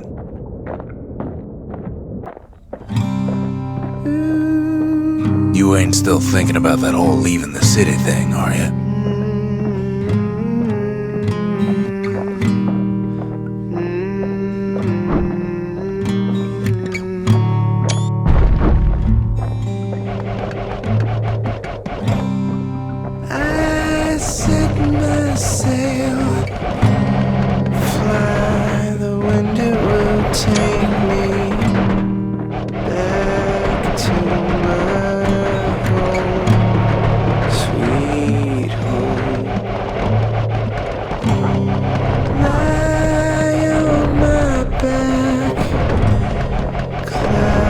Are making way for me. I'm coming home, sweet home.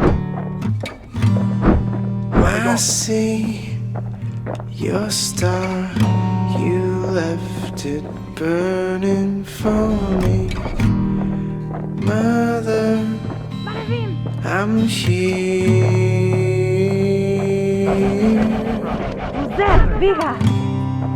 Eyes open wide, feel your heart and it's glowing.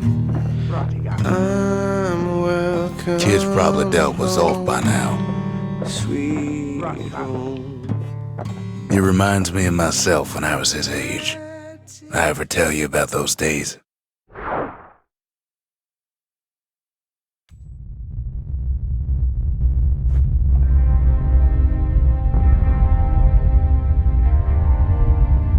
Hey, kid.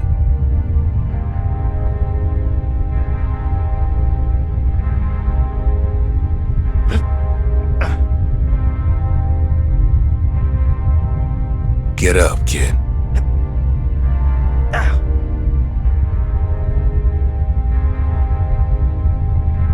Come on, that ain't funny. I say get up. That's more like it. Now, set that shard into the monument there. Then we'll talk. The Bastion. It's finally finished. Now, there's something I want you to see.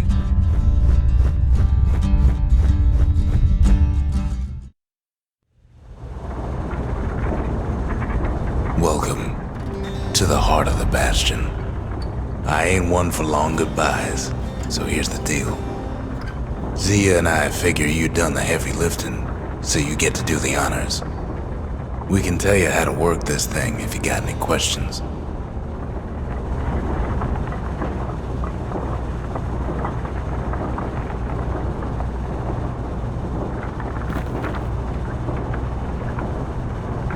You made it.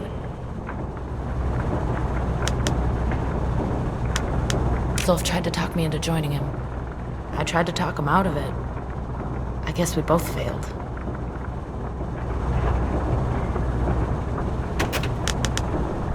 When I finally found my people, I told them we could help. They just took me for a traitor. Glad you showed up. Any moment I'd want to live again happened after the calamity, not before.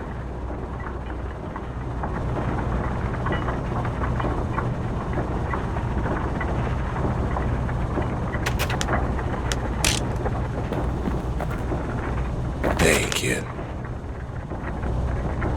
Zolf only brought more ruin to the Ura. No wonder they didn't take kindly to him.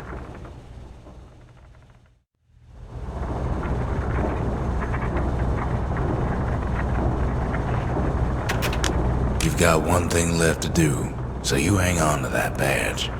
Besides, you earned it.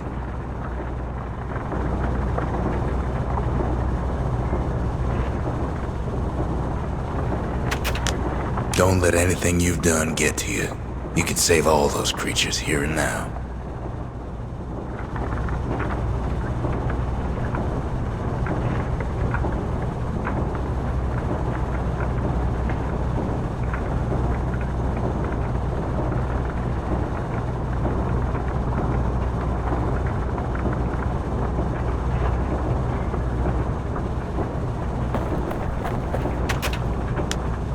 If I could be any place I wanted, I'd stay right here. We could go anywhere in the world.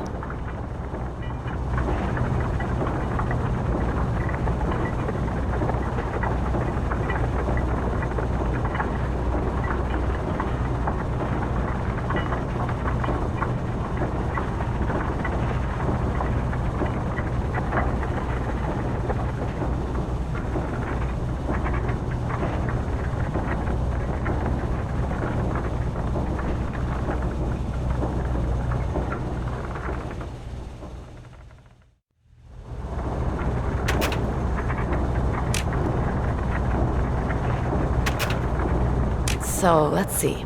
You can either prevent the calamity, or stick around with me and Rex. I'd hate to be in your shoes. Always wondered what the motherland was like. Not that it matters anymore.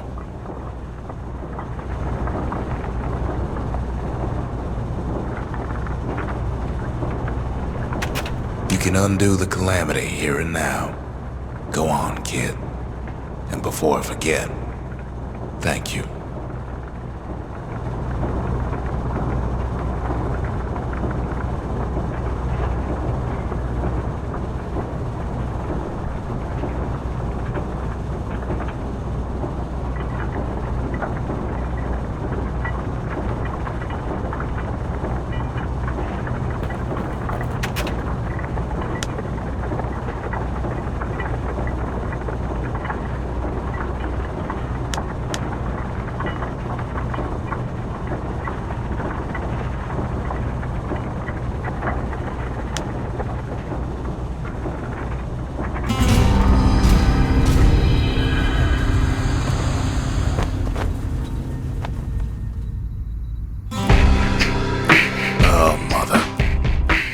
Here I figured you'd had enough of me by now. You could have undone the calamity itself, but instead you want to stay in a world like this. I gotta admit, kid, much thought in that idea, but carrying on with you here. We can't go back no more, but I suppose we could go wherever we please.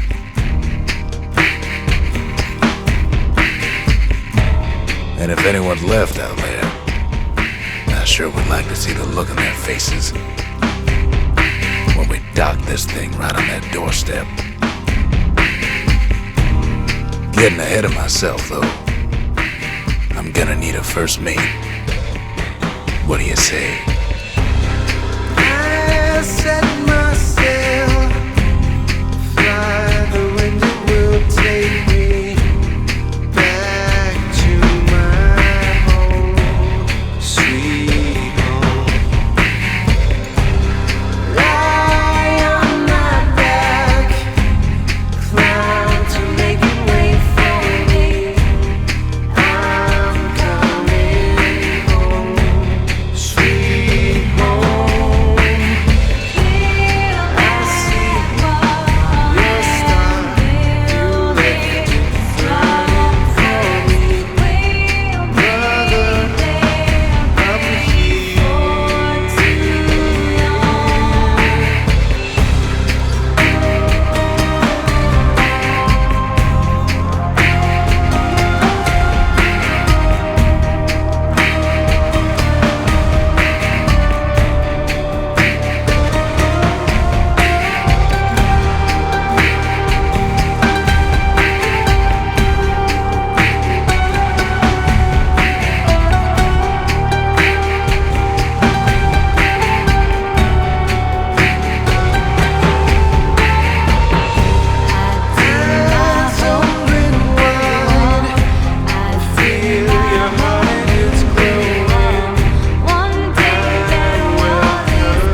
Thank